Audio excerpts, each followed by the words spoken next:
Chapter 1. An introduction to that famous gentleman, Don Quixote of the Mancha. This is the story that Miguel de Cervantes' Spaniard published in 1605, which the world has been reading again and again ever since. Once upon a time, there lived in a certain village in a province of Spain, called the Mancha, a gentleman named Quixote or Casadaffer. Indeed, historians differ about this, whose house was full of old lances, halberds, and such other armors and weapons. He was besides the owner of an ancient target or shield, raw-boned steed, and a swift greyhound. His pot consisted daily of common meat, some lentils on Fridays, and perhaps a roast pigeon for Sunday's dinner. His dress was a black suit, with velvet breeches and slippers of the same color, which he kept for holidays, and a suit of homespun which he wore on weekdays. On the purchase of these few things, he spent the small rents that came to him. Every year he had in his house a woman-servant of about some 40 years old, a niece, not yet 20, and a lad that served him too, both in field and at home, and could saddle his horse or manage a pruning hook. The master himself was about 50 years old, a strong, hard-featured man with a withered face. He was an early riser, and had once been very fond of hunting. But now, for a great portion of the year, he applied himself wholly to reading the old books of knighthood, and this with such keen delight that he forgot all about the pleasures of the chase, and neglected all household matters. Mania and folly grew to such a pitch that he sold many acres of his lands to buy books of the exploits and adventures of the knights of old. These he took for true and correct histories, and when his friends, the curate of the village, or Mr. Nicholas, the worthy barber of the town, came to see him, he would dispute with them as to which of the knights of romance had done the greatest deeds. So eagerly did he plunge into the reading of these books that he many times spent whole days and nights poring over them, and in the end, through little sleep and much reading, his brain became tired, and he fairly lost his wits. His fancy was filled with those things that he read of: enchantments, quarrels, battles, challenges, wounds, wooings, loves, tempests, and other impossible follies, and those romantic tales so firmly took hold of him that he believed no history to be so certain and sincere as they were. Finally, his wit being extinguished, he was seized with one of the strangest whims that ever madman stumbled on in this world, for it seemed to him right, free, and necessary that he himself should become a knight-errant, and ride through the world in arms to seek adventures and practice in person all that he had read about the knights of old. Therefore, he resolved that he would make a name for himself by revenging the injuries of others, and courting all manner of dangers and difficulties, until in the end he should be rewarded for his valor in arms by the crown of some mighty empire. And first of all, he caused certain old rusty arms that belonged to his great-grandfather, and had lain for many years neglected and forgotten, in a by-corner of his house, to be brought out, and well scoured. He trimmed them and dressed them as well as he could, and then saw that they had something wanting, for instead of a proper helmet, they had only a morion or headpiece like a steel bonnet, without any visor. This his industry supplied, for he made a visor for his helmet by patching and pasting certain papers together, and this pasteboard fitted to the morion gave it all the appearance of a real helmet. Then, to make sure that it was strong enough, he out with his sword, and gave it a blow or two, and with the very first, did quite undo that which had cost him a week to make. He did not at all approve the ease with which it was destroyed, and to make things better he placed certain iron bars within it, in such a manner that made him feel sure it was now sound and strong without putting it to a second trial. He next visited his horse, who, though he had more corners than a Spanish real, or shilling, which in those 4 days was anything but round, and had nothing on him but skin and bone, yet he seemed to him a better steed than Bucephalus, the noble animal that carried Alexander the Great. When he went to battle, he spent 4 days inventing a name for his horse, saying to himself that it was not fit that so famous a knight's horse, and so good a beast, should want a known name. Therefore he tried to find a name that should both give people some notion of what he had been before he was the steed of a knight-errant, and also what he now was, for seeing that his lord and master was going to change his calling, it was only right that his horse should have a new name, famous and high-sounding, and worthy of his new position in life. And after having chosen, made up, put aside, and thrown over any number of names as not coming up to his idea, he finally hit upon Rosinante, a name in his opinion sublime and well-sounding, expressing in a word what he had been when he was a simple carriage horse, and what was expected of him in his new dignity. The name being thus given to his horse, he made up his mind to give himself a name also, and in that thought labored another 8 days, Finally, he determined to call himself Don Quixote, which has made people think that his name was Quixote, and not Quesada as others have said, and remembering that the great knights of olden time were not satisfied with a mere dry name, but added to it the name of their kingdom or country, so he like a good knight added to his own that also of his province, and called himself Don Quixote of the Mancha 5, whereby he declared his birthplace, and did honor to his country, by taking it for his surname.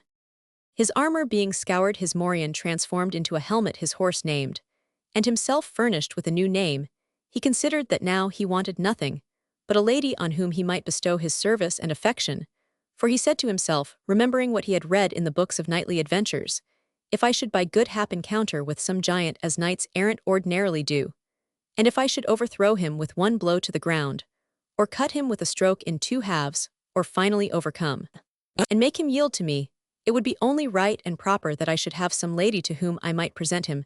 Then would he, entering my sweet lady's presence, say unto her, with a humble and submissive voice, Madam, I am the giant Caraculiambro, lord of the island, called Malandrania, whom the never too much praised knight Don Quixote of the Mancha hath overcome in single combat. He hath commanded me to present myself to your greatness, that it may please your highness to dispose of me according to your liking. You may believe that the heart of the knight danced for joy when he made that grand speech, and he was even more pleased when he had found out one whom he might call his lady, for they say, there lived in the next village to his own a hale buxom country wench with whom he was sometime in love, though for the matter of that she had never known of it, or taken any notice of him, whatever she was called Aldonca 6 Lawrence. And her he thought fittest to honor as the lady of his fancy. Then he began to search about in his mind for a name that should not vary too much from her own, but should at the same time show people that she was a princess, or lady of quality. Thus, it was that he called her Dulcinea of Toboso, a name sufficiently strange, romantic, and musical for the lady of so brave a knight. And now, having taken to himself both armor, horse, and lady fair, he was ready to go forth and seek adventures. Don Quixote watching his armor. Chapter 2. Of the first sally that Don Quixote made to seek adventures.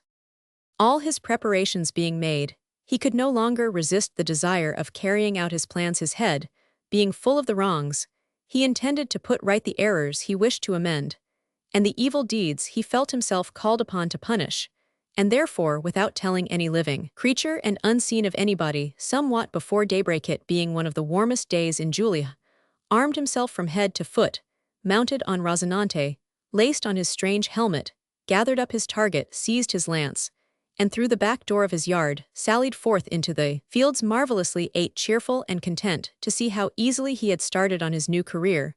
But scarcely was he clear of the village when he was struck by a terrible thought, and one which did wellnigh overthrow all his plans, for he recollected that he had never been knighted, and therefore, according to the laws of knighthood, neither could he nor ought he to combat with any knight, and even if he were a knight, he remembered to have read that as a new knight, he ought to wear white armor without any device upon his shield, until he should win it by force of arms.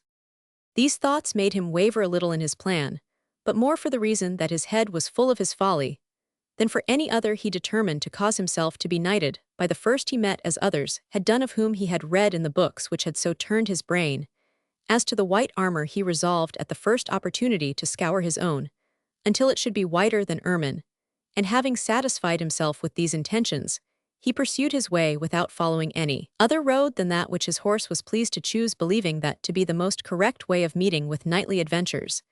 And as he rode along, he exclaimed to the empty air, as if he had been actually in love, O Princess Dulcinea, lady of this captive heart, much wrong hast thou done me by dismissing me, and reproaching me with thy cruel commandment, not to appear before thy beauty. I pray thee, sweet lady, to remember this thy faithful slave, who for thy love suffers so many tortures. 1,000 other ravings after the style and manner that his books had taught him, did he add to this, as he travelled along, meeting with no adventure worthy to be set down, whilst the sun mounted so swiftly, and with so great heat, that it would have been sufficient to have melted his brains if he had had any left. He journeyed all that day long, and at night both he and his horse were tired and marvelously pressed by hunger, and looking about him on every side to see whether he could discover any castle to which he might retire for the night, he saw an inn near unto the highway on which he travelled, which was as welcome a sight to him as if he had seen a guiding star. Then spurring his horse, He rode towards it as fast as he might, and arrived there much about nightfall. There stood by chance at the inn door two jolly peasant women, who were travelling towards Seville with some carriers, who happened to take up their lodging in that inn the same evening. And as our knight-errant believed all that he saw or heard to take place in the same manner as he had read in his books, he no sooner saw the inn than he fancied it to be a castle with 4 turrets and pinnacles of shining silver, with a drawbridge, a deep moat, and all such things as belong to grand castles. Drawing slowly towards it, he checked Rozinante with the bridle when he was close to the inn, and rested a while to see if any dwarf would mount on the battlements to give warning with the sound of a trumpet, how some knight did approach the castle. But seeing they stayed so long, and Rozinante was eager to get up to his stable, he went to the inn door, and there beheld the 2 wenches that stood at it, whom he supposed to be 2 beautiful damsels, or lovely ladies, that did solace themselves before the castle gates at that moment. It happened that a certain swineherd, as he gathered together his hogs, blew the horn, which was wont to bring them together. And at once Don Quixote imagined it was some dwarf who gave notice of his arrival, and he rode up to the inn door with marvellous delight. The ladies, when they beheld one armed in that manner with lance and target, made haste to run into the inn. But Don Quixote, seeing their fear by their flight, lifted up his pasteboard visor, showed his withered and dusky face, and spoke to them, "Thus let not your ladyships fly, nor fear any harm, for it does not belong to the order of knighthood, which I profess, to wrong anybody, much less such highborn damsels, as your appearance shows you to be." The wenches looked at him very earnestly, and sought with their eyes for his face, which the ill-fashioned helmet concealed. But when they heard themselves called highborn damsels, they could not contain their laughter, which was so loud that Don Quixote was quite ashamed of them, and rebuked them, saying, "Modesty is a comely ornament of the beautiful, and too much laughter springing from trifles is great folly. But I do not tell you this to make you the more ashamed, for my desire is none other than to do you all the honor and service I may." This speech merely increased their laughter, and with it his anger, which would have passed all bounds if the innkeeper had not come out at this instant. Now, this innkeeper was a man of exceeding fatness, and therefore, as some think, of a very peaceable disposition, and when he saw that strange figure, armed in such fantastic armor, he was very nearly keeping the 2 women company in their merriment and laughter. But being afraid of the owner of such a lance and target, he resolved to behave civilly for fear of what might happen, and thus addressed him, "Sir Knight, if your worship do seek for lodging, we have no bed at liberty, but you shall find all other things in abundance." To which Don Quixote, noting the humility of the constable of the castle for such, he took him to bear up, "Lead anything, Sir Constable, may serve me, for my arms are my dress, and the battlefield is my bed." While he was speaking, the innkeeper laid hand on Don Quixote's stirrup, and helped him to alight. This he did with great difficulty and pain, for he had not eaten a crumb all that day. He then bade the innkeeper have special care of his horse, saying he was one of the best animals that ever ate bread. The innkeeper looked at Rozinante again and again, but he did not seem to him half so good as Don Quixote valued him. However, he led him civilly to the stable, and returned to find his guest in the hands of the highborn damsels, who were helping him off with his armor. They had taken off his back and breastplates, but they could in no way get his head and neck out of the strange ill-fashioned helmet, which he had fastened on with green ribbons. Now these knots were so impossible to untie that the wenches would have cut them, but this Don Quixote would not agree to. Therefore, he remained all the night with his helmet on, and looked the drollest and strangest figure you could imagine. And he was now so pleased with the women, whom he still took to be ladies and dames of the castle, that he said to them, "Never was knight so well attended on, and served by ladies, as was Don Quixote, when he departed from his village. Damsels attended on him, and princesses on his horse. O ladies, Rozinante is the name of my steed, and I am called Don Quixote, and the time shall come when your ladyships may command me, and I obey, and then the valor of mine arm shall discover the desire I have to do you service." The women could make nothing of his talk, but asked him if he would eat, and Don Quixote, replying that such was his desire, there was straightway laid a table at the inn door.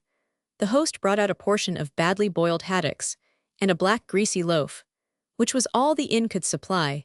But the manner of Don Quixote's eating was the best sport in the world, for with his helmet on he could put nothing into his mouth himself if others did not help him to find his way, and therefore one of the wenches served his turn at that, and helped to feed him, but they could not give him drink after that manner, and he would have remained dry forever if the innkeeper had not bored a cane, and putting one end in his mouth poured the wine down the other, and all this he suffered rather than cut the ribbons of his helmet.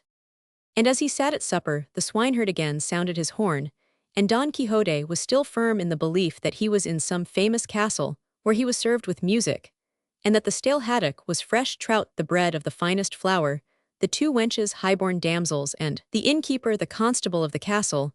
Thus he thought his career of knight-errant was well begun, but he was still greatly troubled by the thought that he was not yet dubbed knight, and could not therefore rightly follow his adventures until he received the honor of knighthood.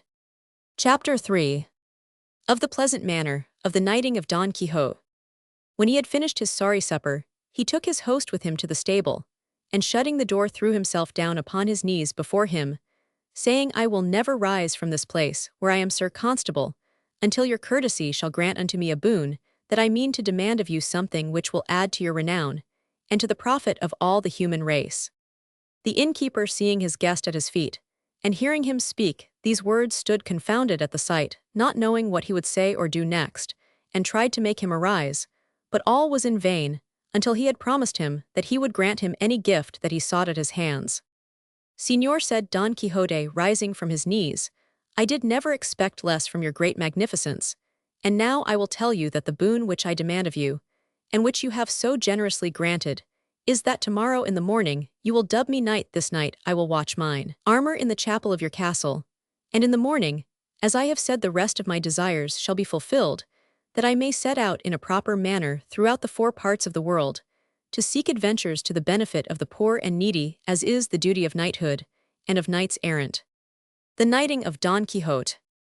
The innkeeper, who was a bit of a jester, and had before thought that the wits of his guest were none of the best, was sure that his suspicions were true when he heard him speak in this manner, and in order to enjoy a joke at his expense, he resolved to fall in with his humor, and told him that there was great reason in what he desired, which was only natural and proper in a knight of such worth as he seemed to be. He added further that there was no chapel in his castle where he might watch his arms, for he had broken it down to build it up anew, but nevertheless, he knew well that in a case of necessity they might be watched in any other place, and therefore he might watch them that night in the lower court of the castle, where in the morning he, the innkeeper, would perform all the proper ceremonies, so that he should be made not only a dubbed knight, but such a one as should not have a fellow in the whole universe. The innkeeper now gave orders that Don Quixote should watch his armor in a great yard that lay near unto one side of the inn, wherefore he gathered together all his arms, laid them on a cistern near to a well, and buckling on his target, he laid hold of his lance, and walked up and down before the cistern very demurely, until night came down upon the scene. In the meantime, the roguish innkeeper told all the rest that lodged in the inn of the folly of his guest, the watching of his arms, and the knighthood which he expected to receive. They all wondered very much at so strange a kind of folly, and going out to behold him, from a distance they saw that sometimes he marched to and fro, with a quiet gesture, other times leaning upon his lance. He looked upon his armor for a good space of time, without beholding any other thing save his arms.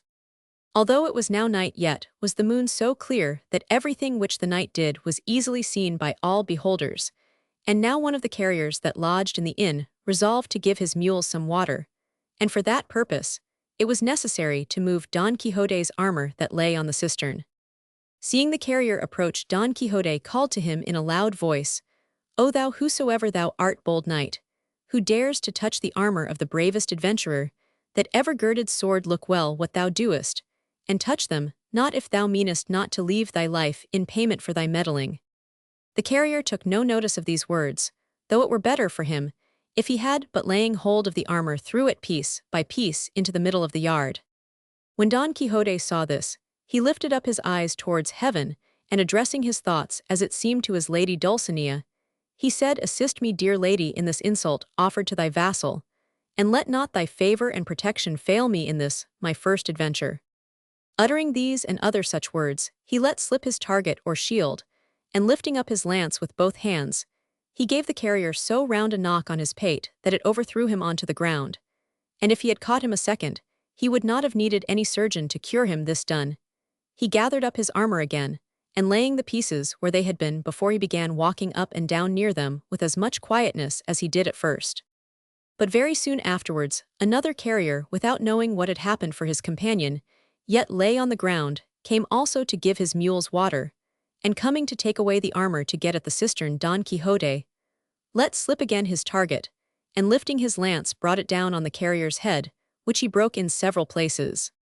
All the people in the inn, and amongst them, the innkeeper came running out when they heard the noise, and Don Quixote seeing them seized his target, and drawing his sword cried aloud, O Lady of all beauty, now, if ever is the time for thee to turn the eyes of thy greatness on thy captive knight, who is on the eve of so marvelous great an adventure. Saying this seemed to fill him with so great a courage, that if he had been assaulted by all the carriers in the universe, he would not have retreated one step. The companions of the wounded men seeing their fellows in so evil a plight began to rain stones on Don Quixote from a distance, who defended himself as well as he might with his target, and durst not leave the cistern lest he should appear to abandon his arms. The innkeeper cried to them to let him alone, for he had already told them that he was mad, but all the time Don Quixote cried out louder than the innkeeper, calling them all disloyal men and traitors, and that the lord of the castle was a treacherous and bad knight, to allow them to use a knight-errant so basely, and if he had only received the order of knighthood he would have punished him soundly for his treason.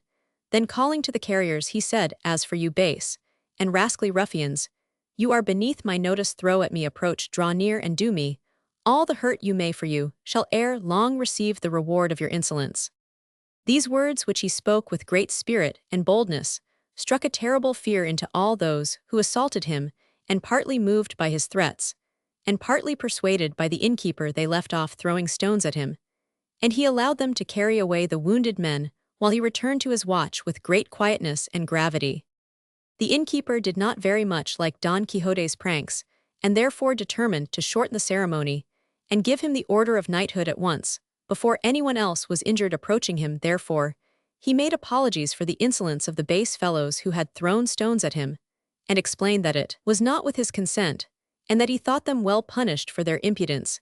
He added that it was not necessary for Don Quixote to watch his armor any more, because the chief point of being knighted was to receive the stroke of the sword on the neck and shoulder, and that ceremony he was ready to perform at once.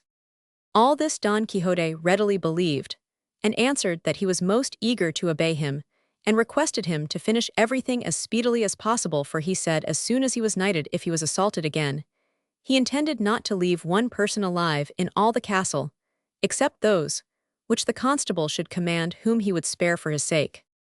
The innkeeper, alarmed at what he said, and fearing lest he should carry out his threat, set about the ceremony without delay. He brought out his daybook, in which he wrote down the accounts of the hay and straw, which he sold to carriers who came to the inn, and attended by a small boy holding the end of a candle and walking before him, and followed by the two women who were staying at the inn, he approached Don Quixote. He solemnly commanded him to kneel upon his knees, while he mumbled something which he pretended to read out of the book that he held in his hand. Then he gave him a good blow on the neck, and after that another sound thwack over the shoulders with his own sword, always as he did so continuing to mumble and murmur as though he were reading something out of his book. This being done, he commanded one of the damsels to gird on his sword, which she did with much grace and cleverness, and it was with difficulty that they all kept from laughing during this absurd ceremony, but what they had already seen of Don Quixote's fury made them careful not to annoy him even by a smile. When she had girded on his sword, the damsel said, May you be a fortunate knight, and meet with good success in all your adventures. Don Quixote asked her how she was called, that he might know to whom he was obliged for the favors he had received. She answered with great humility that she was named Tolosa, and was a butcher's daughter of Toledo. Don Quixote replied, requesting her to call herself from henceforth the Lady Tolosa, which she promised to perform. The other damsel buckled on his spurs, and when Don Quixote asked her name, she told him it was Molinara, and that she was daughter of an honest miller of Antequera. Don Quixote entreated her also to call herself Lady Molinara, and offered her new services and favors. These strange and never-before-seen ceremonies being ended, Don Quixote could not rest until he was mounted on horseback, that he might go to seek adventures. He therefore caused Rozinante to be instantly saddled, leaped on his back, and embracing the innkeeper thanked him in 1,000 wild and ridiculous ways for the great favor he had done him in dubbing him knight. The innkeeper, who was only eager to be rid of him without delay, answered him in the same fashion, and let him march off without demanding from him a single farthing for his food or lodging. Don Quixote to the rescue of Andrew. Chapter 4. Of what befell our knight when he left the... It was dawn when Don Quixote went out from the inn, so full of pleasure, to behold himself knighted that his very horse-girths were ready to burst for joy, but calling to memory some advice that the innkeeper had given him about the necessity of carrying with him money and clean shirts when he went on his adventures, he determined to return to his house and obtain these things, and also find for himself a squire. For this office he fixed in his own mind upon a ploughman, a neighbor of his, a poor man who had many children, but yet a man who was very fit as he thought to be his squire. With this view he turned Rozinante towards his own village, who, knowing that he was on his way home, began to trot along with so good a will that he seemed not to touch the ground. He had not travelled far when he heard from a thicket hard by the shrill cries of some weak and delicate mortal in grievous distress. No sooner did he hear them than he exclaimed, "I am indeed thankful for the favour done to me, by giving me so soon an opportunity of performing what is due to my profession, and gathering the fruits of my desires. These cries doubtless come from some distressed man or woman who has need of my protection and aid."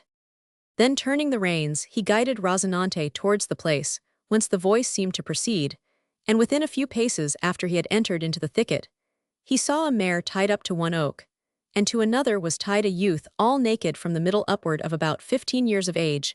Now it was he that cried so pitifully, and not without cause, for a sturdy fellow of a farmer was beating him soundly, with a girdle accompanying each stroke with a reproof and piece of advice, saying the tongue must peace, and the eyes be wary, and the boy, whose name was Andrew, answered, "I will never do it again, good master, I will never do it again, I promise to have more care of your things from henceforth." Seeing what passed, Don Quixote cried out with an angry voice, "Ill! It beseems you, discourteous knight, to deal thus with one that cannot defend himself. Mount therefore on horseback, and take thy lance." For the farmer had a lance leaning against the very same tree to which his mare was tied, "for I will make thee know that it is the act of a coward to do that which thou dost." The farmer, beholding this strange figure buckled in armor and brandishing a lance over his head, gave himself up for a dead man, and answered him with mild and submissive words, saying, "Sir knight, the youth whom I am beating is mine own servant, and keepeth for me a flock of sheep, but he is grown so negligent that he loseth one of them every other day, and because I correct him for his carelessness and knavery, he says I do it through covetousness and miserliness, so as not to pay him his due wages. But on my conscience I assure you he lies."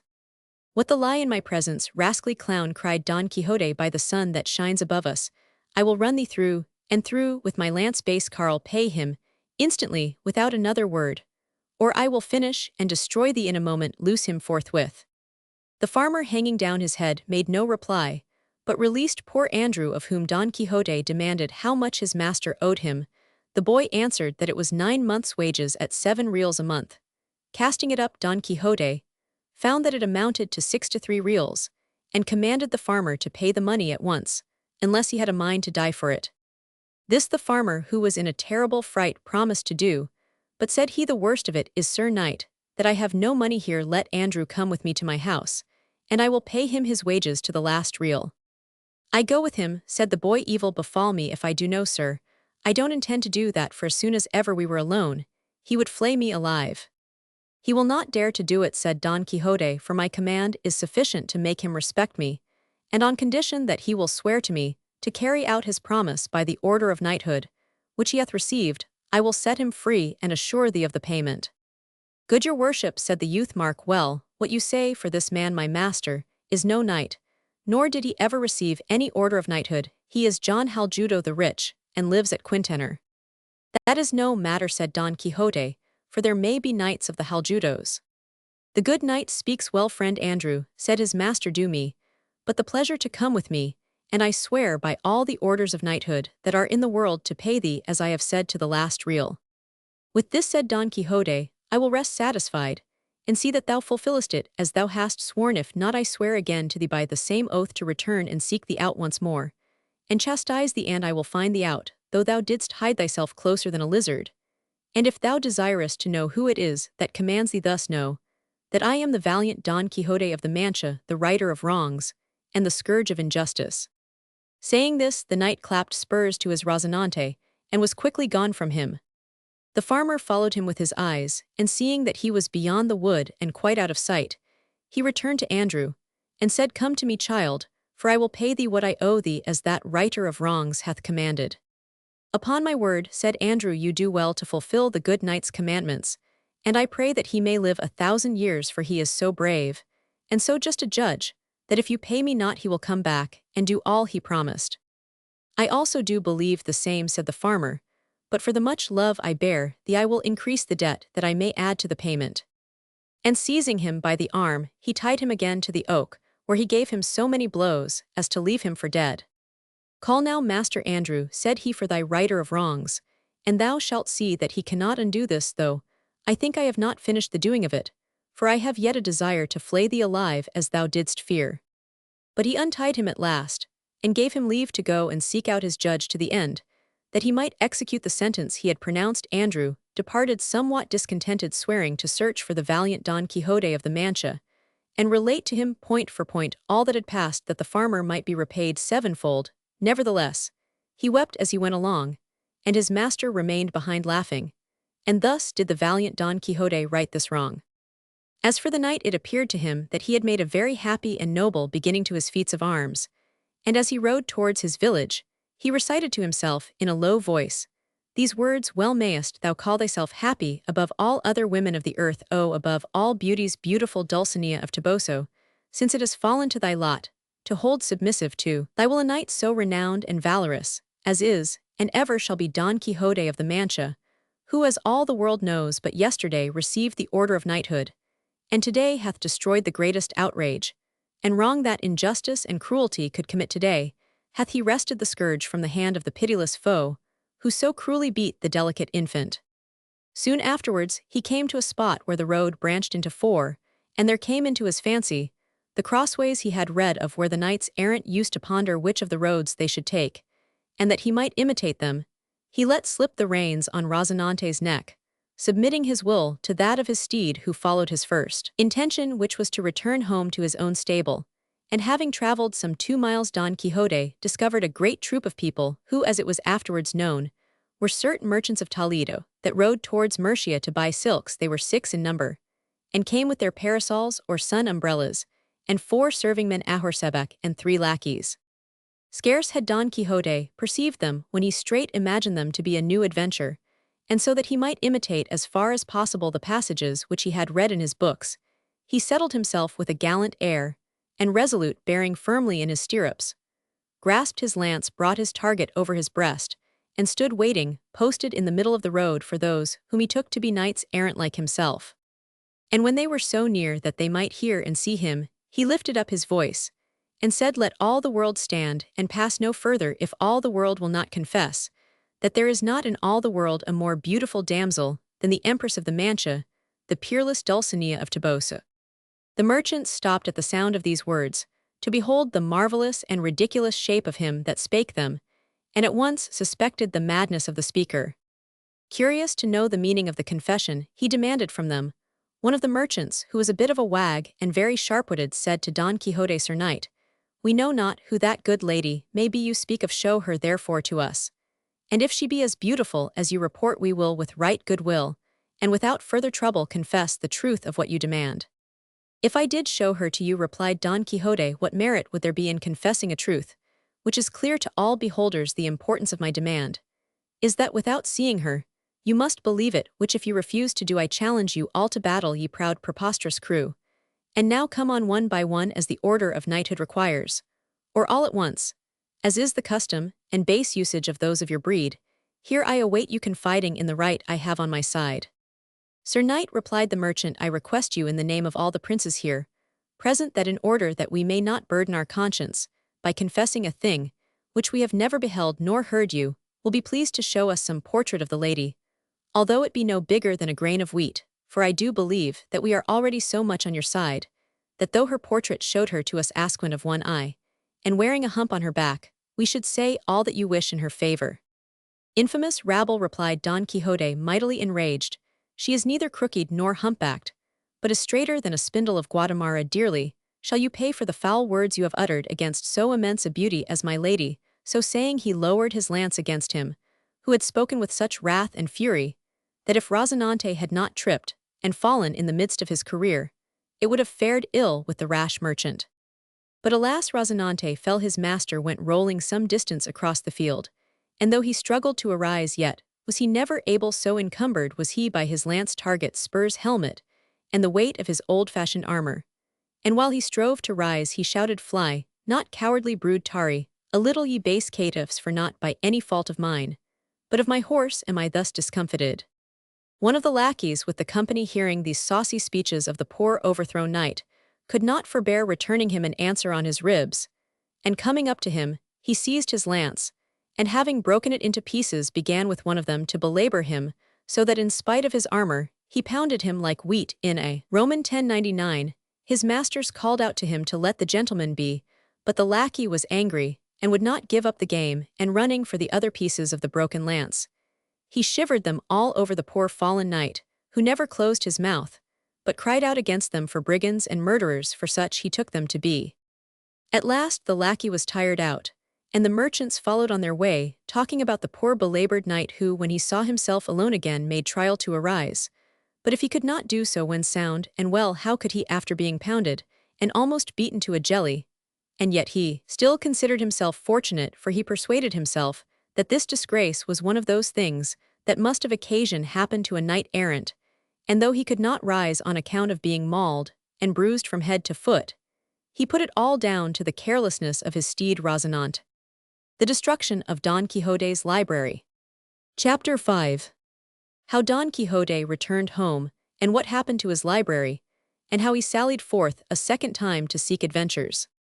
Finding that he was unable to stir, the knight pleased himself, whilst lying on the ground, by remembering and repeating aloud passages from his favorite books.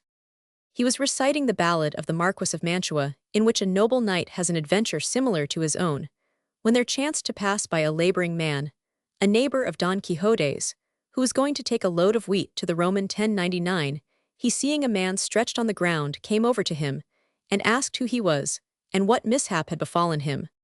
Don Quixote at once believed that the laborer was no other than the Marquis of Mantua himself, and went on with his ballad, which gave an account of his disgrace. The laborer was astonished at all these follies, and taking off the knight's visor, which was all broken to pieces, with the beating he wiped his face, which was covered with dust. And when he had wiped it, he recognized him, and cried, "Don Quixote, for so was he named before he became a knight-errant, who has brought your worship to this plight." But the knight only went on with his ballad, and made no answer. Seeing this, the good man took off as well as he could his breastplate and corslet to see if he had any wound. But he found no blood nor sign of any.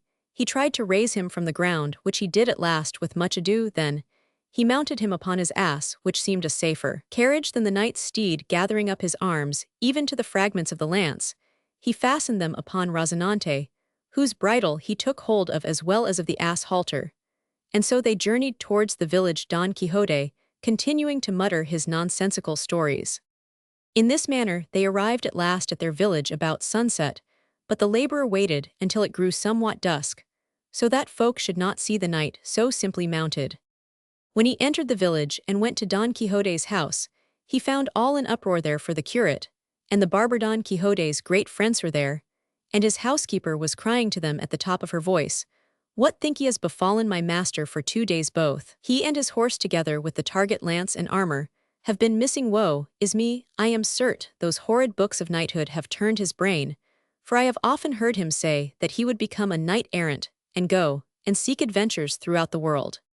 And Don Quixote's niece, who was there, also said to Master Nicholas the barber, "And indeed I have known my dear uncle continue reading these unhappy books of disadventures 2 days and 2 nights together, at the end of which, throwing down the book, he would lay hand on his sword, and would fall a slashing of the walls, and when he was wearied, he would say that he had slain 4 giants as great as 4 towers, and I take great blame to myself that I did not tell you all this before, that you might have burned those wretched books, which have caused all the mischief." "So I say too," said the curate, "and tomorrow they shall feed the flames, so that they may do no further harm." By this time, the laborer and Don Quixote had come to the house, and all the household, hearing them arrive, ran to embrace him, and Don Quixote, who had not yet dismounted from the ass, for he was not able, said, "Stand still." And touch me not, for I return very sore wounded, and hurt through the fault of my steed. Carry me to bed, and summon, if it be possible, the wise Urganda, that she may examine and cure my wounds. Come, my dear master, said his housekeeper, and welcome, for without sending for that Urganda, we shall know how to cure thee well enough. Accursed, say I once again, and 100 times accursed may those books of knighthood be which have brought you to such a pass. With that they bore him up to his bed, and searching for his wounds could not find any. Then he said he was all one bruise through having a grievous fall with his horse Rozinante, in a fight with 10 giants, the most enormous and the boldest that could be found on earth. So ho, said the curate, there are giants about, are there? By mine honesty, I will burn them all before tomorrow night. The next day, while the knight was asleep, the curate asked the niece for the keys of the library, which she gave him with a very good. Well, then they all went, and the housekeeper with them, and found more than 100 very large volumes, well bound, besides other smaller ones. The curate asked the barber to hand him down the books from their shelves, one by one, that he might see whether any deserved to escape the fire. No, no, cried the niece, you ought not to pardon any of them, seeing they have all been offenders. Better fling them all out of the window into the yard, and make a heap of them, and then make a bonfire of them, where the smoke will offend nobody. With that the housekeeper caught hold of some of the largest, and flung them out of the window, but the curate took down several from the shelves, and began to examine them carefully, whilst the women cried out for their destruction. Whilst they were thus busied, Don Quixote began to cry aloud, saying, this way, valorous knights, show the force of your valiant arms, lest we lose the tournament. Called away by this noise and clamour, they left the books, and ran to Don Quixote, who had risen from his bed, and was repeating his outcries and ravings, cutting about with his sword all over the room with slashes and back strokes, as wide awake as if he had never been asleep. Wherefore, taking him up in their arms, they returned him by main force into his bed. With some difficulty they persuaded him to rest where he was, and after he had eaten his breakfast, he fell asleep once again. That same night the housekeeper set fire to, and burned all the books in the yard, and some went to the flames that had no harm in them. And thus was fulfilled the old proverb, the saint sometimes pays for the sinner.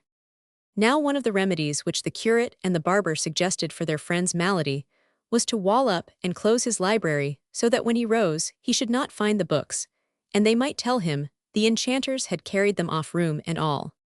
This was done, and when 2 days afterwards Don Quixote rose from his bed, the first thing he did was to go and visit his books. Not finding the library where he had left it, he went from one corner of the house to the other looking for it. Sometimes he came to the place where the door had been, and felt it with his hands, then would turn his eyes up and down here and there to seek it without speaking a word. But at last he asked the housekeeper where his library was. She, being well schooled what she should answer, replied, what library? There is neither library nor books in this house now, for an enchanter has carried them all away. Yes, dear uncle, said his niece, while you were away an enchanter came upon a cloud, and alighting from a serpent on which he was riding entered the library, and what he did therein I know not, but within a while after he fled out at the roof of the house, and left all the place full of smoke. And when we went to see what he had done, we found neither room nor books. This must be the work of the learned enchanter Freston, replied Don Quixote seriously, a great enemy of mine, who has a grudge against me, for he knows through his arts and his learning that I am in course of time to fight and vanquish in single combat a knight whom he favors, but I tell him it is useless to oppose what is decreed.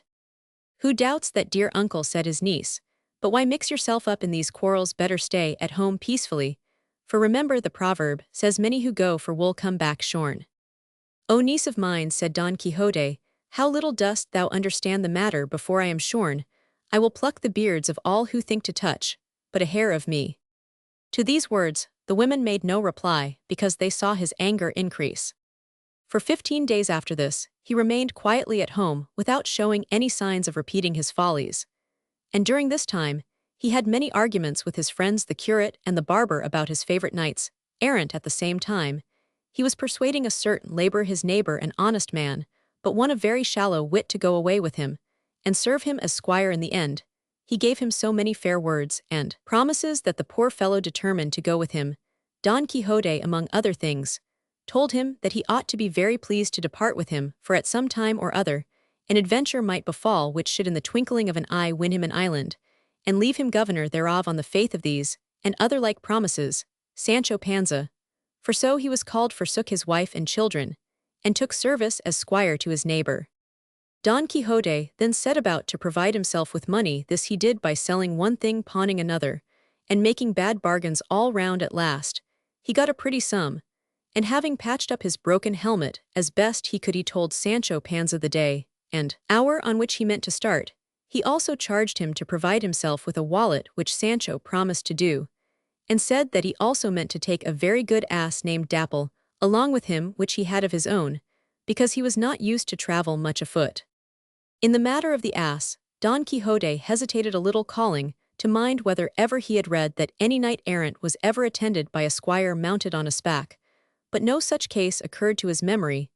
Nevertheless, he decided that the ass should be taken with the intention of providing his squire with a more dignified mount, when he had a chance by unhorsing the first discourteous knight he met with. All this being arranged, Sancho Panza, without bidding his wife and children farewell, and Don Quixote, without saying good-bye to his housekeeper and niece, sallied forth from the village one night unknown to any person living. They traveled so far that night that at daybreak they were safe against discovery, even if they were pursued.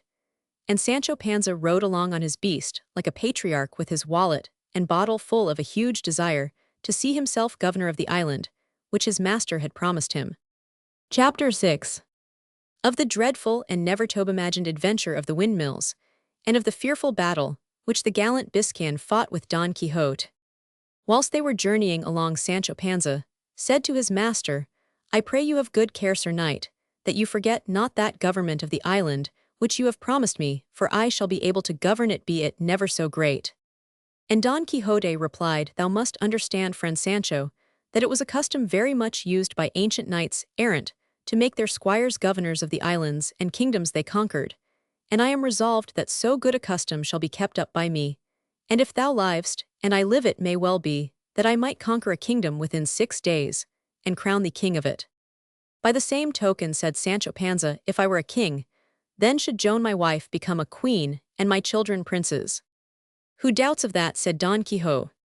"That do I," replied Sancho Panza, "for I am fully persuaded that though it rained kingdoms down upon the earth, none of them would sit well on my wife Joan. She is not worth a farthing for a queen she might scrape through as a countess, but I have my doubts of that." Don Quixote and the windmills.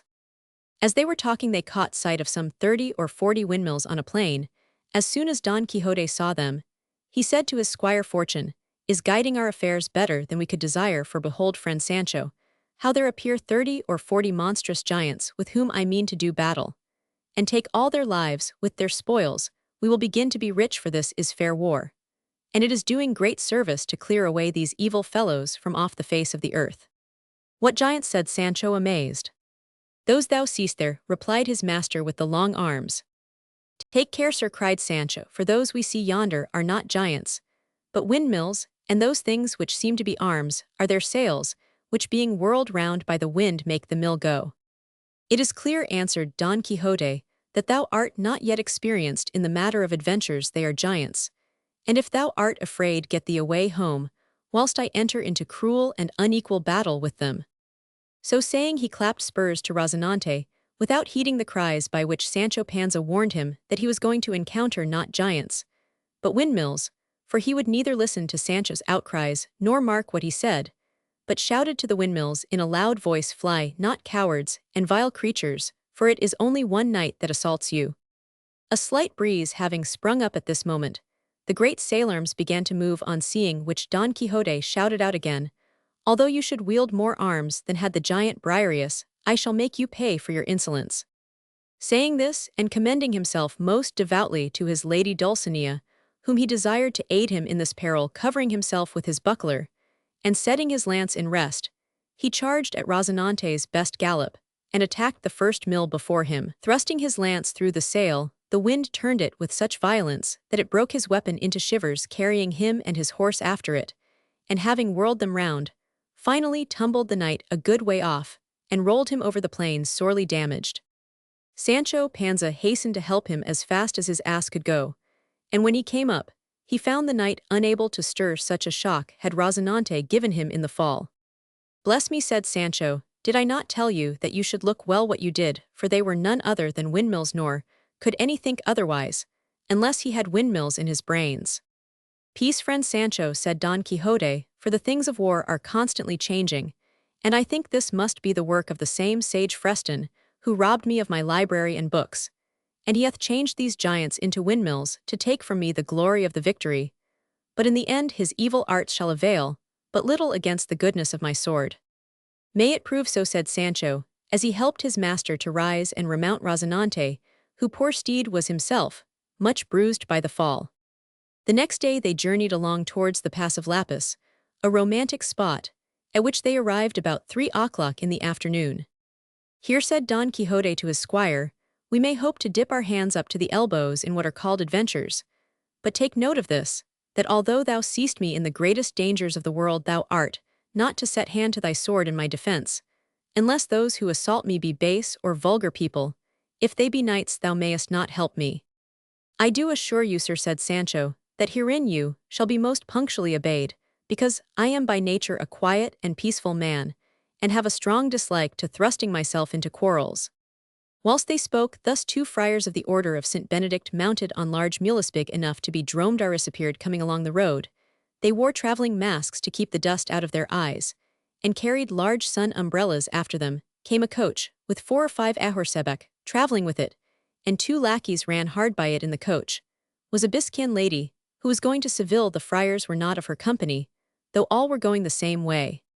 Scarcely had Don Quixote espied them, than he exclaimed to his squire, either I much mistake, or this should be the most famous adventure that hath ever been seen, for those dark forms that loom yonder are doubtless enchanters, who are carrying off in that coach some princess they have stolen. Therefore I must with all my power undo this wrong.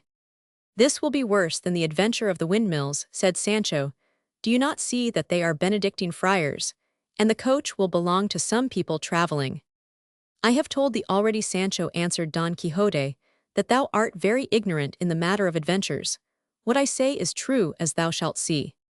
So saying, he spurred on his horse, and posted himself in the middle of the road, along which the friars were coming, and when they were near enough to hear him, he exclaimed in a loud voice, monstrous and horrible crew, surrender this instant those exalted princesses, whom you are carrying away in that coach, or prepare to receive instant death, as a just punishment of your wicked deeds.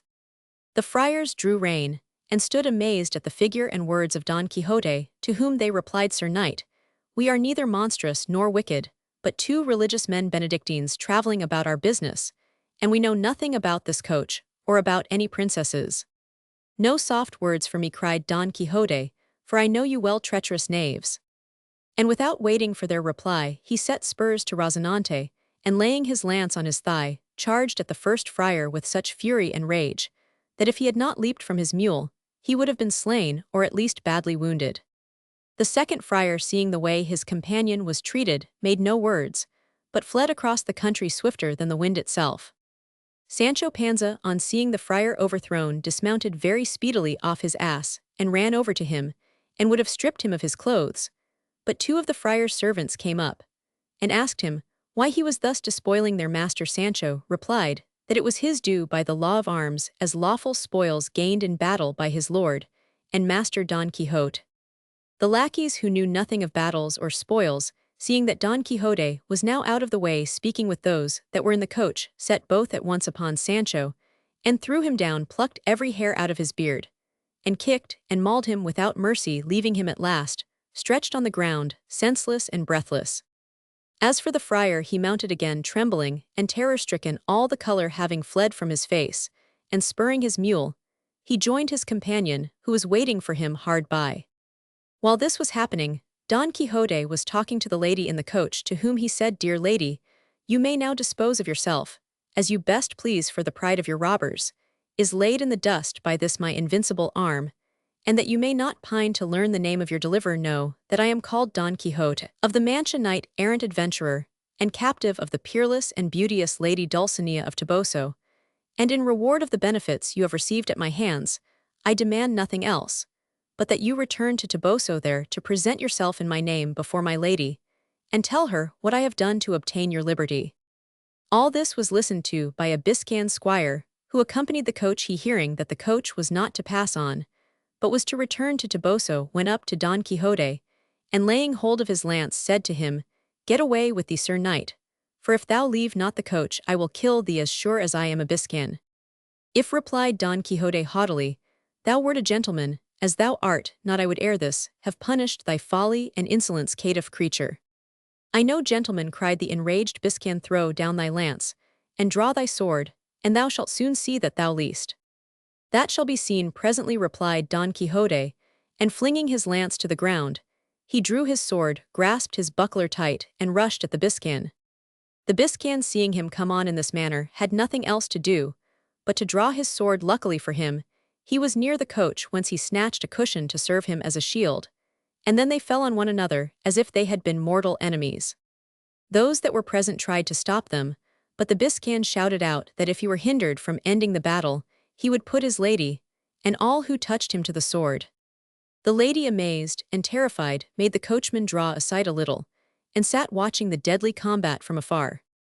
The Biscan, to begin with, dealt Don Quixote a mighty blow over the target, which, if it had not been for his armor, would have cleft him to the waist. Don Quixote, feeling the weight of this tremendous blow which had destroyed his visor, and carried away part of his ear, cried out aloud, "O Dulcinea, lady of my soul, flower of all beauty, help thy knight, who finds himself in this great danger." To say this, to raise his sword to cover himself with his buckler, and to rush upon the Biscan, was the work of a moment. With his head full of rage, he now raised himself in his stirrups, and gripping his sword more firmly in his two hands, struck at the Biscan with such violence that he caught him a terrible blow on the cushion, knocking this shield against his head with tremendous violence.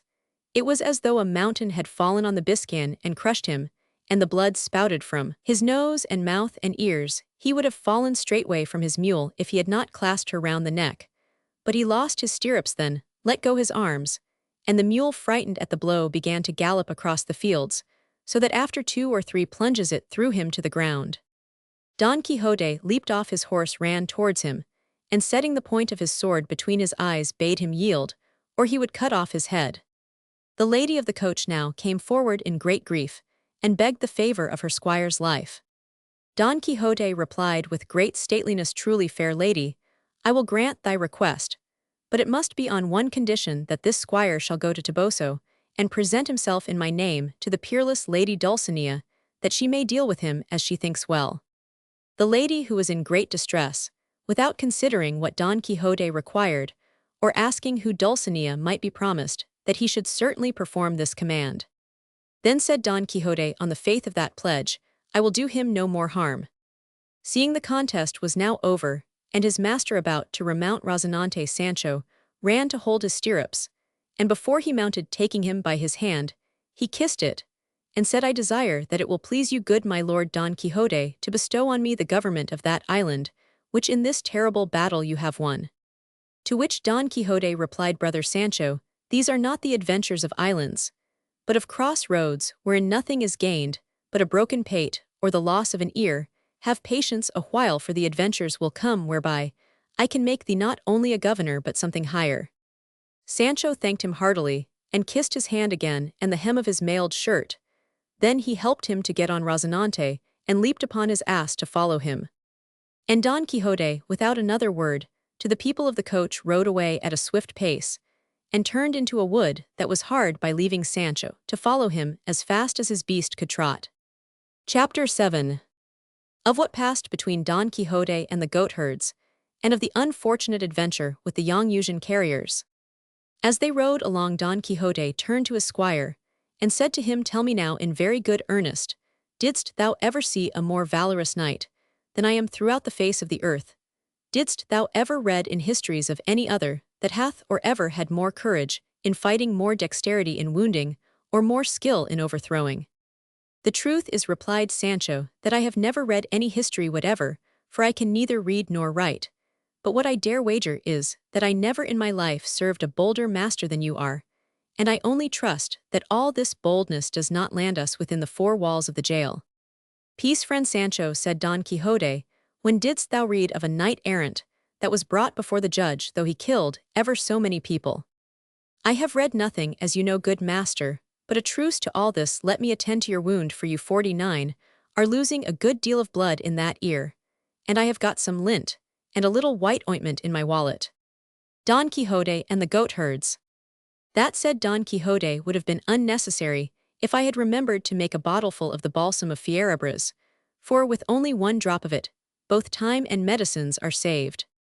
What balsam is that then asked Sancho Panza. It is a balsam the receipt of which I have in my memory, and whoever possesses it need not fear death, nor think to perish by any wound therefore after I have made it, and given it unto thee thou hast nothing else to do. But when thou shalt see that in any battle I be cloven in twain, then deftly to take up the portion of the body which is fallen to the ground, and put it up again on the half which remains in the saddle, taking great care to fix it exactly in the right place. Then thou shalt give me 2 draughts of the balsam I have mentioned, and I shall become as sound as an apple. If that be true, said Sancho, I renounce from now the government of the promised island, and will demand nothing else in payment of my services, but only the receipt of this precious liquor. But tell me, is it costly in making? With less than 3 reals, said Don Quixote, a man may make 3 gallons of it. But I mean to teach thee greater secrets than this, and do thee greater favors also, and now let me dress my wound, for this ear pains me more than I would wish. Sancho took out of his wallet his lint and ointment to cure his master, but before he could use them, Don Quixote saw that the visor of his helmet was broken, and he had like to have lost his senses, setting his hand to his sword.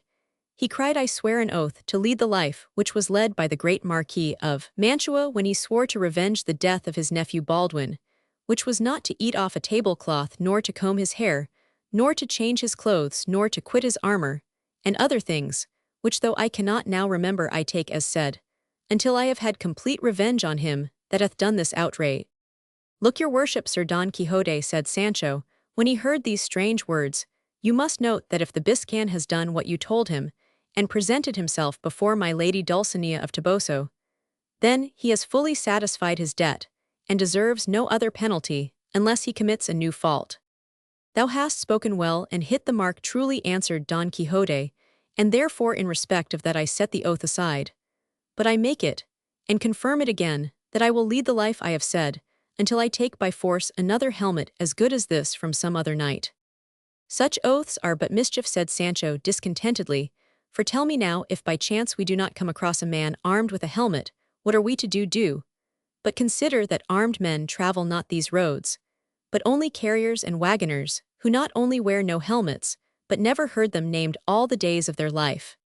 Thou art mistaken in this, said Don Quixote, for we shall not have been here 2 hours, before we shall see more knights than went up against Albraca, to win Angelica the fair.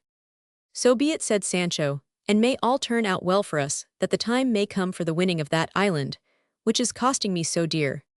Have no fear for thine island, Sancho Panza, said Don Quixote, and now look if thou hast aught to eat in thy wallet, for soon we should go in search of some castle, where we may lodge the night, and make the balsam of which I have spoken, for in truth, this ear of mine pains me greatly.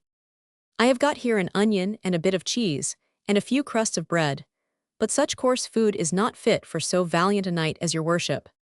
How little dost thou understand the matter, replied Don Quixote, for it is an honor to knights errant not to eat more than once a month, and if by chance they should eat only of that which is next at hand, and all this thou mightest have known hadst thou read as many books as I have done, for though I studied many, yet did I never find that knights errant did ever eat, but by mere chance, or at some costly banquets that were made for them, and the remainder of their days they lived on herbs and roots. Therefore, friend Sancho, let not that trouble thee which is my pleasure, for to a knight errant that which comes is good.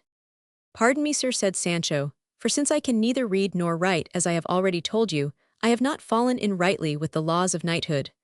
But from henceforth, my wallet shall be furnished with all sorts of dried fruits for your worship, because you are a knight, and for myself, seeing I am none, I will provide fowls and other things which are better eating. So saying, he pulled out what he had, and the two fell to dinner in good peace and company.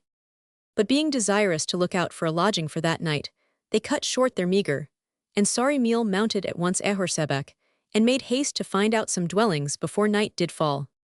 But the sun and their hopes did fail them at the same time, they being then near the cabins of some goatherds, therefore they determined to pass the night there. And though Sancho's grief was great to lie out of a village, Yet Don Quixote was more joyful than ever, for he thought that as often as he slept under the open heaven, so often did he perform an act worthy of a true knight-errant.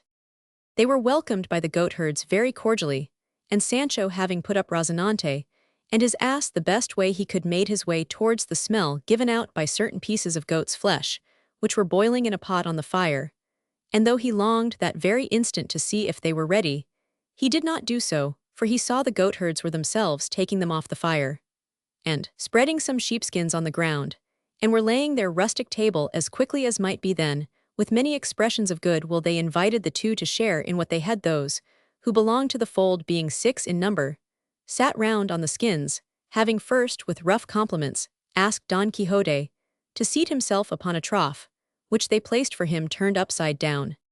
Don Quixote sat down, but Sancho remained on foot to serve him with the cup, which was made of horn. Seeing him standing, his master said that thou mayest see, Sancho, the good which is in knight-errantry, and how fair a chance they have who exercise it to arrive at honor and position in the world. I desire that here by my side, and in company of these good people, thou dost seat thyself and be one and the same with me, that am thy master and natural lord, that thou dost eat in my dish and drink in the same cup, wherein I drink, for the same may be said of knight-errantry as is said of love, that it makes all things equal. Thanks for your favor, replied Sancho, but I may tell your worship that provided I have plenty to eat, I can eat it as well and better standing and by myself, than if I were seated on a level with an emperor. And indeed, if I speak the truth, what I eat in my corner without ceremony though it be, but a bread and onion, smacks much better than turkeycocks at other tables, where I must chaw my meat, leisurely drink but little, wipe my hands often, nor do other things that solitude and liberty. For all that, said Don Quixote, here shalt thou sit, for the humble shall be exalted, and taking him by the arm, he forced his squire to sit down near himself. The goatherds did not understand the gibberish of squires and knights errant, and did nothing but eat, hold their peace, and stare at their guests, who with great relish were gorging themselves with pieces as big as their fists, the course of flesh being over. The goatherds spread on the skins a great number of parched acorns, and half a cheese harder than if it had been made of mortar. The horn in the meantime was not idle, but came full from the wineskins, and returned empty, as though it had been a bucket sent to the well.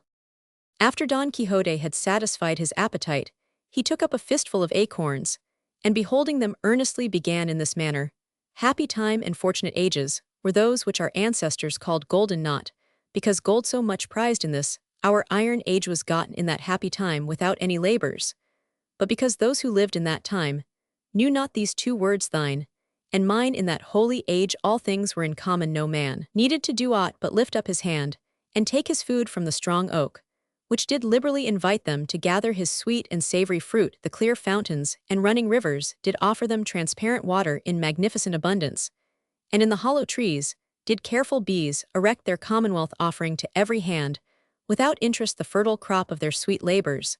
Thus did the eloquent knight describe the golden age when all was peace, friendship, and concord, and then he showed the astonished goatherds how an evil world had taken its place, and made it necessary for knights errant like himself to come forward for the protection of widows and orphans, and the defense of distressed damsels. All this he did because the acorns that were given him called to his mind the golden age. The goatherds sat and listened with grave attention, and Sancho made frequent visits to the second wineskin during his discourse. At length it was ended, and they sat round the fire drinking their wine, and listening to one of the goatherds singing, and towards night Don Quixote's ear, becoming very painful, one of his hosts made a dressing of rosemary leaves and salt, and bound up his wound. By this means, being eased of his pain, he was able to lie down in one of the huts, and sleep soundly after his day's adventures.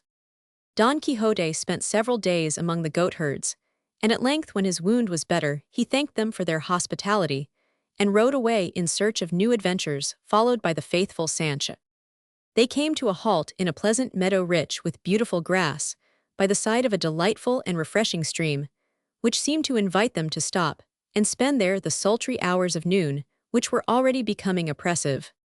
Don Quixote and Sancho dismounted, and leaving Rozinante and Dapple loose to feed on the grass that was there in plenty, they ransacked the wallet, and without any ceremony fell to eating what they found in it.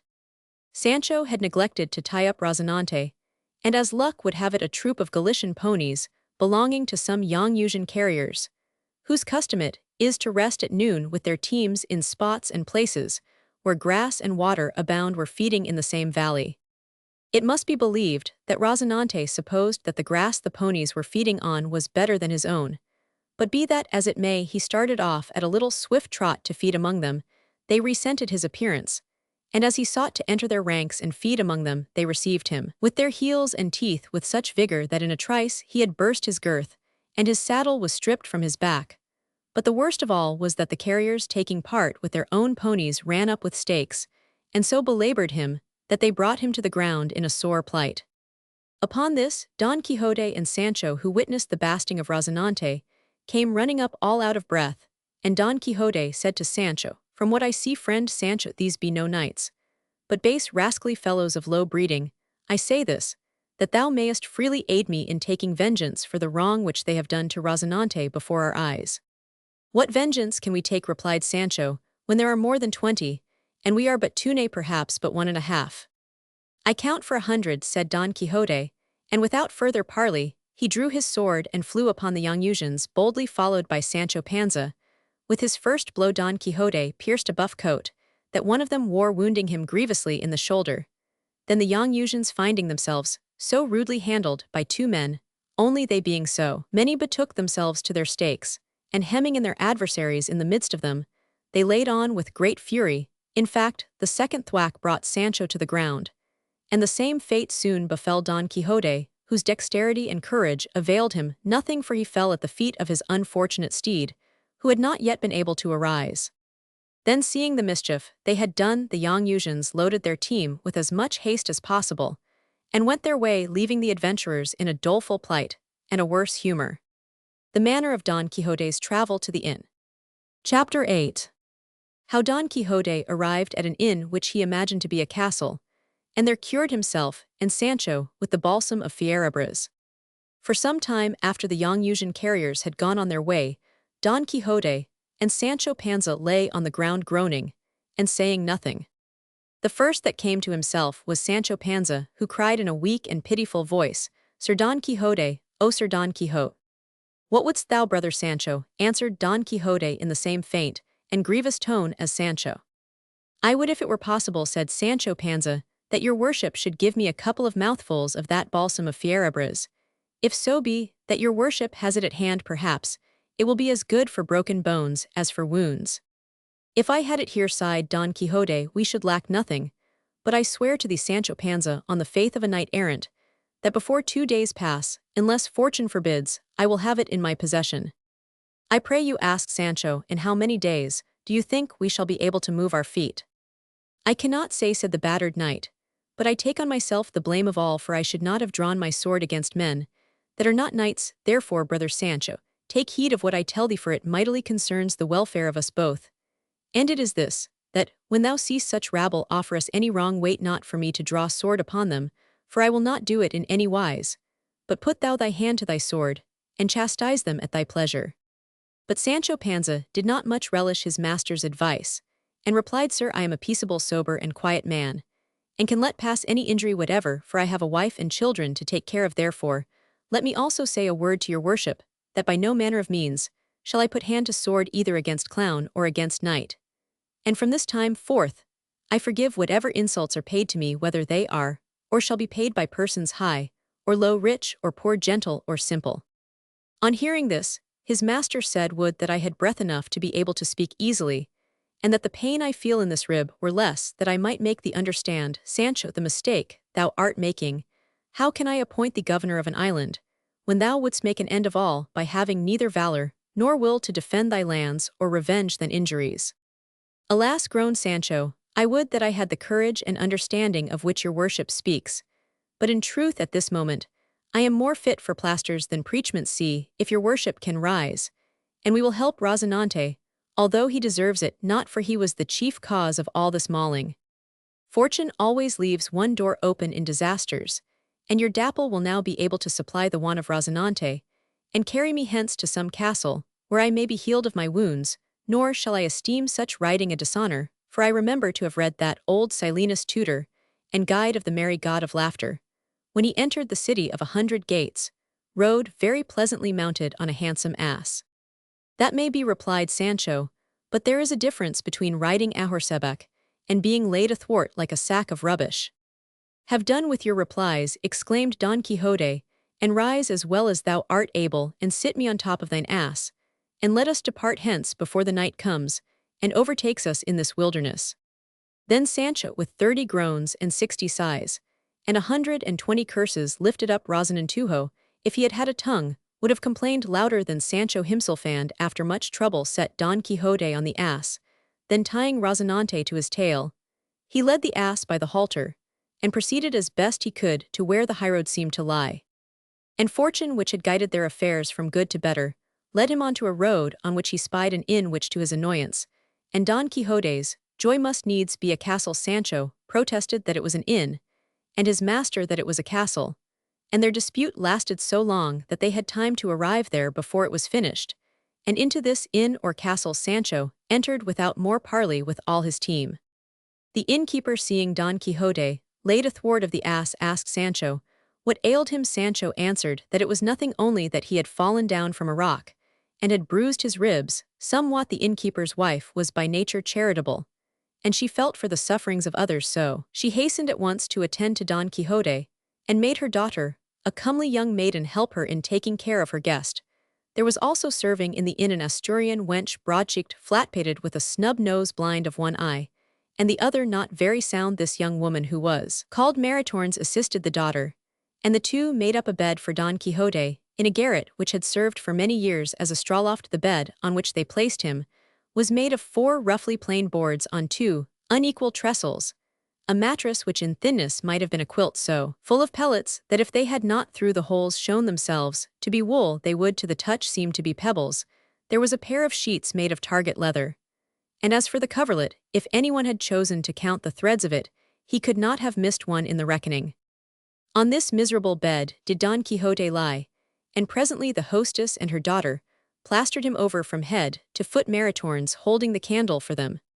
While she was plastering him, the hostess, seeing that he was in places black and blue, said that it looked more like blows than a fall. Sancho, however, declared they were not blows, but that the rock had many sharp points, and each one had left a mark, and he added, "Pray, good mistress, spare some of that toe, as my back pains are not a little." "In that case," said the hostess, "you must have fallen too."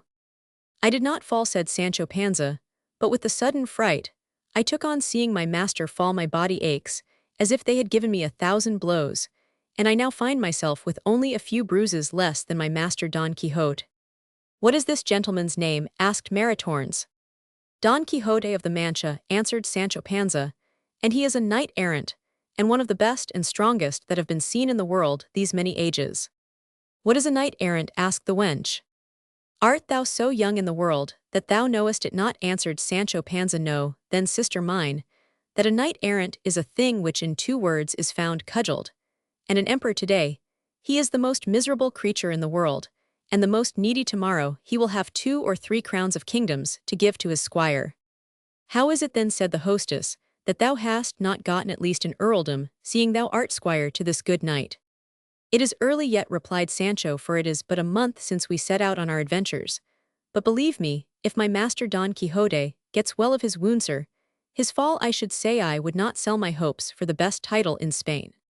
To all this Don Quixote listened very attentively, and sitting up in his bed, as well as he could, he took the hostess' hand, and said, "Believe me, beautiful lady, that you may count yourself fortunate in having entertained me in this your castle. My squire will inform you who I am, for self-praise is no recommendation. Only this I say, that I will keep eternally written in memory the service you have done to me, and I will be grateful to you as long as my life shall endure." The hostess, her daughter, and the good Maritornes remained confounded on hearing the words of the knight-errant, which they understood as well as if he had spoken in Greek. But yet they believed they were words of compliment, and so they thanked him for his courtesy, and departed, leaving Sancho and his master for the night. There happened to be lodging in the inn that night one of the officers of the Holy Brotherhood of Toledo, whose duty it was to travel the roads and inquire into cases of highway robbery. He, hearing some time later that a man was lying in the house, sorely wounded, must needs go and make an examination of the matter. He therefore lighted his lamp, and made his way to Don Quixote's garret. As soon as Sancho Panza saw him enter arrayed in a shirt and a nightcap with the lamp in his hand, which showed him to be a very ugly man, he asked his master, "Will this by chance be some wizard Moor come to torment us?" "A wizard it cannot be," said Don Quixote, "for those under enchantment never let themselves be seen." The officer could make nothing of their talk, and came up to Don Quixote, who lay face upwards encased in his plasters. "Well," said the officer roughly, "how goes it, my good fellow?" "I would speak more politely, if I were you," answered Don Quixote. "Is it the custom in this country lout to speak in that way to a knight-errant?" The officer, finding himself thus rudely addressed, could not endure it, and lifting up the lamp oil, and all gave Don Quixote such a blow on the pate with it, that he broke his head in one or two places, and leaving all in darkness left the room. "Ah," groaned Sancho, "this is indeed the wizard Moor, and he must be keeping his treasures for others, and for us nothing but blows." "It is ever so," replied Don Quixote, "and we must take no notice of these things of enchantment, nor must we be angry or vexed with them, for since they are invisible there is no one on whom to take vengeance. Rise, Sancho, if thou canst, and call the constable of this fortress, and try to get him to give me a little wine, oil, salt, and rosemary, to prepare the health-giving balsam, of which I have grievous need, for there comes much blood from the wound which the phantom hath given me." Sancho arose not without aching bones, and crept in the dark to where the innkeeper was, and said to him, "My lord constable, do us the favour and courtesy to give me a little rosemary, oil, wine, and salt to cure one of the best knights errant in the world, who lies yonder in bed, sorely wounded at the hands of a Moorish enchanter." When the innkeeper heard this, he took Sancho Panza for a man out of his wits, but nevertheless gave him what he wanted, and Sancho carried it to Don Quixote. His master was lying with his hands to his head, groaning with pain from the blows of the lamp, which however had only raised two big lumps, what he thought was blood being only the perspiration running down his face. He now took the things Sancho had brought, of which he made a compound, mixing them together, and boiling them a good while, until they came to perfection. Then he asked for a phial into which to pour this precious liquor, but as there was not one to be had in the inn, he decided to pour it into a tin oil vessel which the innkeeper had given him. This being done, he at once made an experiment on himself of the virtue of this precious balsam, as he imagined it to be, and drank off a whole quart of what was left in the boiling pot. The only result of this was that it made him very sick indeed, as well it might, and what with the sickness and the bruising and the weariness of body, he fell fast asleep for several hours, and at the end of his sleep awoke so refreshed, and so much the better of his bruises, that he took himself to be cured, and verily believed he had hit upon the balsam of Fierabras. Sancho Panza, to whom his master's recovery seemed little short of a miracle, begged that he might have what was left in the boiling pot, which was no small quantity. Don Quixote consenting, he took the pot in both hands, and tossed it down, swallowing very little less than his master had done. It happened, however, that Sancho's stomach was not so delicate as his master's, and he suffered such terrible pains and misery before he was sick that he thought his last hour was come, and cursed the balsam, and the thief who had given it to him. Don Quixote, seeing him in this bad way, said, "I believe, Sancho, that all this evil befalleth thee because thou art not dubbed knight, for I am persuaded that this balsam may not benefit anyone that is not." "If your worship knew that," replied poor Sancho, "bad luck to me and mine, why did you let me taste it?" Before Don Quixote could reply to this, Sancho became so terribly sick that he could only lie groaning and moaning for 2 hours, at the end of which he felt so shaken and shattered that he could scarcely stand, and sadly wished that he had never become squire to a knight-errant. Chapter 9. How Sancho paid the reckoning at the inn, which Don Quixote supposed was a castle. Now whilst Sancho Panza lay groaning in his bed, Don Quixote, who as we have said felt somewhat eased and cured, made up his mind to set off in search of new adventures, and full of this desire, he himself saddled Rozinante and put the pack-saddle on his squire's beast, and helped Sancho to dress, and to mount his ass. Then getting a horseback, he rode over to the corner of the inn and seized hold of a pike, which stood there to make it serve him instead of a lance. All the people that were staying at the inn, some 20 in number, stood staring at him, and among these was the innkeeper's daughter. Don Quixote kept turning his eyes towards her, and sighing dolefully, which every one, or at least all who had seen him the night before, thought must be caused by the pain he was in from his bruises. How Sancho paid the reckoning. When they were both mounted and standing by the inn gate, he called to the innkeeper, and said in a grave voice, "Many and great are the favors, Sir Constable, which I have received in this your castle, and I shall remain deeply grateful for them all the days of my life, if I am able to repay you by avenging you on some proud miscreant that hath done you any wrong. Know that it is my office to help the weak, to revenge the wronged, and to punish traitors. Ransack your memory, and if you find anything of this sort for me, to do you have but to utter it, and I promise you by the order of knighthood, which I have received, to procure you satisfaction to your heart's content." "Sir Knight," replied the innkeeper with equal gravity, "I have no need that your worship should avenge me any wrong, for I know how to take what revenge I think good when an injury is done. All I want is that your worship should pay me the score you have run up this night in mine, in both for the straw and barley of your 2 beasts, and your suppers and your beds." "This then is an inn," exclaimed Don Quixote. "Ay, that it is, and a very respectable one too," replied the innkeeper. "All this time then I have been deceived," said Don Quixote, "for in truth I thought it was a castle, and no mean one.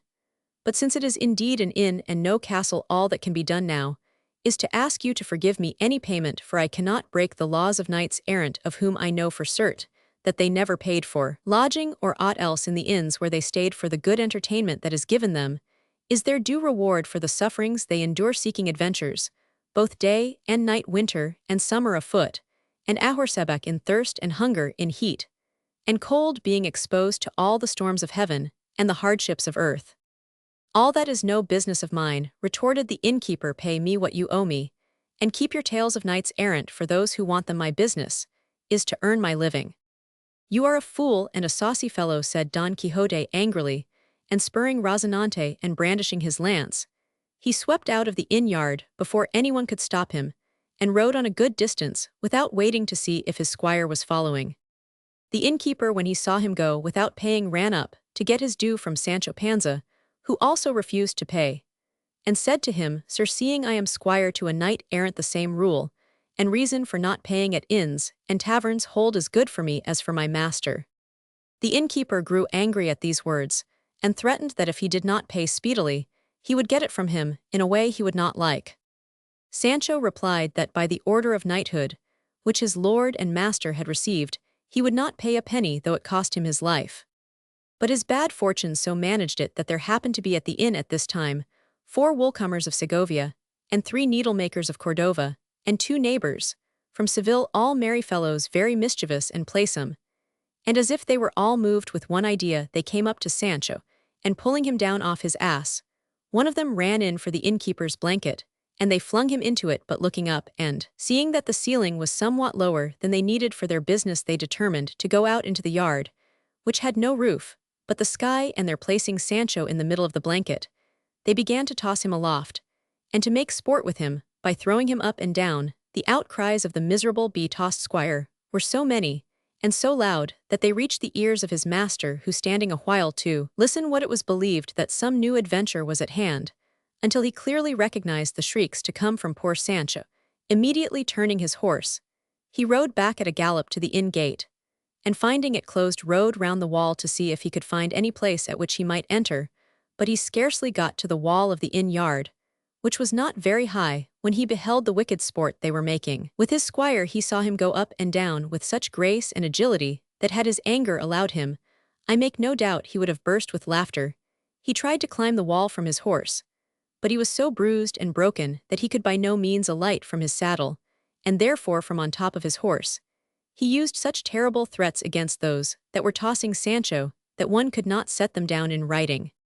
But in spite of his reproaches, they did not cease from their laughter or labor, nor did the flying Sancho stop his lamentations, mingled now with threats, and now with prayers. Thus they carried on their merry game, until at last from sheer weariness they stopped and let him be.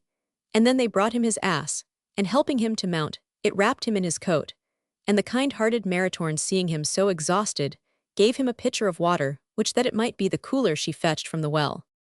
Just as he was going to drink, he heard his master's voice calling to him, saying, "Son Sancho, drink not water, drink it not, my son, for it will kill thee. Behold here, I have that most holy balsam." And he showed him the can of liquor, 2 drops of which if thou drinkest thou wilt undoubtedly be cured. At these words Sancho shuddered, and replied to his master, "You forget surely that I am no knight, or else you do not remember the pains I suffered last evening. Keep your liquor to yourself, and let me be in peace."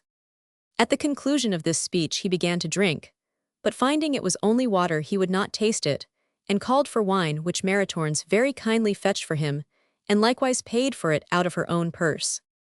As soon as Sancho had finished drinking, he stuck his heels into his ass, and the inn gate being thrown wide open, he rode out highly pleased at having paid for nothing even at the price of a tossing. The innkeeper, however, had kept his wallet, but Sancho was so distracted when he departed that he never missed it.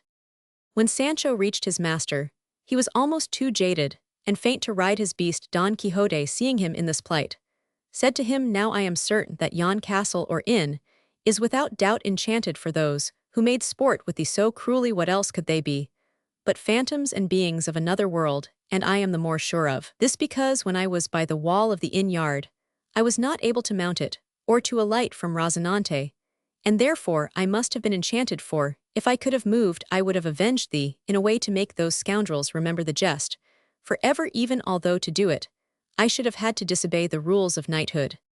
So would I also have avenged myself," said Sancho, "knight or no knight. But I could not, and yet I believe that those who amused themselves with me were no phantoms or enchanted beings, but men of flesh and bones, as we are, for one was called Pedro and another Tenorio, and the innkeeper called a third Juan. But what I make out of all this is, that those adventures which we go in search of will bring us at last so many misadventures, that we shall not know our right foot from our left, and the best thing for us to do, in my humble opinion, is to return us again to our village, and look after our own affairs, and not go jumping, as the saying is, out of the frying-pan into the fire." "How little dost thou know of knighthood, friend Sancho," replied Don Quixote. "Peace, and have patience, for a day will come when thou shalt see with thine own eyes how fine a thing it is to follow this calling. What pleasure can equal that of winning a battle or triumphing over an enemy?" "I cannot tell," answered Sancho, "but this I know, that since we are knights errant we have never won any battle, unless it was that with the Biscayan, and even then your worship lost half an ear. And ever after that time, it has been nothing but cudgels, and more cudgels blows, and more blows I, getting the tossing in the blanket to boot, and all this happens to me from enchanted people, on whom I cannot take vengeance." "That grieves me," replied Don Quixote, "but who knows what may happen? Fortune may bring me a sword like that of Amadis, which did not only cut like a razor, but there was no armor, however strong or enchanted, which could stand before it." "It will be like my luck," said Sancho, "that, when your worship finds such a sword, it will like the balsam be of use only to those who are knights, whilst poor squires will still have to sup sorrow." "Fear not that, Sancho," replied his master, and he rode ahead, his mind full of adventures, followed at a little distance by his unhappy squire. Of the Adventure of the Two Armies. Chapter 10. Of the Adventure of the Two Armies. Whilst they were riding on their way, Don Quixote saw a large dense cloud of dust rolling towards them, and turning to Sancho, said, "This is the day on which shall be shown the might of my arm, and on which I am to do deeds which shall be written in the books of fame. Dost thou see the dust which arises there? Know, then, that it is caused by a mighty army composed of various and numberless nations that are marching this way." "If that be so," replied Sancho, "then must there be two armies, for on this other side there is as great a dust." Don Quixote turned round to behold it, and seeing that it was so, he was marvellous glad, for he imagined that there were indeed two armies coming to fight each other in the midst of that spacious plain, for at every hour and moment his fancy was full of battles, enchantments, and adventures, such as are related in the books of knighthood, and all his thoughts and wishes were turned towards such things. As for the clouds he had seen, they were raised by two large flocks of sheep, which were being driven along the same road from two opposite sides, and this, by reason of the dust, could not be seen until they came near. Don Quixote was so much in earnest when he called them armies that Sancho at once believed it, asking, "What then shall we do, good master?"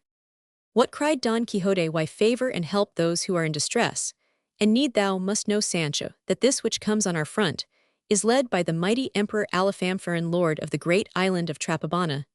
This other which is marching at our back is the army of his foe, the king of the Garamantes, Pentapolin of the naked arm, for he always goes into battle with his right arm bare." "But why do these two princes hate each other so much?" asked Sancho. "They are enemies," replied Don Quixote, "because Alifamfarin is a furious pagan, and is deeply in love with Pentapolin's daughter, who is a beautiful and gracious princess, and a Christian her father refuses to give her to the pagan king until he abandons Mahomet's false religion and becomes a convert to his own. By my beard, said Sancho, Pentapolin does right well, and I will help him all I can.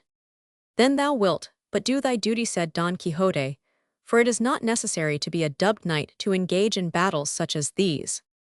Right, replied Sancho, but where shall we stow this ass that we may be sure of finding him after the fight is over, for I think it is not the custom to enter into battle, mounted on such a beast.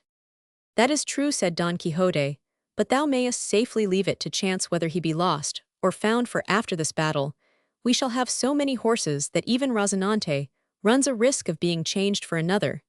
And now let us withdraw to that hillock yonder, that we may get a better view of both those great armies. They did so, and standing on the top of a hill, gazed at the two great clouds of dust, which the imagination of Don Quixote had turned into armies. And then Don Quixote, with all the eloquence he could muster, described to Sancho the names of the different knights in the two armies, with their colors and devices and mottos, and the numbers of their squadrons, and the countries and provinces from which they came. But though Sancho stood and listened in wonder, he could see nothing as yet of knights or armies, and at last he cried out, Where are all these grand knights, good my master? For myself, I can see none of them, but perhaps it is all enchantment, as so many things have been. How sayest thou so? Said Don Quixote, dost thou not hear the horses neigh, and the trumpets sound, and the noise of the drums? I hear nothing else, said Sancho, but the great bleating of sheep. And so it was indeed, for by this time the two flocks were approaching very near to them. The fear thou art in, said Don Quixote, permits thee neither to see nor hear aright, for one of the effects of fear is to disturb the senses, and make things seem different from what they are. If thou art afraid, stand to one side, and leave me to myself, for I alone can give the victory to the side which I assist. So saying, he clapped spurs to Rozinante, and setting his lance in rest, rode down the hillside like a thunderbolt. Sancho shouted after him, as loud as he could, Return, good Sir Don Quixote, return, for verily all those you go to charge are but sheep and muttons. Return, I say, alas, that ever I was born, what madness is this? Look, there are neither knights, nor arms, nor shields, nor soldiers, nor emperors, but only sheep. What is it you do, wretch that I am? For all this Don Quixote did not turn back, but rode on shouting in a loud voice, So ho, knights, ye that serve and fight under the banner of Pentapolin of the naked arm, follow me all of you, ye shall see how easily I will revenge him on his enemy Alifamfarin of Trapobana. With these words he dashed into the midst of the flock of sheep, and began to spear them with as much courage and fury as if he were fighting his mortal enemies. The shepherds that came with the flock cried to him to leave off, but seeing their words had no effect, they unloosed their slings, and began to salute his pate with stones as big as one's fist. But Don Quixote made no account of their stones, and galloping to and fro, everywhere cried out, Where art thou, proud Alifamfarin? Where art thou? Come to me, for I am but one knight alone, who desires to prove my strength with thee man to man, and make thee yield thy life for the wrong thou hast done to the valorous Pentapolin. At that instant, a stone gave him such a blow that it buried two of his ribs in his body. Finding himself so ill-treated, he thought for certain that he was killed or sorely wounded, and recollecting his balsam, he drew out his oil pot, and set it to his mouth to drink, but before he could take as much as he wanted, another stone struck him full on the hand, broke the oil pot into pieces, and carried away with it 3 or 4 teeth and grinders out of his mouth, and sorely crushed 2 fingers of his hand. So badly was he wounded by these 2 blows that he now fell off his horse on to the ground. The shepherds ran up, and believing that they had killed him, they collected their flocks in great haste, and carrying away their dead muttons, of which there were 7, they went away, without caring to inquire into things any further. Sancho was all this time standing on the hill, looking at the mad pranks his master was performing and tearing his beard, and cursing the hour when they had first met. Seeing, however, that he was fallen on the ground, and the shepherds had gone away, he came down the hill and went up to his master, and found him in a very bad way, although not quite insensible. Did I not tell you, Sir Don Quixote, said Sancho mournfully, did I not tell you to come back, for those you went to attack were not armies but sheep? That thief of an enchanter, my enemy, can alter things and make men vanish away, as he pleases. Know, Sancho, that it is very easy for those kind of men to make us seem what they please, and this malicious being, who persecutes me envious of the glory that I was to reap from this battle hath changed the squadrons of the foe into flocks of sheep. If thou dost not believe me, Sancho, get on thine ass and follow them fair and softly, and thou shalt see that, when they have gone a little way off, they will return to their original shapes, and ceasing to be sheep become men as right and straight, as I painted them to you at first. At this moment, the balsam that Don Quixote had swallowed began to make him very sick, and Sancho Panza ran off to search in his wallet for something that might cure him. But when he found that his wallet was not upon his ass, and remembered for the first time that it was left at the inn, he was on the point of losing his wits. He cursed himself anew, and resolved in his heart to leave his master and return to his house, even though he should lose his wages and the government of the promised island. Don Quixote had now risen, and with his left hand to his mouth, that the rest of his teeth might not fall out with the other, he took Rozinante by the bridle, and went up to where his squire stood leaning against his ass with his head in his hand, looking the picture of misery. Don Quixote, seeing him look so miserable, said to him, "Learn, Sancho, not to be so easily downcast, for these storms that befall us are signs that the weather will soon be fair. Therefore thou shouldst not vex thyself about my misfortunes, for sure thou dost not share in them."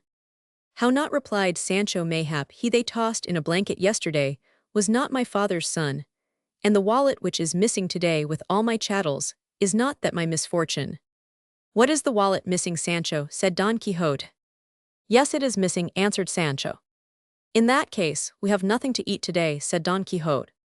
"It would be so," said Sancho, "should the herbs of the field fail us, which your worship says you know of, and with which you have told me knights errant must supply their wants."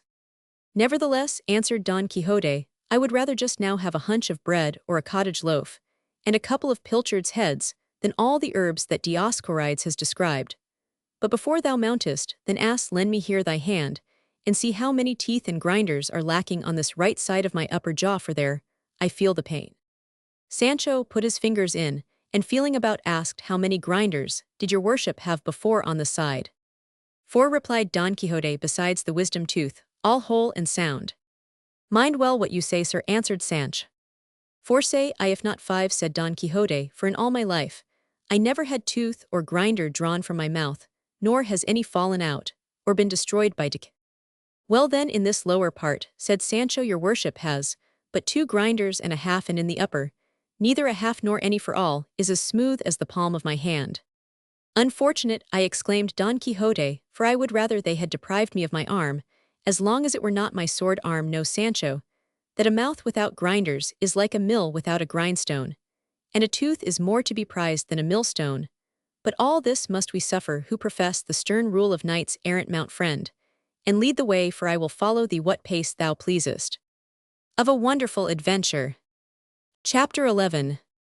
Of a wonderful adventure, which Don Quixote went through without peril to himself or Sancho. "Methinks, my master," said Sancho, "that all the mishaps that have befallen us in these days are without doubt in punishment for the sin you committed against the rules of knighthood, in not keeping your vow which you made not to eat bread, and all the other things you vowed to do, until you got the helmet of Malandrino, or whatever his name was." "Thou art very right, Sancho," said Don Quixote, "but to tell the truth it had passed from my memory. But I will make amends, as may be done by the rules of knighthood." "And doubtless," replied Sancho, "all will then be well, and I shall live to see none so great as Don Quixote of the Mancha, the knight of the rueful countenance." "Why do you give me that name, good Sancho?" asked his master. "Because truly," replied his squire, "your worship has now the most ill-favored face that any man ever saw, and it must be, I think, because you are tired out after the battle, or on account of the loss of your grinders." "I fancy," said Don Quixote, "that some sage must have put it into thy head to give me such a name, for now I remember that all knights took a name of that kind, and there was the Knight of the Flaming Sword, and the Knight of the Griffin, and many another. And from this day forward, I shall call myself by no other name than the Knight of the Rueful Countenance, and that the name may become me better, I will upon the first occasion cause to be painted on my shield a most ill-favored and sorrowful face." "There is no need," said Sancho, "to waste time and money in having the countenance painted. All that has to be done is that your worship should discover your own, and show your face to those that look at you, when without doubt they will name you he of the rueful countenance. Hunger and the loss of teeth have given your worship so evil a face that you may spare yourself the painting." Don Quixote laughed at his squire's pleasantry, but determined nevertheless to have the painting made on his shield, according to his fancy. They had now arrived at a wide, but hidden valley between two mountains where they alighted, and seeing a meadow on the side of the hill, thick with green and tender grass, they entered it, and marched along feeling their way for the night was so dark they could not see a jot. They had scarcely gone 200 paces when they heard a great noise of water, as if it fell headlong from some great and steep rock, and being by this time very thirsty, the sound cheered them greatly.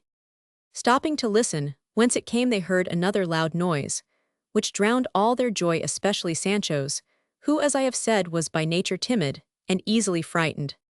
They heard, I say, certain blows louder than the sound of the rushing water, and struck in regular beats, accompanied by the ugly sounds of rattling irons and chains. These, with the furious sounds of the water, and the surrounding darkness, were enough to strike terror into any heart less brave than Don Quixote's. The night, as I said, was dark, and they were now among some tall trees, whose leaves moved by a gentle breeze made a low whispering sound, so that the loneliness of the place, the darkness, the noise of the water, the strange sounds of the heavy beating and rattling chains, all caused horror and fright the more, so, when they found that the blows never ceased and morning seemed as though it would never come. But Don Quixote was not disturbed by these things, and leaping on Rozinante, he seized his shield, brandished his lance, and said, "Friend Sancho, I am he for whom are reserved all dangerous, great, and valorous feats.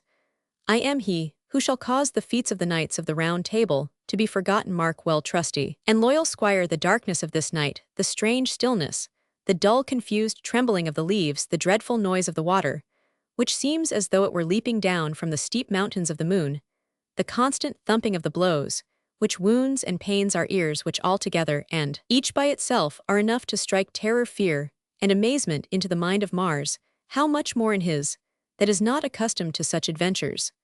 But with me it causeth my heart to almost burst in my bosom, with joy to try this peril, however great it may be. Therefore tighten Rozinante's girths a little, and may all be well with thee. Wait for me here 3 days, and no more, and if I do not return in the end of that time, go back to our village, and from thence for my sake to Toboso, where thou shalt say to my incomparable lady Dulcinea that her captive knight died attempting things that might make him worthy to be called hers." When Sancho heard his master say these things, he began to weep piteously, and said to him, "Sir, I see no reason why you should undertake this fearful adventure. It is now night, there is no one sees us, we can easily turn aside and go away from the danger. And since no one sees us, no one can set us down. As cowards, remember that I left my country wife and children to come and serve you, and to obtain that unlucky and accursed island you have promised me so often, and now you mean to forsake me here in this desert. Put it off at least until the morning, for it can want but little from this to daybreak." "Let it want what it may," answered Don Quixote, "it shall never be said of me that tears or prayers hindered my doing my duty as a knight." Sancho, seeing that his master's mind was made up, and that his tears, entreaties, and prayers were of no avail, determined to use his wits, and see if by trickery he could make him wait until daybreak. And so when he was tightening the horse's girths, he softly, and without being felt, tied his ass halter to both Rozinante's legs so fast that when Don Quixote thought to depart he could not, for his horse was not able to go a step, except by little jumps. Sancho, seeing the success of his trick, exclaimed, "Behold, sir, how heaven, moved by my tears and prayers, has ruled that Rozinante shall not be able to go a step. And if you persist in urging, spurring, and striking him, it will be to anger fortune and kick, as the saying is, against the pricks." Don Quixote grew angry at this, and yet the more he spurred Rozinante the less would he move. But at last, he became convinced that it was no further use attempting to make him go, and resolved to remain quiet until the morning came, or until Rozinante would please to depart. And having no idea that Sancho was the cause of this, he said to him, "Since it is so, Sancho, that Rozinante is not able to move, I am content to wait here until morning smiles, although I weep to think it may be so long in coming." "You shall have no cause to weep," replied Sancho, "for I will tell you stories from now till daylight, unless you would like to dismount and snatch a little sleep upon the green grass, after the custom of knights errant, that you may be the fresher the morrow to finish this terrible adventure." "Who talks of sleeping?" said Don Quixote angrily. "Am I one of those knights that repose in time of danger? Sleep, thou who wast born to sleep, or do what thou please, for I shall do what I think right."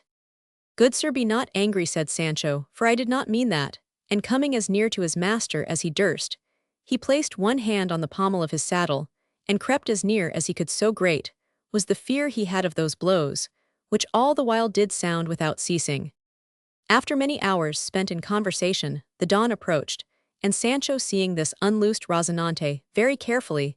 As soon as the horse felt himself free, though he was never very mettlesome, he began to paw with his hoofs, and Don Quixote, noticing that he moved, took it for a good sign, and believed that it was now time to attempt this fearful adventure.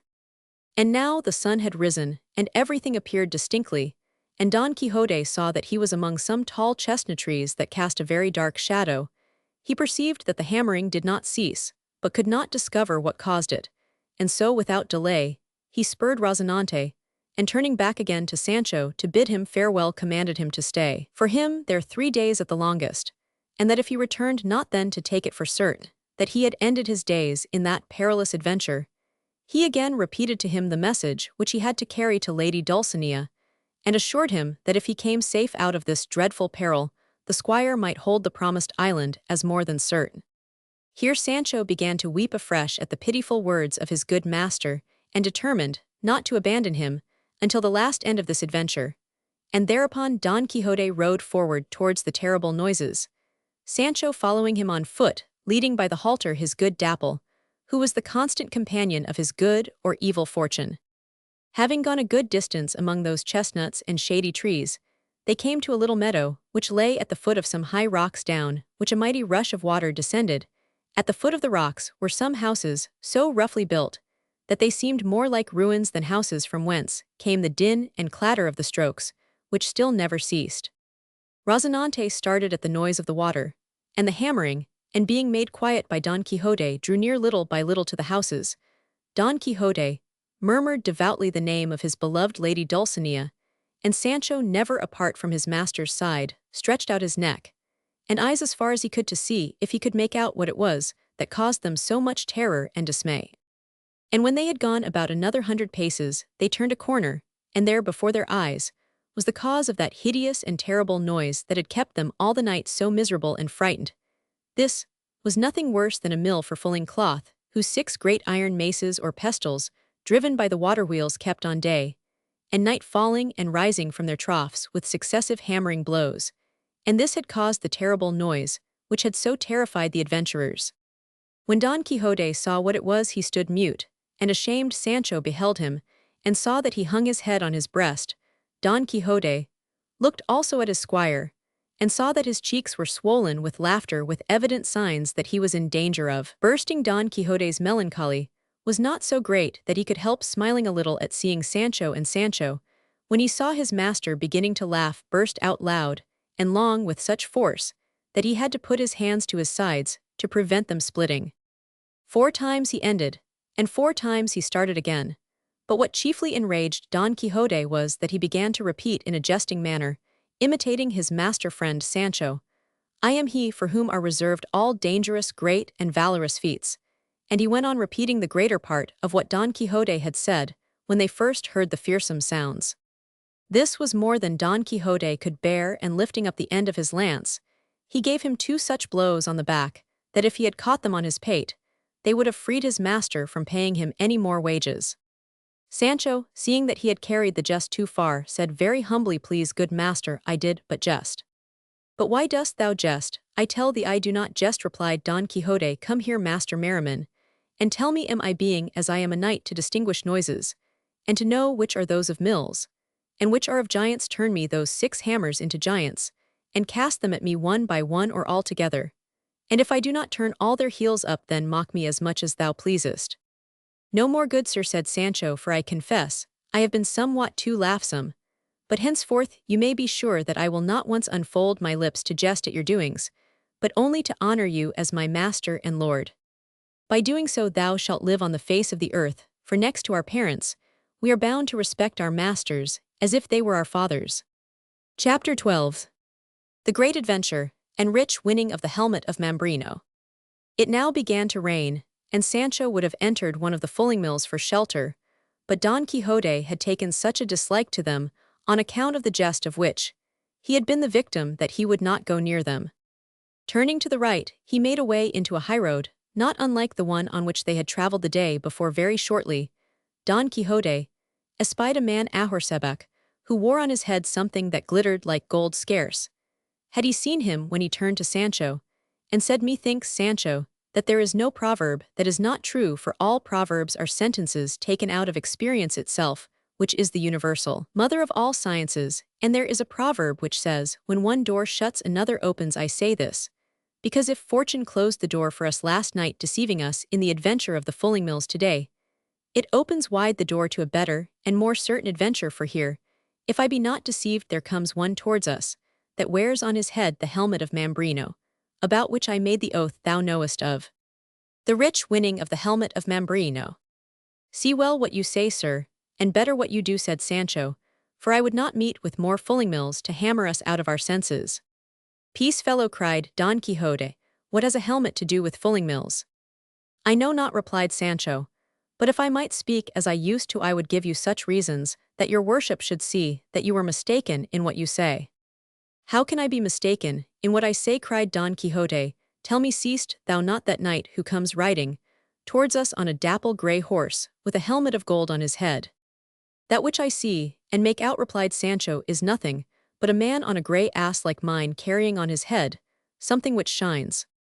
Why, that is Mambrino's helmet, said Don Quixote. Stand aside, and leave me alone with him, and thou shalt see how without a word this adventure shall be ended, and the helmet I have longed for be mine. As to standing aside, muttered Sancho, that I will take care to do, but I trust this is not another case of fulling mills. I have already told thee, said Don Quixote angrily, to make no mention of the mills, and if thou dost not obey me, I vow that I will batter the soul out of thy body. At this, Sancho, fearing lest his master should carry out his threat, held his peace. Now the truth of the matter as to the helmet, the horse, and the knight which Don Quixote saw was this: there were in that neighborhood two villages, the one so small that it had neither shop nor barber, but the larger one had, and the barber therefore served the smaller village on any occasion. When anyone wanted his beard trimmed, it so happened that he was now journeying to the smaller village, bringing with him a brazen basin, and as he rode along it chanced to rain, and therefore to save his hat, which was a new one, he clapped the basin on his head, and the basin being clean scoured glittered half a league. Off he rode upon a grey ass, as Sancho said, and that was the reason why Don Quixote took him to be a knight, with a helmet of gold, riding on a dapple grey steed, for everything he came across he made to fit in with the things he had read of in the books of knighthood. And when he saw the unfortunate rider draw near, without stopping to speak a word, he ran at him, with his lance, putting Rozinante at full gallop, and intending to pierce him through and through. And as he came up to him without stopping his horse, he shouted to him, "Defend thyself, caitiff, wretch, or else render to me of thine own, well, what is mine by all the rights of war." The barber, who saw this wild figure bearing down on him as he was riding along without thought or fear of attack, had no other way to avoid the thrust of the lance than to fall off his ass on to the ground, and no sooner did he touch the earth than he sprang up, more nimbly than a deer, and raced away across the plain faster than the wind, leaving behind him on the ground the coveted basin. With this Don Quixote was well content, and said that the pagan was a wise man in leaving behind him that for which he was attacked. Then he commanded Sancho to take up the helmet, who, lifting it, said, "The basin is a good one, and is worth 8 reals if it is worth a farthing."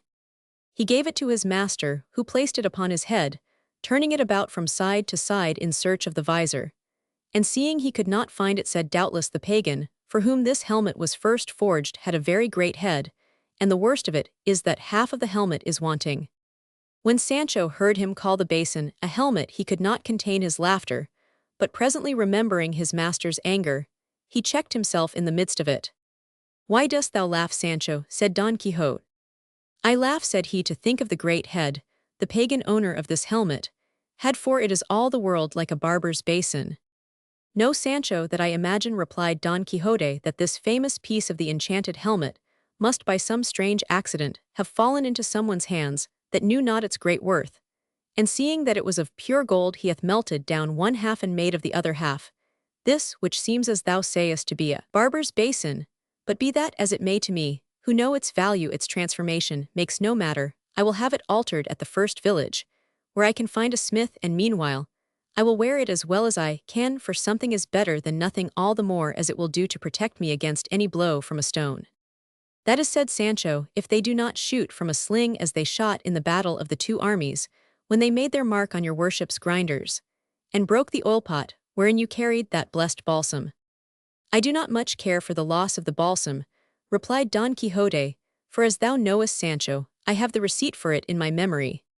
So have I too, groaned Sancho, but if ever I make it or try it again, as long as I live may this be my last hour. But letting that pass, what shall we do with this dapple grey steed, that looks so like a grey ass that Martino, or whatever his name was, has left behind him, for from the haste he made to get away, I do not think he intends to come back, and by my beard the beast is a good one. I am not accustomed to ransack and spoil those whom I overcome, nor is it the practice of knighthood to take the horses of others, unless the victor chance in combat to lose his own. Therefore, Sancho, leave the horse or ass, or what else thou pleasest to call it, for when his owner sees us departed he will return again for it. Truly, said Sancho, the laws of knighthood are strict, and if I may not change one ass for another, may I at least change the harness. Of that I am not very sure, said Don Quixote, and as it is a matter of doubt, you must not change them unless thy need is extreme. So extreme, said Sancho, that if they were for mine own person, I could not need them more. So saying, he decked out his ass with 1,000 fineries robbed from the other, and made him look vastly better than, having taken a drink at the stream, they turned their backs on the hateful fulling mills, and rode along the highroad, Don Quixote all the way describing to Sancho the successes in store for them, until he was interrupted by an adventure that must be told in another chapter. Don Quixote frees the galley slaves. Chapter 13. How Don Quixote set at liberty many poor wretches, who were being taken to a place to which they had no wish to go. As they rode onwards, Don Quixote lifted up his eyes, and saw coming along the road about a dozen men on foot, strung together on a great wire chain like beads. The chain was fastened round their necks, and they had manacles on their hands. There rode with them 2 men ahorsebec, and 2 others followed on foot. The horsemen had firelocks, and those on foot javelins and swords. As soon as Sancho saw them, he said, this is a chain of galley slaves, people forced by the king to go to the galleys. How people forced? Asked Don Quixote. Is it possible that the king will force anybody? I say not so, answered Sancho, but they are people condemned for their offenses to serve the king in the galleys. In fact, replied Don Quixote, however you put it, these folk are being taken where they go by force, and not of their own free will. That is so, said Sancho. Then if it be so, continued his master, here I see before me my duty to redress outrages, and to give help to the poor and the afflicted. I pray you, sir, said Sancho, consider that justice, representing the king himself, does wrong or violence to nobody, but only punishes those who have committed crimes. By this time, the chain of galley slaves came up, and Don Quixote, in very courteous words, asked those in charge of them to be good enough to inform him why they carried people away in that manner. One of the guardians ahorsebec answered that they were slaves condemned by his majesty to the galleys, and that there was no more to be said, nor ought Don Quixote to desire any further information. For all that, replied Don Quixote very politely, I would fain learn from every one of them the cause of his disgrace. To this the guardian ahorsebec answered, although we carry here the register of the crimes of all these wretches, yet if you wish to do so, ask it from themselves, and no doubt they will tell you their stories, for they are men who take delight in boasting of their rascalities. With this permission, which Don Quixote would have taken for himself if they had not given it, he went up to the chain, and asked of the first one for what sins he had found himself in such straits. He answered that his offense was no other than for being in love.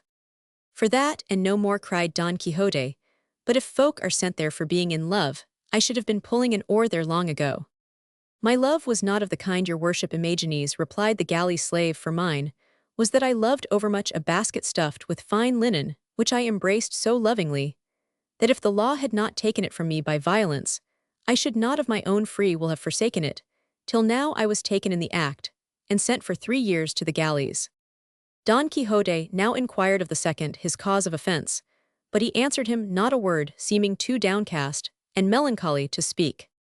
But the first one spoke for him, and said, Sir, this man goes for being a canary bird, I mean a musician or singer. Is it possible, said Don Quixote, that musicians and singers are sent to the galleys.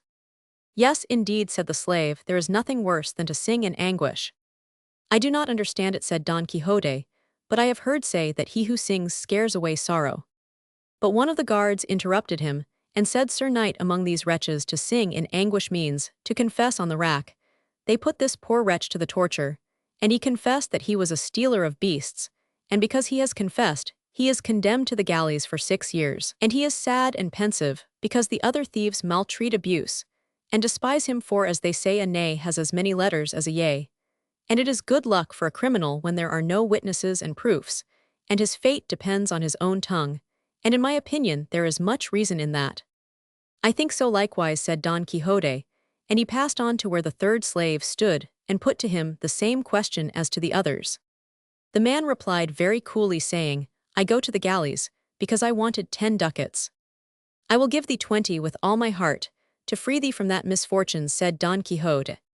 That, replied the slave, would be like one that hath money in the midst of the sea, and yet is dying of hunger, because he can get no meat to buy with it.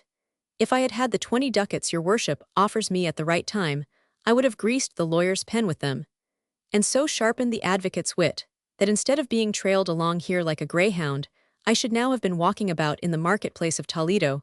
But patience, what must be must be. Don Quixote went from one to another receiving different answers, until he came to the last, who was a man about 30 years old of very comely looks. Except that he had a squint, he was differently tied from the rest, for he wore a chain to his leg so long that it wound round his whole body. He had besides round his neck 2 iron rings, from one of which 2 wires came down to his waist, on which were fastened 2 manacles. These held his hands fast locked with a great hanging lock, so that he could neither put his hand to his mouth, nor bend down his head to his hands. Don Quixote asked why he was so loaded with iron more than the rest.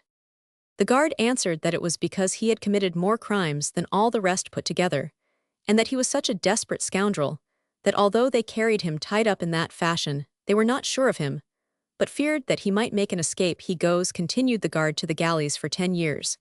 And when I tell you, he is the infamous Gins of Passamont, you will need, I think, to know no more about him. At this, Gins, who seemed very impatient at the guard's history, broke out into a torrent of abuse, and then turning to Don Quixote said, Sir Knight, if you have anything to bestow on us, give it us now, and begone, for you do but weary us by wanting to know the stories of other men's lives. And if you want to learn more, know that I am Gins of Passamont, whose life has been written by his own hand. He speaks truly, said the guard, for he himself hath penned his own history.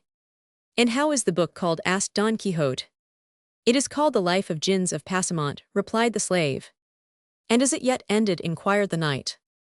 How can it be finished? Replied Gins, seeing my life is not yet finished, I intend to finish it in the galleys. You seem to be a clever fellow, said Don Quixote. And an unlucky one, replied Gins, for bad luck always pursues genius.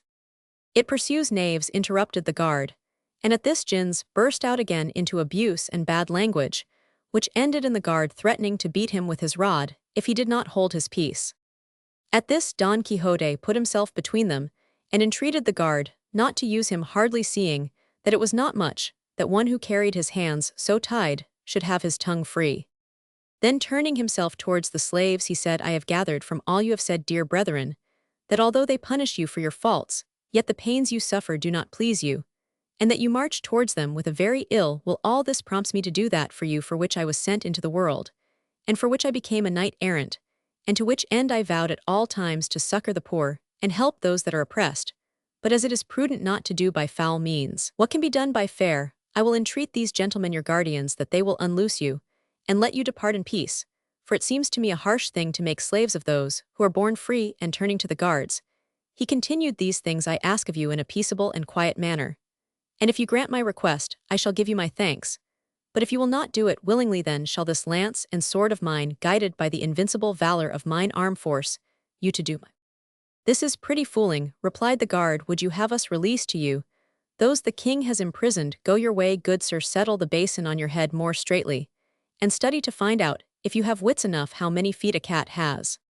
You are a cat, and a rat, and a knave, said Don Quixote in a rage, and without a word he set on him so fiercely, and without giving him time to defend himself, that he struck him to the earth, badly wounded with his lance. Luckily for the knight, This was the guard that had the firelock. At first the other guards stood astounded at this unexpected event. Then they recovered themselves, and the horsemen drew their swords, the footmen grasped their javelins, and all of them attacked Don Quixote, who quietly prepared to receive them. No doubt he would have been in some danger. But the slaves, seeing a chance of liberty, broke the chain by which they were linked together. The hurlyburly was such that the guards first ran to prevent the slaves getting free, then to defend themselves from Don Quixote, who attacked them, so that they could do nothing to any purpose to keep their prisoners. Sancho, for his part, helped to loose Gins of Pasamont, who was the first to leap into the field free from all fetters, and setting upon the other overthrown guard, he took his sword and firelock from him, with the latter in his hand, by pointing it at one, and aiming it at the other. He cleared the field of all the guards, who were the more easily got rid of because the galley slaves were now all at liberty, and showered at their late keepers volleys of stones. When their victory was complete, Don Quixote called all the slaves together, and they gathered round to hear what he commanded when he spoke to them, as follows: It is the duty of well-bred people to be grateful for benefits received, and ingratitude is one of the worst of sins. I say this, sirs, because you know what good you have received at my hand, and the only reward I ask is that you all go from here, laden with the chains from which I have just freed your necks, to the city of Toboso, and there present yourselves before the lady Dulcinea of Toboso, and tell her that her knight of the rueful countenance sends you there to do her service. Relate unto her the way in which I won your freedom, and this being done you may then go your ways. Gins answered for all the rest, saying that which you demand is impossible to perform, because we must not travel the roads together, but go alone, and divided to the end, that we be not captured again by the guards of the Holy Brotherhood, who will make search for us to tell us to go to Toboso, is as absurd as to seek for pears on an elm tree, and we shall not do it. At this Don Quixote was mightily enraged, and said, I tell thee, Don Gins, or whatever thy name is, that after what thou hast said, thou shalt go thyself alone with thy tail between thy legs, and bearing the whole length of the chains with thee. Gins, who was a violent fellow, and quite understood that Don Quixote was not very wise, seeing the foolish way in which he had set them at liberty, would not stand this abuse, and winked at his companions, who stepping aside sent such a shower of stones against Don Quixote that he had not time to cover himself with his shield, and poor Rozinante was in such terror that he would not move forward to the attack. Sancho ran behind his ass, and by this means sheltered himself from the tempest of stones that rained on both of them. Several stones struck Don Quixote on the body with such force that at last he fell from his horse, and onto the ground, and no sooner was he fallen than Gins leaped upon him, and taking the basin from his head, gave him 3 or 4 blows with it on the shoulders, and afterwards struck it on the ground, so as to break it into pieces. They then stripped him of a tunic he wore over his armor, and would have taken his stockings if they could have got them from under his armor. From Sancho they took his coat, leaving him in his shirt sleeves, and dividing the spoils of battle among themselves, they made the best of their way off, each one as it pleased him, with no further thought of their benefactor, or his lady Dulcinea of Toboso. The ass Rozinante, Sancho, and Don Quixote remained alone. The ass, with drooping head, stood shaking his ears every now and then, as if he thought the storm of stones was not yet over. Rozinante lay overthrown by his master, who was lying on the ground. Sancho stood trembling at the thought of the bullets of the Holy Brotherhood, and Don Quixote was amazed to see himself so wickedly used by those to whom he had done so great a service. Chapter 14. Of what befell Don Quixote in the Brown Mountains. Don Quixote, finding himself in such a bad plight, said to his squire, I have often heard it said that to do good to ungrateful men is to cast water into the sea. If I had listened to your advice, I might have avoided this trouble. But now that it is over, there is nothing for it but to be patient, and to be wise another time. If you take warning by this or anything else, replied Sancho, call me a Turk. But as you say, you might have avoided this trouble by taking my advice. Listen to what I say now, and you will avoid a greater danger, for let me tell you that it is no use talking about knighthood and its customs to the Holy Brotherhood, for it cares not 2 farthings for all the knights errant in the world, and for myself, I seem to hear their arrows buzzing round my ears already. Thou art by nature a coward, Sancho, replied Don Quixote, but that thou mayest not say that I am obstinate, and that I never follow thine advice, I will take thy counsel this time, and hide myself from the attacks thou fearest so greatly. But it must be on one condition, that thou never tell to any mortal creature that I withdrew myself out of this danger for fear but only to humor thy wishes for if thou sayest anything else thou least. Don Quixote meeting Cardenio. Sir, answered Sancho Panza to retreat, is not to run away, nor is it wise to wait where there is more danger than hope. And it is the part of a wise man to spend today in keeping himself safe for tomorrow, therefore, rude clown, as I am, take my advice, and mount Rozinante, and follow me as quickly as you are able. Don Quixote mounted Rozinante without another word, and Sancho leading the way on his ass, they entered that part of the Brown Mountains that was near them, a favorite haunt for outlaws and robbers in those days, and a spot where they would be safe from pursuit, for it was Sancho's plan to hide themselves for some days among the crags, so as not to be found, even if the Holy Brotherhood should come and look for them. They arrived that night in the very midst of the mountains, and there Sancho thought it best to spend the night, and indeed as many days as their food lasted. And with this intention, they took up their abode among a number of tall trees that grew between two rocks. It happened, however, that Gins of Pasamont, the famous cheat and robber whom Don Quixote by his valor and folly had released from his chains, resolved to hide himself also among the same mountains, and destiny led him to the very spot where Don Quixote and his squire were hiding, and at the very moment that they had fallen asleep tired out with the day's toil, and, as the wicked are always ungrateful, and necessity forces them to evil deeds, Gins, who was neither grateful nor good-natured, resolved to rob Sancho Panza of his ass, not caring for Rozinante, as he thought he was not worth riding or selling. Sancho Panza slept soundly, and while he slept Gins stole his ass, and before morning he was so far off as to be past finding. The morning sun arose, bringing joy to the earth, but only grief to poor Sancho, for he missed his Dapple, and finding himself deprived of him, he began the saddest and most doleful lamentation possible. And when Don Quixote awoke, he heard him mourning in a most melancholy way, crying out, "O my beloved ass, born in mine own house, the sport of my children, the comfort of my wife, the envy of my neighbors, the ease of my burdens, and beyond all the support of my household, for with what I gain daily, by thee did I pay half of mine expenses." Don Quixote, who heard this lament, and knew the cause of it, comforted Sancho as best he could, and desired him to have patience, promising to give him a letter to command those at his house to hand over to him 3 out of 5 ass foals that he had at home. Sancho was comforted by this, dried his tears, moderated his sobs, and thanked Don Quixote for the favors he had done him. And as they entered farther among the mountains, the knight felt glad at heart that he had come to a place so suitable for the adventures he was in search of. They reminded him of marvelous stories he had read of what had happened to knights errant in similar wild places, and his mind was so full of these things that he thought of nothing else whatever. As for Sancho, he trudged behind his master, loaded with the things that his ass should have carried. While Sancho was thus walking along, he raised his eyes, and saw that his master had come to a stop, and was trying with the point of his lance to lift what seemed like a bundle that was lying on the ground, upon which he ran to see whether his master wanted his aid, and came up to him, just as he was lifting up a saddle cushion with a portmanteau fast to it. These were half rotten, and falling to pieces, yet they weighed so much that Sancho's help was required to lift them up. His master ordered him to see what was in the portmanteau, and Sancho obeyed him as quickly as might be, and although it was shut with a chain and a padlock, yet Sancho could see through the rents and tears what was inside it, namely 4 fine holland shirts, and other linen clothes both curious and delicate, besides a handkerchief, containing a good quantity of gold. At last, cried Sancho, we have met with an adventure worth something, and searching on he came across a little memorandum book, very richly bound.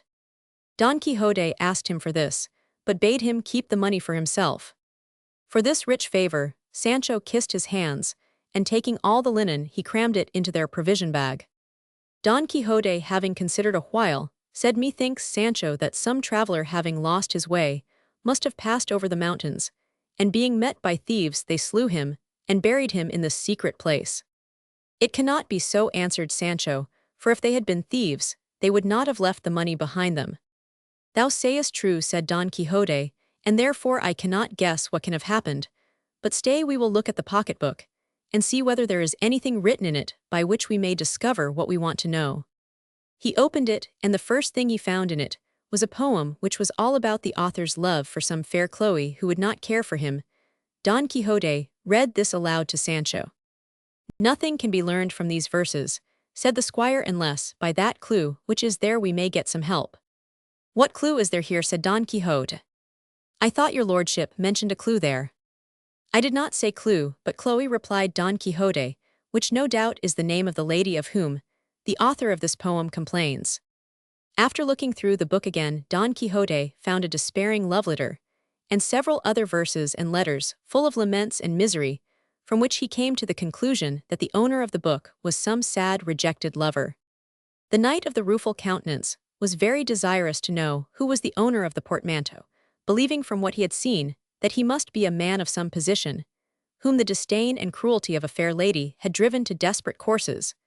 But as there was no one in this remote and solitary place to satisfy his curiosity, he rode on taking any road that Rozinante chose in the firm belief that he would find some strange adventure among the mountains.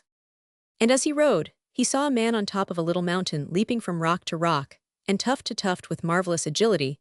He made him out to be half-naked with a black and matted beard, his hair long, and tangled, his feet unshod, and his legs bare. He wore some breeches of tawny velvet, but these appeared so torn to rags that his skin showed in many places. His head too was bare.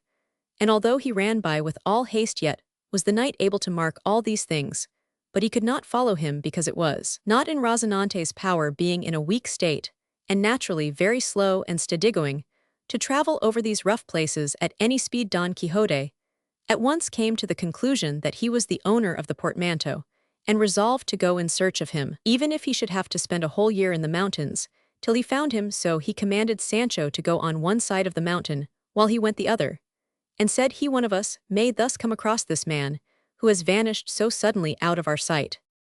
"I dare not do so," replied Sancho, "for on parting one step from you fear seizes me, and fills me with 1,000 kinds of terror and affright.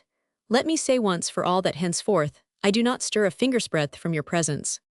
"Well," replied Don Quixote, "I am glad that thou dost build upon my valor, which shall not fail thee even though everything else fails thee. Follow me then, and keep thine eyes open, so that we may find this strange man, who is no doubt the owner of the portmanteau."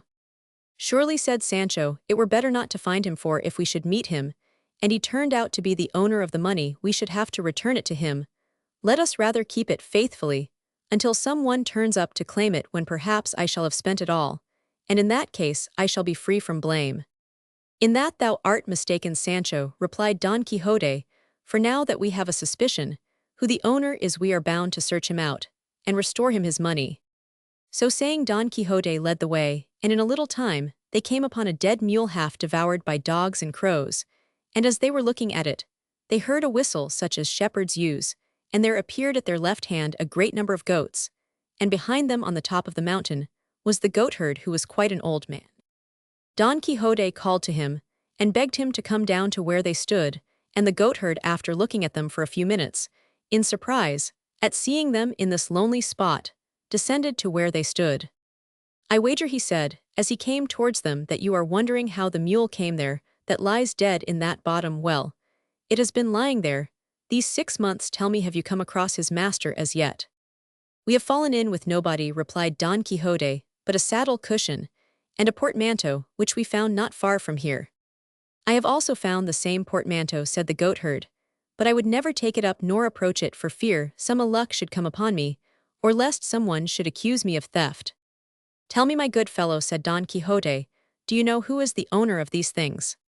"All I can tell you is this," said the goatherd, "that some 6 months ago, more or less, there arrived at one of our sheepfolds, some 3 leagues off, a young gentleman of comely presence, mounted on that mule which lies dead there, and with the same saddle cushion and portmanteau that you have seen. He asked us which was the most hidden part of the mountain, and we told him that this was, which is certainly true, for if you go a league further on perhaps you might not find your way out.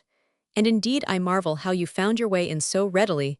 As soon as the young man had heard our answer, he turned his bridle and went towards the place we showed him, and made towards these mountains. After that we did not see him for a good many days, until one day when one of our shepherds came by with provisions, he attacked him and beat him, and carried off all the bread and cheese that he carried, and then fled away back again to the mountains. When we heard of this, some of us goatherds went to look for him, and spent almost 2 days in the most solitary places in the mountains, and in the end found him lurking in the hollow part of a large cork tree. He came out to us very meekly, his clothes torn, and his face burned by the sun, so that we hardly knew him again, he saluted us courteously, and in a few civil words told us not to wonder at his condition, for he was working out a penance placed upon him for the sins he had committed. We begged him to tell us who he was, but he would not do so. We begged him also that, when he had need of food, he would tell us where we might find him, and we would willingly bring it to him, and told him there was no need to take it by force. He thanked us very much for our offer, and asked pardon for his violence, and promised in future to ask food of our shepherds without giving annoyance to anyone. But even while he was speaking to us, he bit his lips and bent his brows, and it was clear some fit of madness was upon him. For he cried out, "O treacherous Fernando, here, thou shalt pay me the injury thou didst me, these hands shall rend thy heart," and many other wild and whirring words, which he addressed to some Fernando, but at the same time he fell upon one of our goatherds, and we had no little trouble to get him away. Then, without another word, he fled to the briars and the brambles where we could not follow him. By this we think that he has a madness which comes upon him at times, for sometimes he will take his food from our shepherds with courtesy and humanity, at others he seizes it by force, though they are ever willing to give it.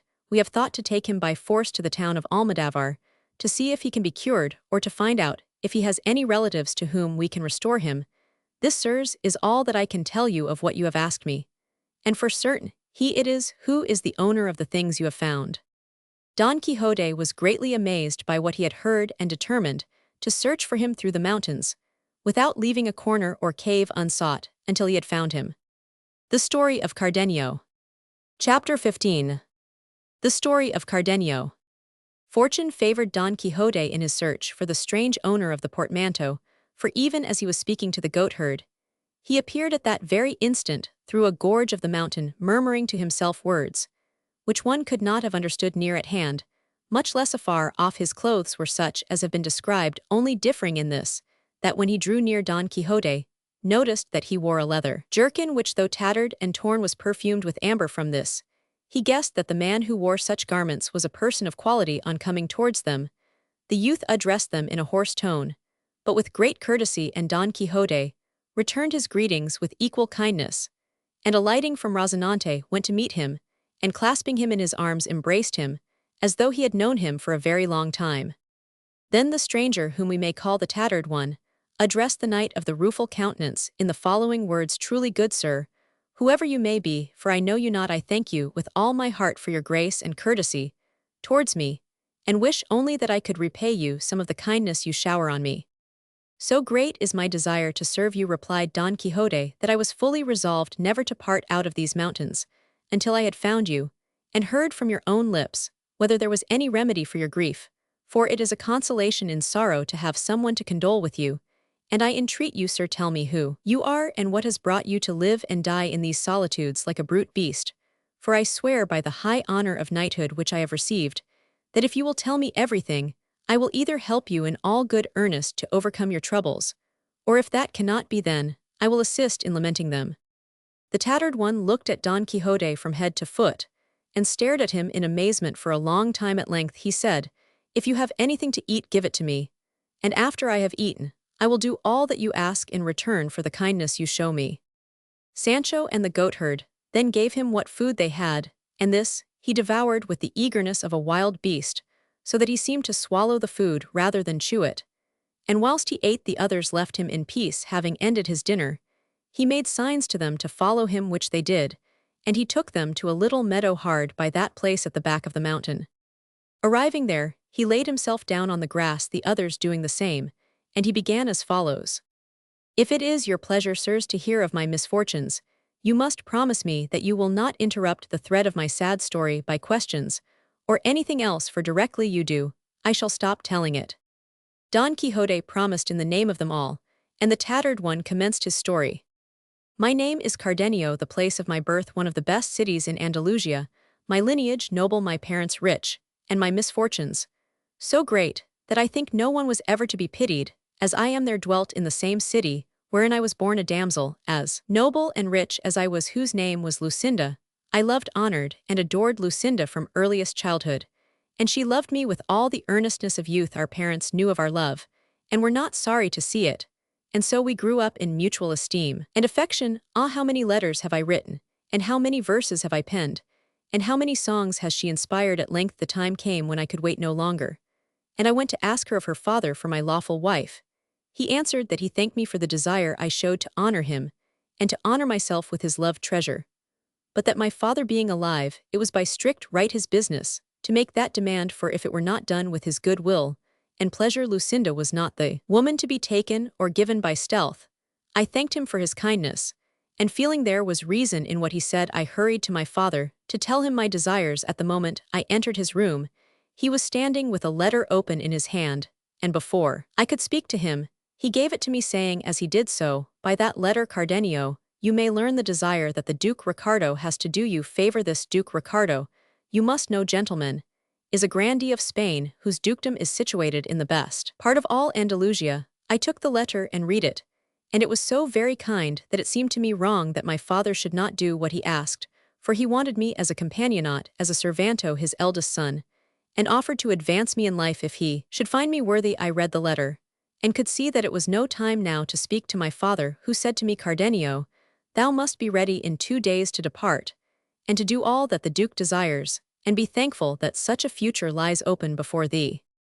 The time for my departure arrived. I spoke to my dear Lucinda, and also to her father, and begged him to wait for a while, until I knew what the Duke Ricardo wanted of me, and until my future was certain. He promised not to bestow his daughter elsewhere, and she vowed to be always faithful to me, and so I left. I was indeed well received by the Duke Ricardo, and nobly treated. His elder son liked me well, and was kind to me, but the one who rejoiced most at my coming was Fernando, his second son, a young man who was both noble, gallant, and very comely. In a short time, he had so made me his friend that there were no secrets between us, and he told me all his thoughts and desires, and confided to me a love affair of his own, which caused him much anxiety. He had fallen in love with the daughter of a farmer, his father's vassal, whose parents were rich, and she herself was beautiful, modest, and virtuous. But he did not dare to tell his father of his love, because of their difference in rank, and though he had promised to marry this farmer's daughter, he had come to fear that the Duke would never consent to let him carry out his desire. He told me that he could find no better mode of keeping the remembrance of her beauty out of his mind than by leaving home for some months, and he suggested that we should both depart for a while to my father's house, under the pretense of going to buy horses, for the city where I was born was a place where they bred the best horses in the world.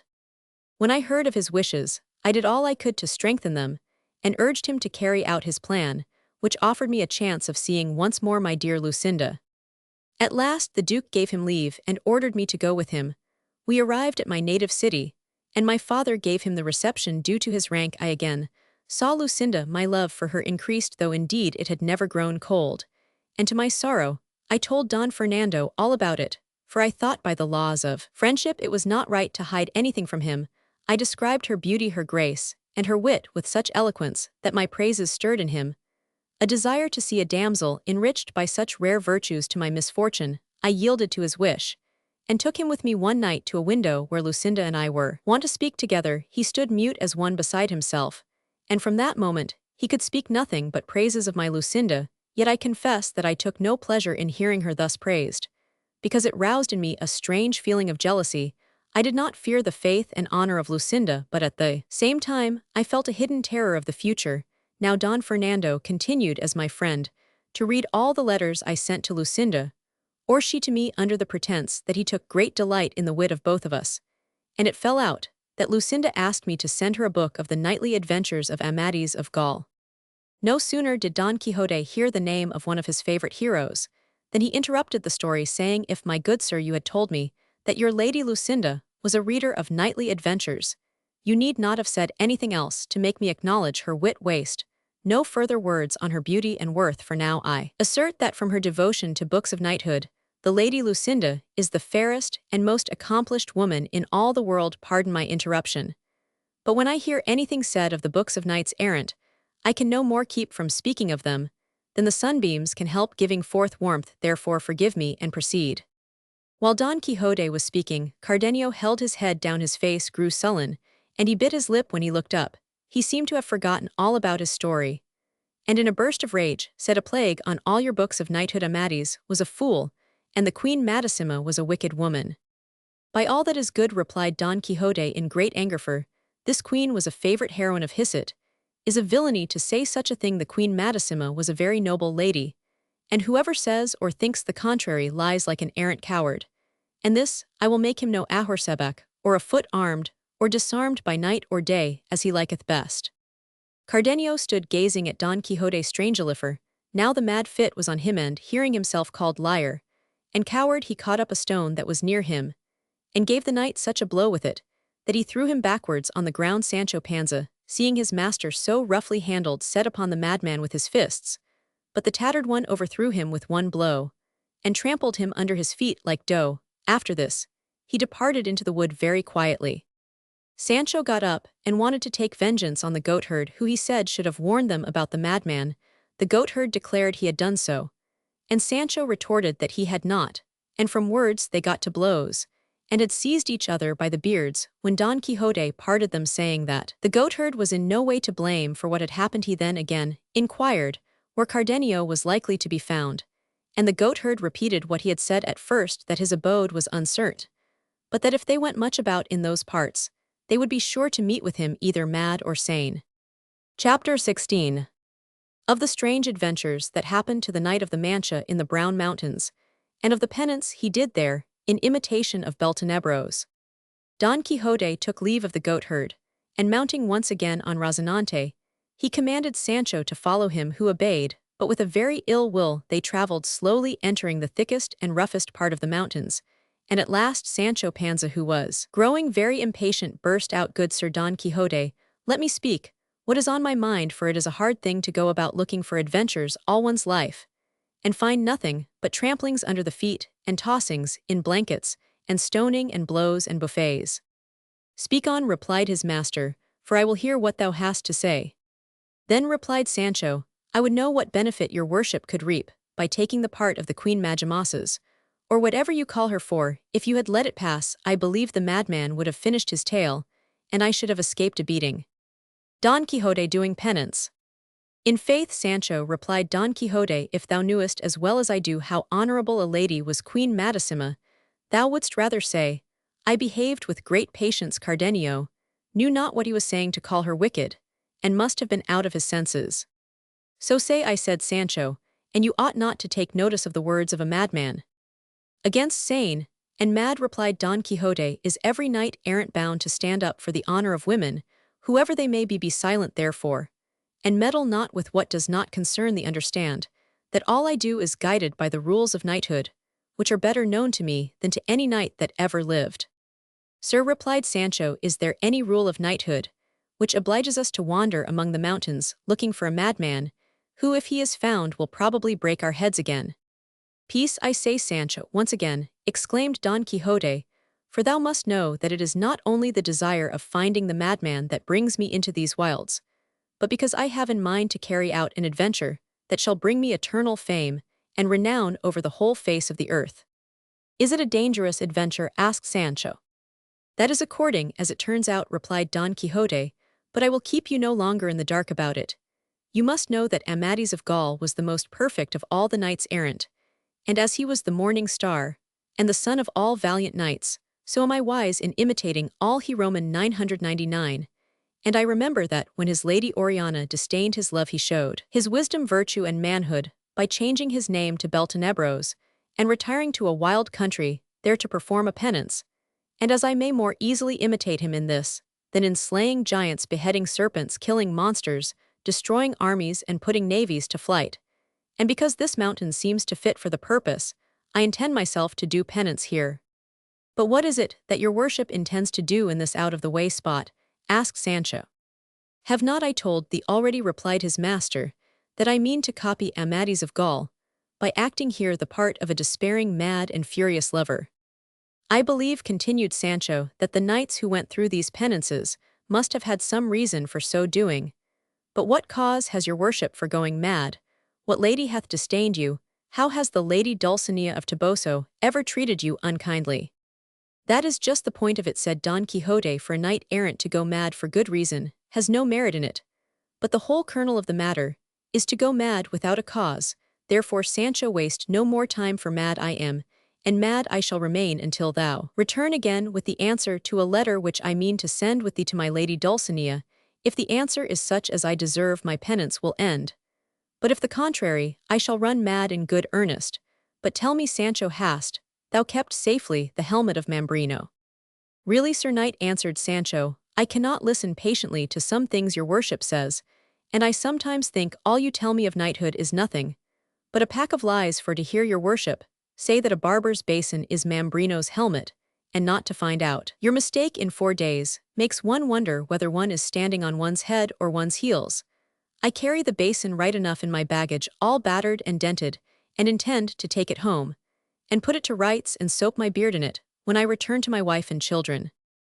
Ah, Sancho, replied Don Quixote, I think that thou hast the shallowest pate that ever any squire had or hath in this world. Is it possible thou hast so long travelled with me, and not found out that all the adventures of knights errant appear illusions, follies, and dreams, and turn out all contrariwise? So this that thou callest a barber's basin is to me Mambrino's helmet, and to another person has some other shape altogether, not that it has all these shapes. But these things are the work of wicked enchanters or magicians, who transform everything, making things seem what they please in order to annoy us. By this time they had arrived at the foot of a lofty mountain, which stood like a huge rock apart from all the rest close by glided a smooth river, hemmed in on every side by a green and fertile meadow. Around were many fine trees and plants and flowers, which made the spot a most delightful one. Here, cried Don Quixote in a loud voice, I elect to do my penance. Here shall the tears from my eyes swell the limpid streams, and here shall the sighs of my heart stir the leaves of every mountain tree. O Dulcinea of Toboso, day of my night, and star of my fortunes, consider the pass to which I am come, and return a favorable answer to my wishes. With this he alighted from Rozinante, and taking off his saddle and bridle gave him a slap on his haunches, and said, He gives thee liberty that wants it himself, O steed famous for thy swiftness, and the great works thou hast done. When Sancho heard all this, he could not help saying, I wish Dapple were here, for he deserves at least as long a speech in his praise. But truly, Sir Knight, if my journey with your letter and your penance here are really to take place, it would be better to saddle Rozinante again, that he may supply the want of mine ass. As thou likest about that, said Don Quixote, but thou must not depart for 3 days, as yet, during which time thou shalt see what I will say and do for my lady's sake, that thou mayest tell her all about it. But what more can I see, asked Sancho, than what I have already seen? Thou art well up in the matter, certainly, replied his master, for as yet I have done nothing, and if I am to be a despairing lover, I must tear my clothes and throw away mine armor, and beat my head against these rocks, with many other things that shall make thee marvel. For goodness' sake, cried Sancho, take care how you go knocking your head against rocks, for you might happen to come up against so ungracious a rock, that it would put an end to the penance altogether. If the knocks on the head are necessary, I should content yourself, seeing that this madness is all make-believe, with striking your head on some softer thing, and leave the rest to me, for I will tell your lady that I saw you strike your head on the point of a rock that was harder than a diamond. I thank thee, Sancho, for thy good will, replied the knight, but the rules of knighthood forbid me to act or to speak a lie, and therefore the knocks of the head must be real solid knocks, and it will be necessary for thee to leave me some lint to cure them, seeing that fortune has deprived us of that precious balsam. It was worse to lose the ass, said Sancho, seeing that with him we lost lint and everything. But pray your worship never mention that horrible balsam again, for the very name of it nearly turns me inside out. And now write your letter, and let me saddle Rozinante, and be gone, for I warrant when I once get to Toboso, I will tell the lady Dulcinea such strange things of your follies and madness, that I shall make her as soft as a glove, even though I find her harder than a cork tree, and with her sweet and honeyed answer, I will return as speedily as a witch on a broomstick, and release you from your penance. But how shall we write a letter here, said Don Quixote. And how can you write the order for the handing over to me of the escolts, asked Sancho. Seeing there is no paper, said the knight, we might like the ancients write on waxen tablets, but that wax is as hard to find as paper. But now that I come to think of it, there is Cardenio's pocketbook, I will write on that, and thou shalt have the matter of it written out in a good round hand at the first village, wherein thou shalt find a schoolmaster. But what is to be done about the signature, asked Sancho. The letters of Amadis were never signed, replied Don Quixote. That is all very well, said Sancho, but the paper for the 3 asses must be signed, for if it be copied out they shall say it is false, and then I shall not get the escolts. Well then, the order for the escolts shall be signed in the book, said Don Quixote, And as for the love letter, thou shalt put this ending to it yours, till death the night of the rueful countenance, and it will be no great matter that it goes in a strange hand, for as well as I remember Dulcinea can neither read nor write, nor has she ever seen my handwriting, for indeed, during the 12 years, I have been loving her more dearly than the light of my eyes. I have only seen her 4 times. And I doubt if she hath ever noticed me at all, so closely have her father Lorenzo Corchulo and her mother Aldonza brought her up. Ha ha, cried Sancho, then the lady Dulcinea of Toboso is the daughter of Lorenzo Corchulo, and is called Aldonza Corchulo. That is, she, said Don Quixote, and a lady worthy to be the empress of this wide universe. I know her very well, replied Sancho, and can tell you that she can throw an iron bar with the strongest lad in our village. She is a girl of metal, tall and stout, and a sturdy lass that can hold her own with any knight-errant in the world out upon her. What an arm she hath! Why, I saw her one day stand on top of the church belfry to call her father's servants from the fields, and though were half a league off they heard her, as though she were in the next field, and the best of her is there is nothing coy about her, but she jokes with all, and makes game and jest of everybody. To be frank with you, Sir Don Quixote, I have been living under a great mistake, for really and truly, I thought all this while that the lady Dulcinea was some great princess, with whom your worship was in. I have told thee, Sancho, many times before now, said Don Quixote, that thou art a very great babbler. Understand, then, that my lady Dulcinea is to me as good and beautiful as any princess in the world, and that is enough. With these words he took out the pocketbook, and going aside began to write with great gravity. When he had ended he called Sancho to him, and read him the following letter. Sovereign Lady, the sore wounded one, O sweetest Dulcinea of Toboso, sends thee the health which he wants himself. If thy beauty disdain me, I cannot live. My good squire Sancho will give thee ample account, O ungrateful fair. One of the penance I do for love of thee, should it be thy pleasure to favor me, I am thine. If not, by ending my life, I shall satisfy both thy cruelty and my desires. Thine until death. The Knight of the Rueful Countenance. By my father's life, said Sancho, it is the noblest thing that ever I heard in my life, and now will your worship write the order for the 3 escolts. With pleasure, answered Don Quixote, and he did as he was desired. And now, said Sancho, let me saddle Rozinante, and be off, for I intend to start without waiting to see those mad pranks your worship is going to play. There is one thing I am afraid of, though, and that is that on my return I shall not be able to find the place where I leave you. It is so wild and difficult. Take the marks well, and when thou shouldst return, I will mount to the tops of the highest rocks. Also it will be well to cut down some boughs, and strew them after you, as you go, that they may serve as marks to find your way back like the clue in Theseus' labyrinth. Sancho did this, and not heeding his master's request to stay, and see him go through some mad tricks in order that he might describe them to Dulcinea, he mounted Rozinante and rode away. He had not got more than 100 paces when he returned, and said, Sir, what you said was true, and it would be better for my conscience if I saw the follies you are about to do before I describe them to your lady. Did I not tell thee so? Said Don Quixote. Wait but a minute. Then, stripping himself in all haste of most of his clothes, Don Quixote began cutting capers and turning somersaults in his shirt tails, until even Sancho was satisfied that he might truthfully tell the lady Dulcinea that her lover was mad, and so turning away, he started in good earnest upon his journey. The Curate and the Barber in Disguise. Chapter 17. Of Sancho's journey to the lady Dulcinea. Don Quixote, left to himself, climbed to the top of a high mountain, and spent his days making poems about the beautiful Dulcinea, which he recited to the rocks and trees around him in this, and in calling upon the nymphs of the streams and the satyrs of the woods to hear his cries, did he pass his time, while Sancho was away. As for his squire, turning out on the highway, he took the road which led to Toboso, and arrived the next day at the inn, where he had been tossed in a blanket. He no sooner saw it than he imagined that he was once again flying through the air, and he half made up his mind that he would not enter the inn, although it was now dinner hour, and he felt a marvelous longing to taste some cooked meat again, as he had eaten nothing but cold fare for a good many days. This longing made him draw near to the inn, remaining still in some doubt as to whether he should enter it or not. As he stood musing, there came out of the inn 2 persons, who recognized him at once, and the one said to the other, Tell me, Sir Curate, is not that horseman riding there Sancho Panza, who departed with Don Quixote to be his squire? It is, said the curate, and that is Don Quixote's horse.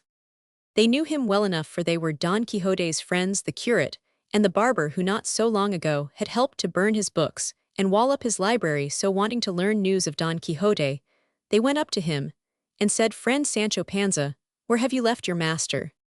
Sancho Panza knew them instantly, but wanted to conceal the place and manner in which the knight remained, and answered that his master was kept in a certain place, by affairs of the greatest importance, of which he must say nothing. "That will not do, friend Sancho," said the barber. "If thou dost not tell us where he is, we shall believe that thou hast robbed and slain him, seeing that thou art riding his horse. Verily, thou must find us the owner of the steed, or it will be the worse for thee. Your threats do not trouble me, for I am not one who would rob or murder anybody. And for my master, he is enjoying himself doing penance in the Brown Mountains, where I have just left him." Then Sancho told them from beginning to end how his master was carrying out his penance, and of the mad pranks he intended to perform, and how he Sancho was bearing a letter to the lady Dulcinea of Toboso, who was none other than the daughter of Lorenzo Corchulo, with whom the knight was head and ears in love. Both of them were amazed at what they heard, although they knew something of Don Quixote's madness already. They asked Sancho to show them the letter he was carrying to the lady Dulcinea. Sancho told them it was written in the pocketbook, and that he was ordered to get it copied out at the first village he came to. The curate told him that if he would show it to them, he would make a fair copy of it for him. Then Sancho thrust his hand into his bosom to search for the little book, but he could not find it, nor would he have found it if he had hunted until doomsday, for he had left it with Don Quixote, who had quite forgotten to give it to him, nor had he remembered to ask for it. When he came away, when Sancho discovered that the book was lost, his face grew as pale as death, and feeling all over his body, he saw clearly that it was not to be found. Without more ado, he laid hold of his beard, and with both his fists plucked out half his hair, and gave himself half a dozen blows about his face and nose, so that he was soon bathed in his own blood. Seeing this, the curate and the barber asked him what was the matter that he should treat himself so. Roman 99. "What is the matter?" cried poor Sancho. "Why, I have let slip through my fingers 3 of the finest escolts you ever saw." "How so?" asked the barber. "Why, I have lost the pocketbook," replied Sancho, "which had in it not only the letter for Dulcinea, but also a note of hand signed by my master, addressed to his niece, ordering her to give me 3 escolts of the 4 or 5 that were left at his house." So saying, he told them the story of his lost dapple. The curate comforted him by telling him that as soon as they had found his master, they would get him to write out the paper again in proper form.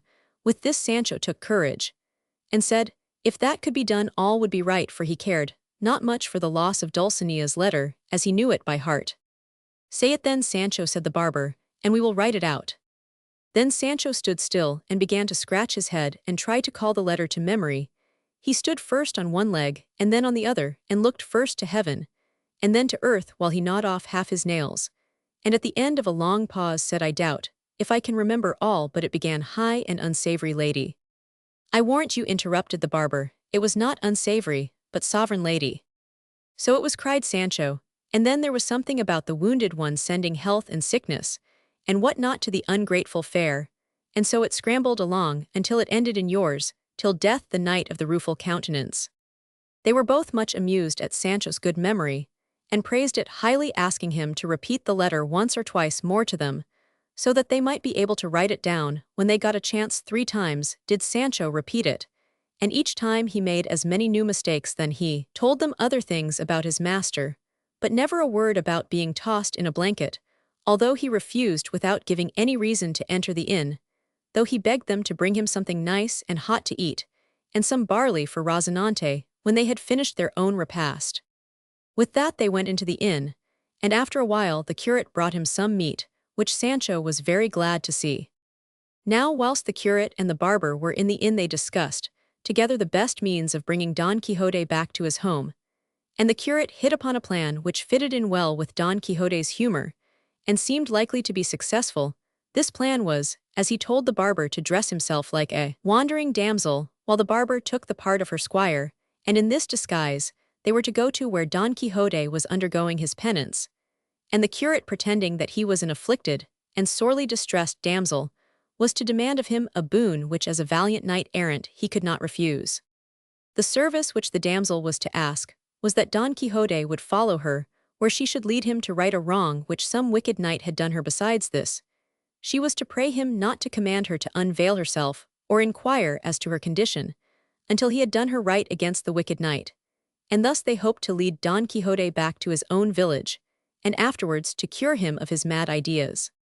The curate's notion pleased the barber well, and they resolved to carry it out. They borrowed of the innkeeper's wife a gown and a headdress, leaving with her in exchange the curate's new cassock. The barber made for himself a great beard of a red ox's tail, in which the innkeeper used to hang his horsecomb. The innkeeper's wife asked them what they wanted these things for, and the curate told her shortly all about Don Quixote's madness, and how this disguise was necessary to bring him away from the mountains where he had taken up his abode. The innkeeper and his wife then remembered all about their strange guest, and told the barber and the curate all about him and his balsam, and how Sancho had fared with the blanket. Then the innkeeper's wife dressed up the curate so cleverly that it could not have been better done. She attired him in a stuff gown with bands of black velvet several inches broad, and a bodice and sleeves of green velvet trimmed with white satin, both of which might have been made in the days of the flood. The curate would not consent to wear a headdress like a woman's, but put on a white quilted linen nightcap which he carried to sleep in. Then with 2 strips of black stuff, he made himself a mask and fixed it on, and this covered his face and beard very neatly. He then put on his large hat, and wrapping himself in his cloak, seated himself like a woman sideways on his mule, whilst the barber mounted his with a beard reaching down to his girdle made, as was said, from a red ox's tail. They now took their leave, and all at the inn wished them a good success. But they had not gone very far when the curate began to dread that he was not doing right in dressing up as a woman, and gadding about in such a costume even on so good an errand. He therefore proposed to the barber that he should be the distressed damsel, and he, the curate, would take the part of the squire, and teach him what to say and how to behave. Sancho now came up to them, and seeing them in their strange dresses, could not contain his laughter. The curate soon threw off his disguise, and the barber did the same, and both resolved not to dress up any more until they should come nearer to Don Quixote, when the barber should be the distressed damsel, and the curate should be the squire. Then they pursued their journey towards the Brown Mountains, guided by Sancho, to whom they explained that it was necessary that his master should be led away from his penance, if he was ever to become an emperor, and be in a position to give Sancho his desired island. The story of Cardenio continued. Chapter 18. The story of Cardenio continued. The next day they arrived at the place where Sancho had left the boughs strewn along his path, and there he told them they were near to Don Quixote, and that they had better get dressed, for they had told Sancho part of their plan to take away his master from this wretched penance he was performing, and warned him not to tell the knight who they were. They also said that if Don Quixote asked, as they were sure he would, whether he had delivered his letter to Dulcinea, he was to say that he had done so, but as his lady could not read, she had sent a message that he was to return to her. Sancho listened to all this talk, and said he would remember everything, for he was anxious that his master should give up penances and go forth again in search of islands. He also suggested that it were best he should go on in advance, as perhaps the message from Dulcinea would of itself be enough to bring Don Quixote away from the mountains. With that, Sancho went off into the mountain gorges, leaving the other 2 behind by a stream overhung with pleasant trees and rocks. It was one of the hottest days of August, when in those parts the heat is very great, and it was about 3 in the afternoon when Sancho left them.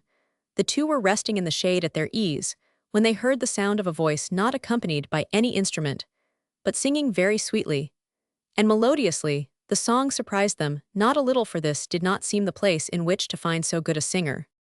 The singer finished his song, and the barber and curate, in wonder and delight, listened for more. But as silence continued, they agreed to go in search of this strange musician. As they were moving away, he again burst into song, and at the end of this uttered a deep sigh, and the music was changed into sobs and heartrending moans. They had not gone far in their search, when in turning the corner of a rock, they saw a man of the same figure that Sancho had described to them when he had told them the story of Cardenio. The curate at once went up to him, and in a kindly manner begged him to quit this wretched wandering life, lest he should perish among the mountains. Cardenio, who was in his right mind at this time, and quite free from his mad fit, replied, "Whoever you may be, good sirs, I see clearly that, unworthy as I am, there are yet human beings who would show me kindness, by persuading me to live in some better place, and I know myself how. This terrible madness masters me, and many blame my outrageous conduct rather than pity my misfortunes. But if you will listen to my story, you will know why I have been driven here, what has made me mad, and will understand how far I ought to be blamed, and how much I may be pitied. The curate and the barber, who wanted nothing better than to learn the cause of his woe from his own lips, asked him to tell his story, and promised they would do all they could for his consolation. Upon this, Cardenio began his story, and told them all that he had told Don Quixote, until he came to the book that Lucinda had borrowed about Amadis of Gaul. There was no interruption from Don Quixote on this occasion, so Cardenio went on to tell them how, when Lucinda returned the book, he found in it a letter full of the most tender wishes, beautifully expressed. It was this letter, continued Cardenio, that moved me to again ask Lucinda for wife. It was this letter, also, which made Don Fernando determine to ruin me before my happiness could be complete. I told Don Fernando how matters stood with me, and how her father expected mine to ask for Lucinda, and how I dared not speak to my father about it for fear he should refuse his consent, not because he was ignorant of the beauty and worth of Lucinda, but because he did not wish me to marry so soon, or at least not until he had seen what the Duke Ricardo would do for me. I told Don Fernando that I could not venture to speak to my father about it, and he offered to speak on my behalf, and persuade my father to ask for Lucinda's hand. How could I imagine that, with a gentleman like Fernando, my own friend, such a thing as treachery was possible? But so it was, and my friend, as I thought him, knowing that my presence was a stumbling block to his plans, asked me to go to his elder brothers to borrow some money from him to pay for 6 horses, which Fernando had bought in the city. It never entered my thoughts to imagine his villainy, and I went with a right good will to do his errand. That night I spoke with Lucinda, and told her what had been arranged between me and Fernando, telling her to hope that all would turn out well. As I left her, tears filled her eyes, and we both seemed full of misery and alarm tokens. As I now think of the dark fate that awaited me, I reached the town to which I was sent, and delivered my letters to Don Fernando's brother. I was well received, but there seemed no haste to send me back again, and I was put off with many excuses about the difficulty of raising the money that Don Fernando needed. In this way I rested several days, much to my disgust, and it seemed to me impossible to live apart from Lucinda for so long a time. But on the 4th day after I had arrived there came a man in search of me, with a letter which by the handwriting I knew to be Lucinda's. I opened it not without fear, knowing that it must be some serious matter, which would lead her to write to me, seeing she did it so rarely. I asked the bearer, before I read the letter, who had given it to him, and how long it had been on the way. He answered that, passing by chance at midday through street in my native city, a very beautiful lady had called to him from a window. Poor thing, said he, her eyes were all bedewed with tears, and she spoke hurriedly, saying, Brother, if thou art a good man, as thou seemest to be, I pray thee take this letter to the person named in the address, and in so doing thou shalt do me a great service, and that thou mayest not want money to do it, take what thou shalt find wrapped in that handkerchief. So saying, she threw out of the window a handkerchief in which was wrapped 100 reals, this ring of gold which I carry here, and this letter which I have given you. I made signs to her that I would do what she bade, and as I knew you very well, I made up my mind not to trust any other messenger, but to come myself. And so I have traveled this journey, which you know is some 18 leagues, in but 16 hours. Whilst the kind messenger was telling his story, I remained trembling with the letter in my hand, until at last I took courage, and opened it, when these words caught my eyes. The promise Don Fernando made to you to persuade your father to speak to mine, he has kept after his own fashion. Know then that he has himself asked me for wife, and my father, carried away by his rank and position, has agreed to his wishes, so that in 2 days we are to be privately married. Imagine how I feel, and consider, if you should not come at once, let me hope that this reaches your hand ere mine be joined to his, who keeps his promised faith. So Roman 99. Such were the words of her letter, and they caused me at once to set out on my journey, without waiting for the dispatch of Don Fernando's business, for now I knew that it was not a matter of buying horses, but the pursuit of his own wretched pleasure, that had led to my being sent to his brother. The rage which I felt for Don Fernando, joined to the fear I had of losing the jewel I had won by so many years of patient love, seemed to lend me wings, and I arrived at my native city as swiftly as though I had flown, just in time to see and speak with Lucinda.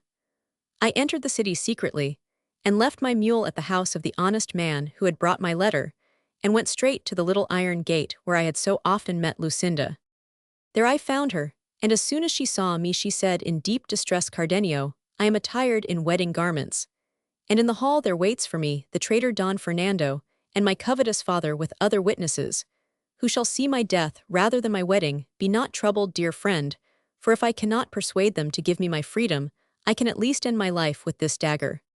I answered her in great distress, saying, Sweet lady, if thou carriest a dagger, I also carry a sword to defend thy life, or to kill myself should fortune be against us.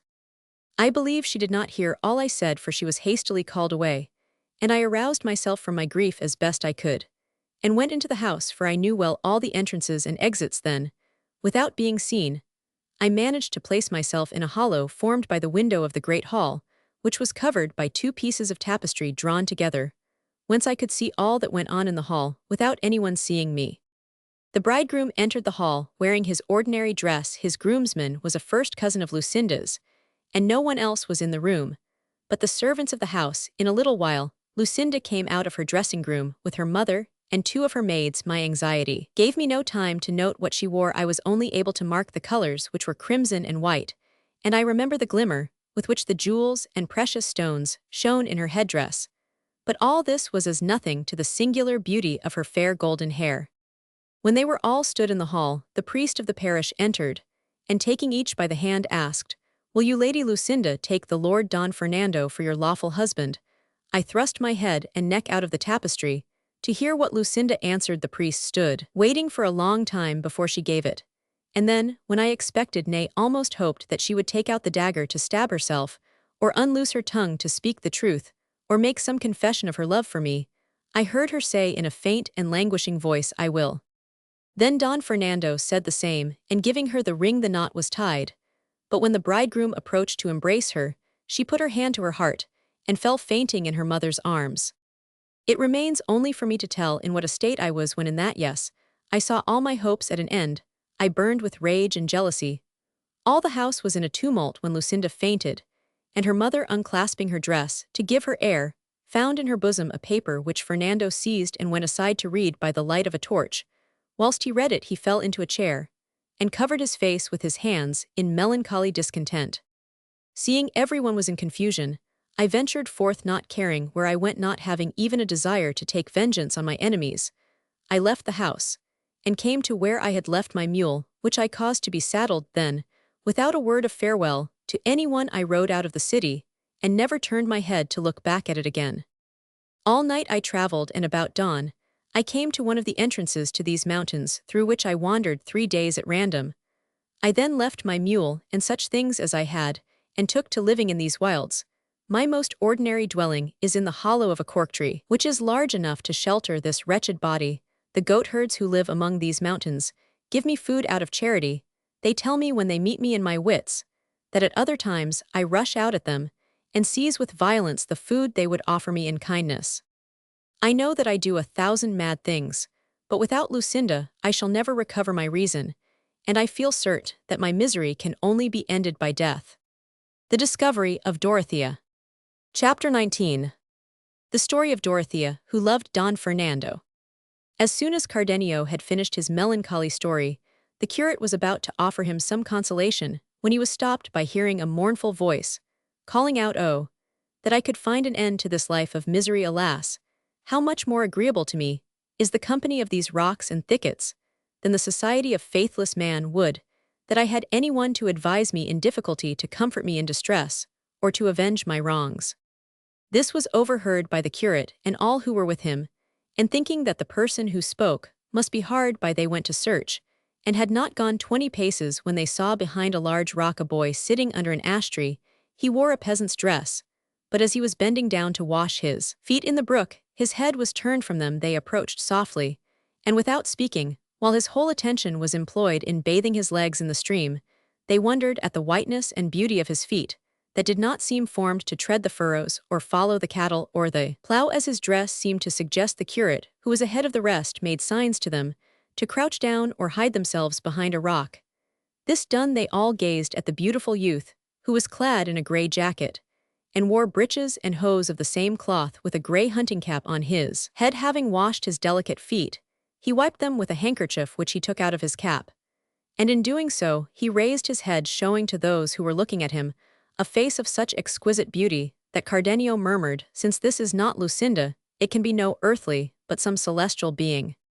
The youth took off his cap, and shaking his head, a wealth of hair that Apollo might have envied fell down upon his shoulders, and discovered to them all that the peasant was not only a woman, but one of the most delicate and handsome women they had ever seen. Even Cardenio had to admit to himself that only Lucinda could rival her in beauty. Her golden locks fell down in such length and quantity that they not only covered her shoulders, but concealed everything except her feet, and the bystanders more than ever desired to know who this mysterious beauty might be. Someone advanced, and at the noise, the beauteous fantasy raised her head and thrust aside her locks with both hands to see what it was that had startled her. No sooner did she perceive them than she started up, and without staying to put on her shoes or tie up her hair, seized her bundle, and took to flight full of alarm.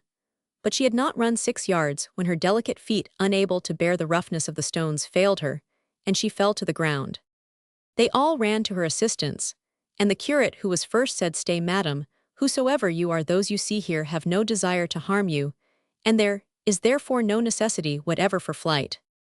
To this she made no reply, being ashamed and confused, but the curate, taking her hand, continued in a kindly manner, "Madam, it can be no slight cause that has hidden your beauty in such an unworthy disguise, and brought you to this lonely place where we have found you. Let us at least offer you our advice and counsel in your distress, for no sorrow can be so great that kind words may not be of service.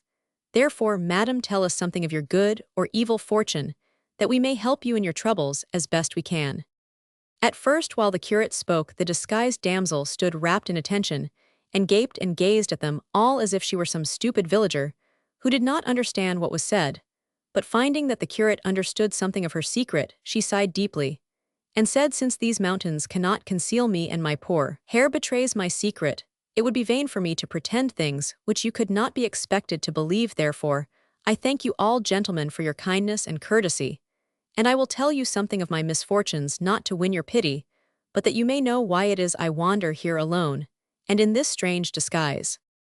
All this was said in such a sweet voice, and in so sensible a manner, that they again assured her of their wish to serve her, and begged that she would tell them her story. To this she replied by putting on her shoes and binding up her hair, and seating herself upon a rock in the midst of her 3 hearers. Then, brushing away a few tears from her eyes, she began in a clear voice the story of her life. In the province of Andalusia, there is a certain town from which a great duke takes his name, which makes him one of our grandees, as they are called in Spain. He has 2 sons. The elder is heir to his estates, the younger is heir to I know not what, unless it be his father's evil qualities. To this nobleman my parents are vassals of humble and low degree, but still so rich, that if nature had gifted them with birth equal to their wealth, I should have been nobly born, nor should I now have suffered these strange misfortunes. They are but farmers and plain people, and what they mostly prized was their daughter, whom they thought to be the best treasure they had. As they had no other child, they were almost too affectionate and indulgent, and I was their spoilt child, and as I was the mistress of their affection, so also was I mistress of all their goods. I kept the reckoning of their almals, their winepresses, their cattle, and sheep, their behevessen. A word of all that a rich farmer like my father could possess. I engaged and dismissed the servants, and was the stewardess of the estate. The spare hours that were left from the management of the farm I spent with the needle, the lace cushion, and the distaff, or else I would read some good book or practice upon my harp. This was the life that I led in my father's house, and though I seldom went abroad except to church, yet it seems I had attracted the eyes of the duke's younger son, Don Fernando, for so he was called. No sooner did she mention the name of Don Fernando than Cardenio's face changed color, and the curate and barber, noticing it, feared that he would burst out into one of his mad fits. But he did nothing but tremble and remain silent, and the girl continued her story. No sooner then had Don Fernando seen me than he was smitten with love for me, and from that moment I had no peace. I could not sleep for his serenades. I had numerous letters from him full of declarations of love, and at last, at his earnest entreaty, we had many meetings. But though he talked much of love, yet I knew that his father would not allow him to marry the daughter of one of his own vassals, and my parents both assured me that the duke would never consent to our marriage. One evening, Don Fernando gave me a beautiful ring, and promised that he would always be true to me, and from that moment, I felt that I was betrothed to him, and that he really intended, in spite of the Duke's opposition, to make me his wife. For some days I lived in the greatest joy, and Don Fernando came constantly to see me, but after a while, his visits grew less frequent, and at last ceased altogether, and I heard that he had gone on a visit to another city. I waited in hopes of receiving a letter from him, but none came. Ah, how sad and bitter those days and hours were to me, when I first began to doubt, and even to disbelieve in my lover's faith. I had to keep watch on my tears, and wear a happy face for fear my parents should find out the reason of my unhappiness. All this time of doubt, however, came to an end, at an instant, for at last, it was announced in the town that Don Fernando had married in the city, where he was visiting, a damsel of exceeding beauty, and of very noble birth, called Lucinda, and there were many strange tales told of their wedding. Cardenio, hearing the name of Lucinda, did nothing but shrug his shoulders, bow his head, and shed bitter tears. But yet for all that Dorothea, for such was the maiden's name, did not interrupt the thread of her story, but continued. When this doleful news reached my ears, I was inflamed with rage and fury. I ordered one of my father's shepherds to attend me, and without saying a word to my parents, I packed up some dresses and some money and jewels, and set off on foot for the city where Don Fernando had gone, that I might get from him at least some explanation of his wickedness. In 2 days and a half, I arrived at my journey's end, and the first person I asked told me the whole story of Don Fernando's wedding. He told me that at the time of the wedding, after Lucinda had uttered her consent to be Fernando's wife, she had fainted, and there fell from her bosom a letter written in her own hand, in which she said that she could not be the wife of Don Fernando, because she was betrothed to Cardenio, a gentleman of that city. The letter went on to say that she intended to kill herself at the end of the ceremony, and upon her was found a dagger which seemed to bear out what she said. Don Fernando, seeing this, and thinking that Lucinda had mocked him, would have stabbed her with the dagger, had her parents not prevented him. After this, I was told Don Fernando fled, and I learned that this Cardenio had been present at the wedding, and hearing her words had vanished from the city in despair, leaving a letter behind declaring the wrongs Lucinda had done to him. The whole city were talking of these terrible things, and they talked the more when it was known that Lucinda was missing from her father's house, and that her parents had almost lost their reason in their distress. When I heard all these things, I made up my mind I would find Don Fernando, married or unmarried. But before I left the city on my search, I was told there was a proclamation made by the public crier offering a large reward for anyone who should bring me back to my parents. Fearing that this might tempt the shepherd to betray my whereabouts, I made my escape from the city, and in this disguise, came to the Brown Mountains, where I have lived for some months with an old goatherd, and I help him to tend his goats. Here I have managed to pass as a peasant lad, until my hair betrayed me to you, gentlemen, as what I am, a distressed and unfortunate maiden. This is indeed the true story of my tragedy, for which consolation is in vain and relief, I fear me, impossible. Chapter 20. Of the pleasant plan they carried out to persuade Don Quixote not to continue his penance. When the unfortunate Dorothea had finished her story, she remained silent, her face flushed with sorrow. And as the priest was about to comfort her, Cardenio took her by the hand, and said, "Lady, thou art the beautiful Dorothea, daughter unto rich Leonardo." Dorothea was amazed when she heard her father's name spoken by a person of such wretched appearance as Cardenio, and answered, "Who art thou, friend, that knowest so well my father's name?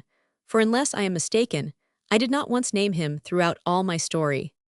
"I am," said Cardenio, "the unlucky one to whom Lucinda was betrothed, and I too had thought that I was without hope of comfort. But now I hear that Lucinda will not marry Fernando, because she is mine, and Fernando cannot marry Lucinda, because he is yours. It seems to me that there is yet some consolation for both of us, and I vow on the faith of a gentleman not to forsake you, until I see you in the possession of Don Fernando." The meeting of Dorothea and Don Quixote. The curate now told them both the nature of his errand, and begged that they would join him in his travels, and stay as long as they pleased at his village. By this time, they heard the voice of Sancho Panza, who, not finding them where he had left them, was calling out as loudly as he might.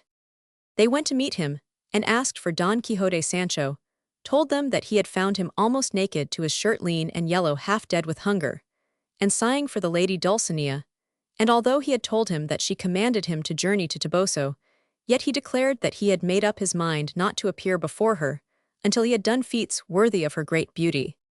The curate now returned, and told Dorothea of their plan, and she at once offered to act the part of the distressed damsel, for she had a lady's dress in the bundle which she carried. "The sooner then we set about our work, the better," said the barber. Dorothea retired to put on her robe of a fine rich woolen cloth, a short mantle of another green stuff, and a collar, and many rich jewels, which she took from a little casket. With these things she adorned herself so gorgeously that she appeared to be a princess. At least when Sancho saw her he was amazed, and asked the curate with great eagerness to tell him who the lady was, and what she was doing in these out-of-the-way places. "This beautiful lady, brother Sancho," replied the curate, "is the heiress in direct line of the mighty kingdom of Micamican, who has come in search of thy master to ask of him a boon which is to avenge her of a wrong done by a wicked giant. And owing to the great fame of thy master, which has spread through all lands, this beautiful princess has come to find him out." "A happy searcher and a happy finding," cried Sancho. "My master shall soon slay the great lubber of a giant, unless he turn out to be a phantom, for he has no power over those things. And when this is done, my lord shall marry the princess, whose name by the by you have not yet told me, and by this means shall he become an emperor and have islands to give away." "Her name," replied the curate, "is the Princess Micomicona, and as to your master's marriage, I will do what I can to help." Sancho was quite satisfied with these answers, and when Dorothea had mounted the mule, he guided them towards the spot where Don Quixote was to be found. And as they went along, the barber told Sancho he must in no way pretend to know who he was, for if he did, Don Quixote would never leave the mountains, and would never become an emperor. The curate and Cardenio remained behind, promising to join them again on the first opportunity.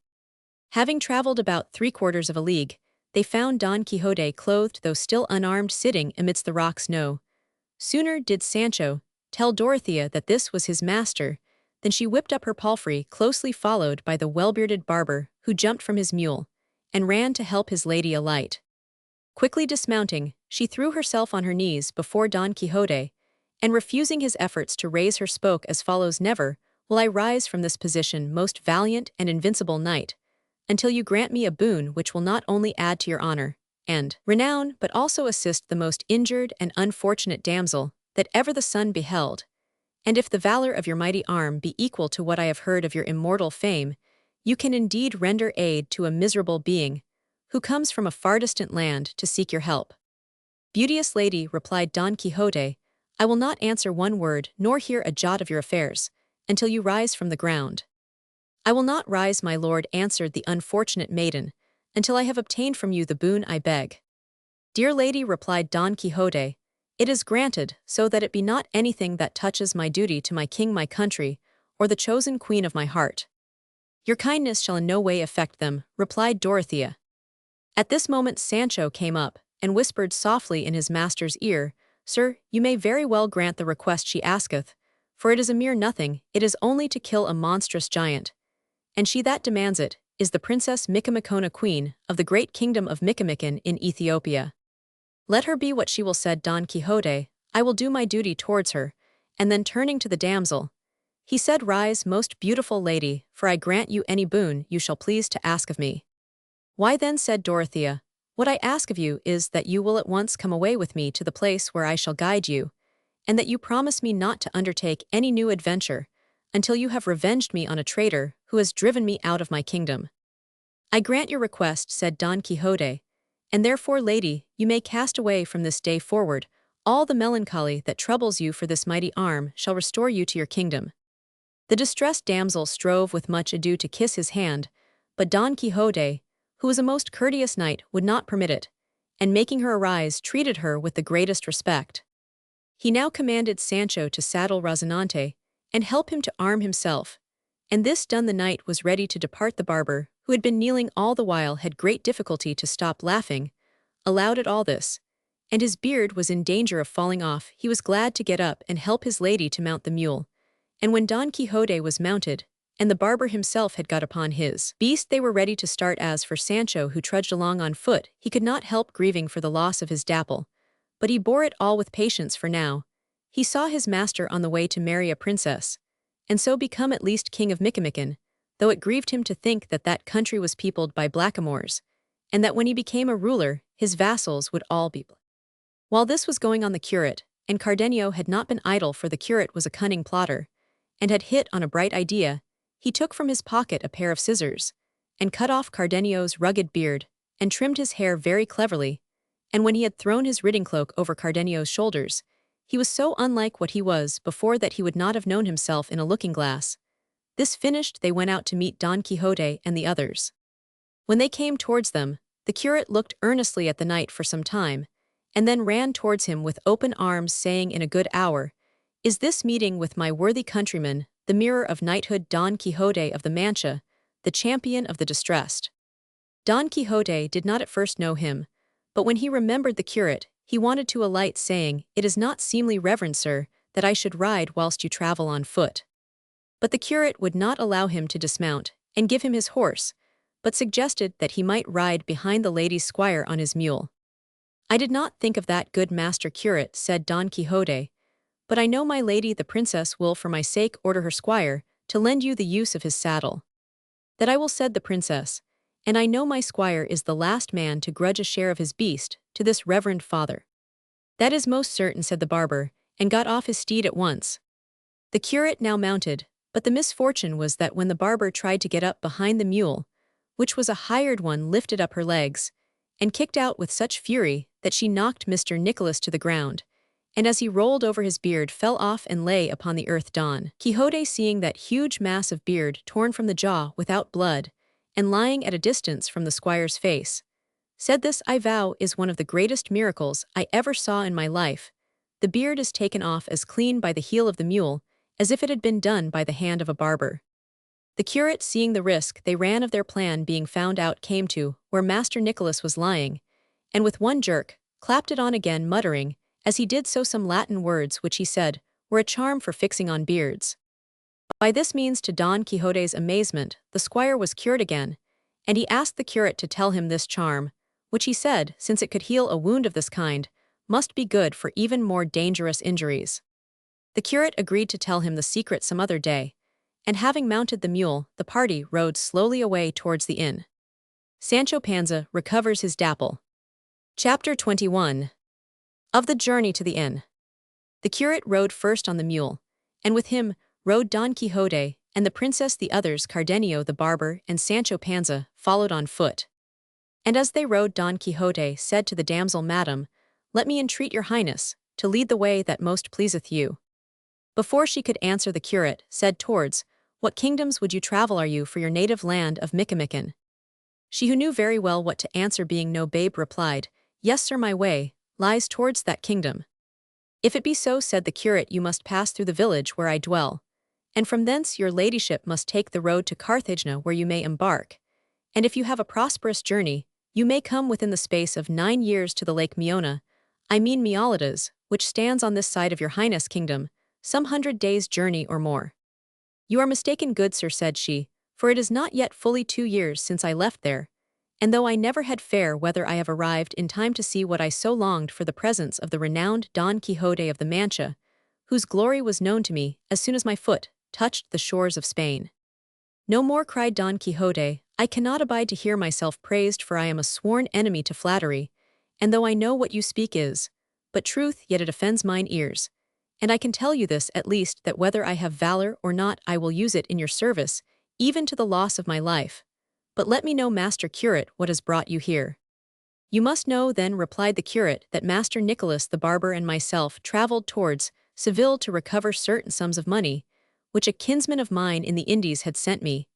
And passing yesterday through this way, we were set upon by 4 robbers, who took everything that we had, and it is said about here that those who robbed us were certain galley slaves who they say were set at liberty, almost on this very spot, by a man so valiant that in spite of the guard, he released them all, and doubtless he must be out of his wits, or else he must be as great a knave as they, to loose the wolf among the sheep and rebel against his king, by taking from the galleys their lawful prey."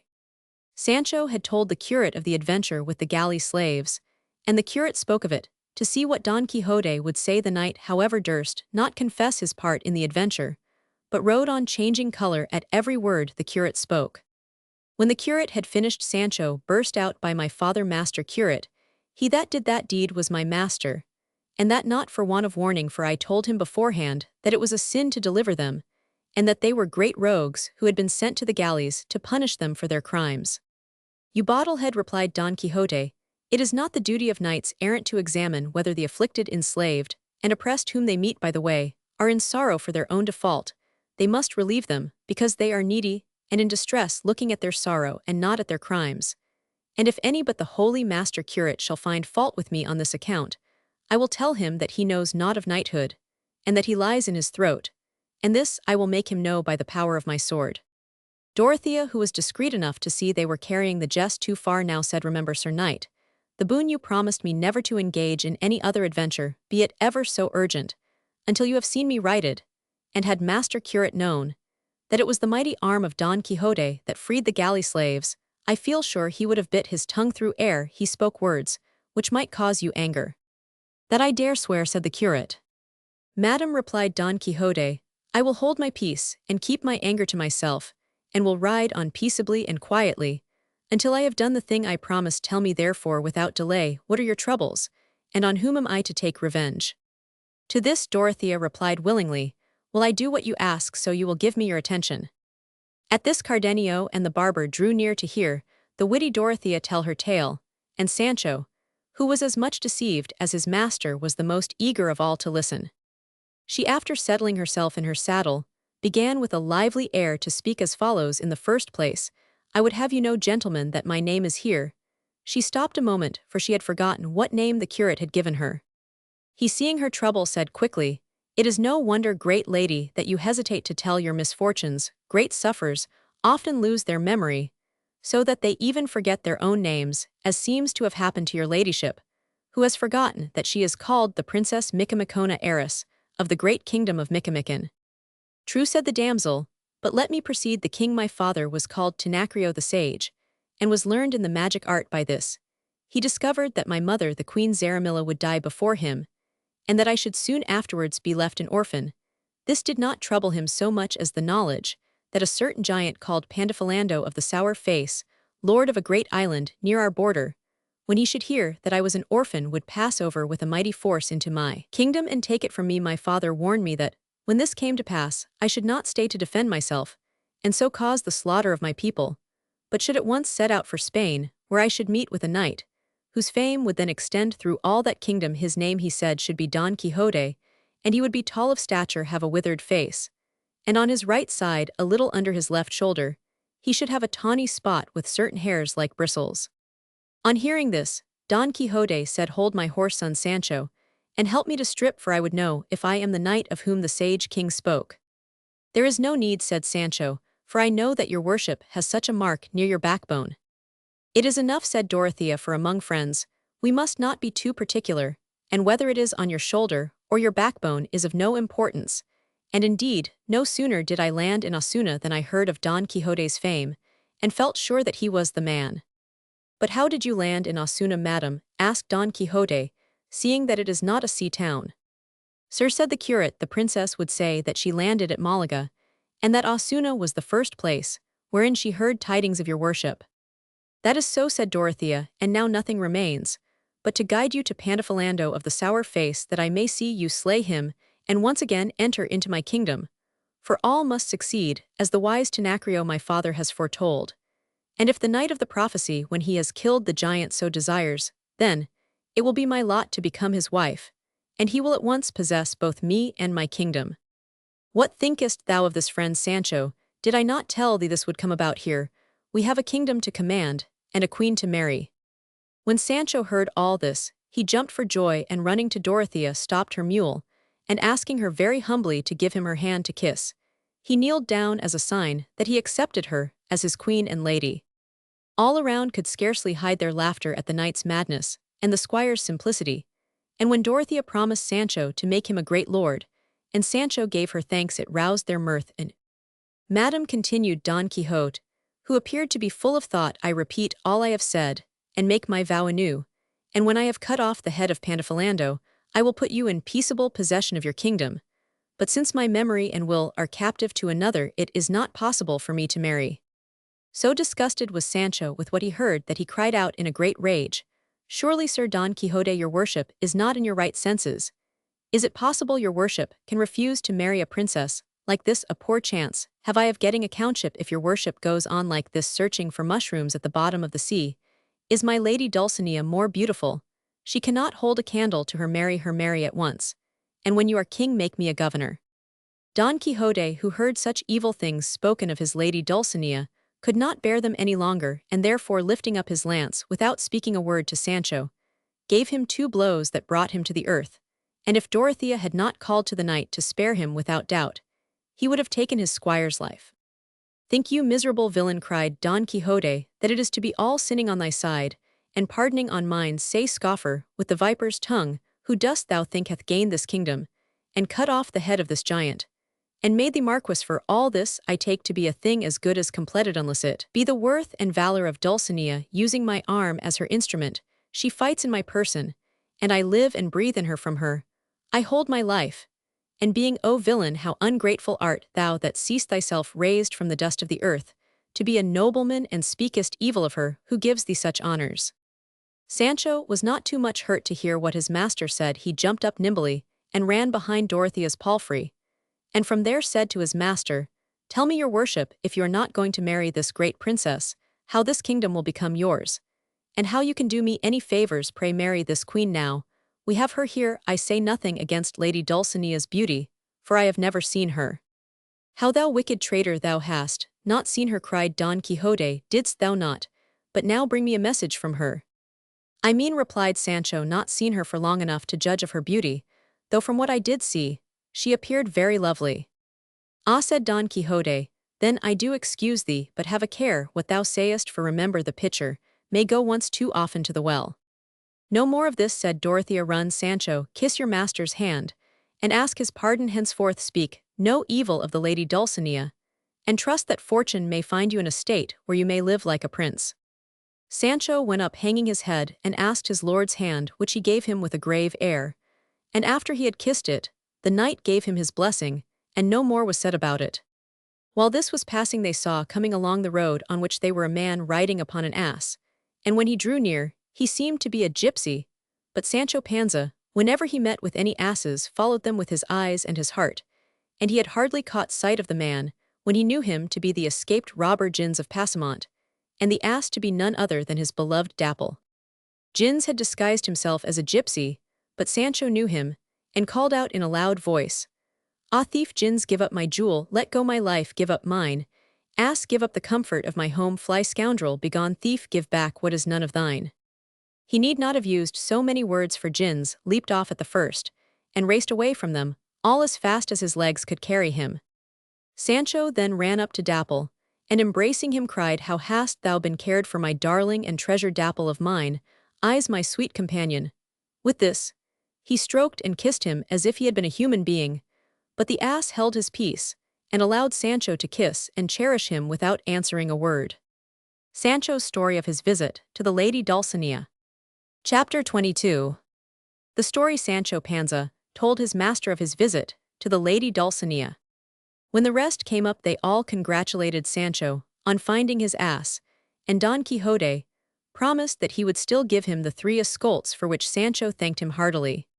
While the knight and his squire rode on ahead, the curate said to Cardenio, Is it not marvelous to see the strange way in which this good gentleman believes all these inventions? And this only because they wear the style and fashion of the follies he is so fond of reading. It is so, said Cardenio, and indeed if he were a character in a storybook, no one would believe in him. There is another thing too, said the curate, that apart from his folly about knighthood, no one would esteem him to be other than a man of excellent judgment. Don Quixote at the same time was saying to Sancho, Friend Sancho, let us bury all injuries, and tell me when, how, and where didst thou find Dulcinea? What was she doing? What saidst thou to her? What answer made she? How did she look when she read my letter? Who copied it for thee? Tell me all without adding to it, or lying, for I would know everything. Master, replied Sancho, if I must speak the truth, nobody copied out the letter, for I carried no letter at all. Thou sayest true, said Don Quixote, for I found the pocketbook, wherein it was written 2 days after thy departure, and I did expect that thou wouldst return for it. I had done so, said Sancho, if I had not carried it in my memory, when you read it to me, so that I could say it to a parish clerk, who copied it out of my head word for word, so exactly, that he said that in all the days of his life, he had never read such a pretty letter. "And hast thou it still by heart, Sancho?" asked Don Quixote. "No, sir, for after I gave it, seeing that it was to be of no more use, I let myself forget it. If I remember it began scrubby queen sovereign lady, and the indigners, till death the night of the rueful countenance, but between these things, I put in 300 hearts and loves, and dear eyes. All this I like to hear, therefore say on, said Don Quixote, thou didst arrive. And what was the Queen of Beauty doing then, I dare say? Thou foundest her threading pearls, or embroidering some curious device, with golden threads for this her captive knight." "No, that I did not," said Sancho, "but winnowing 2 bushels of wheat in the yard of her house." "Why then," said Don Quixote, "thou mayest reckon that each grain of wheat was a pearl, seeing they were touched by her hands. But tell me, when thou didst deliver my letter, did she kiss it? Did she use any ceremony worthy of such a letter, or what did she?" "When I went to give it to her," said Sancho, "she was all in a bustle with a good lot of wheat in her sieve, and said to me, lay down that letter there on the sack, for I cannot read it, until I have winnowed all that is here." "O discreet lady," said Don Quixote, "she must have done that so that she might read, and enjoy it at leisure. Go on then, Sancho, and tell all she said about me, and what thou saidst to her." "She asked me nothing," replied the squire, "but I told her the state which I left you in for her sake, doing penance, all naked from the girdle up among these rocks like a brute beast. And I told her how you slept on the ground, and never combed your beard, but spent your time weeping and cursing your fortune." "There thou saidst ill," said Don Quixote, "for I do not curse my fortune, but rather bless it, seeing that it hath made me worthy to merit the love of so beautiful a lady as Dulcinea of Toboso. But tell me, after she had sifted her corn, and sent it to the mill, did she then read my letter?"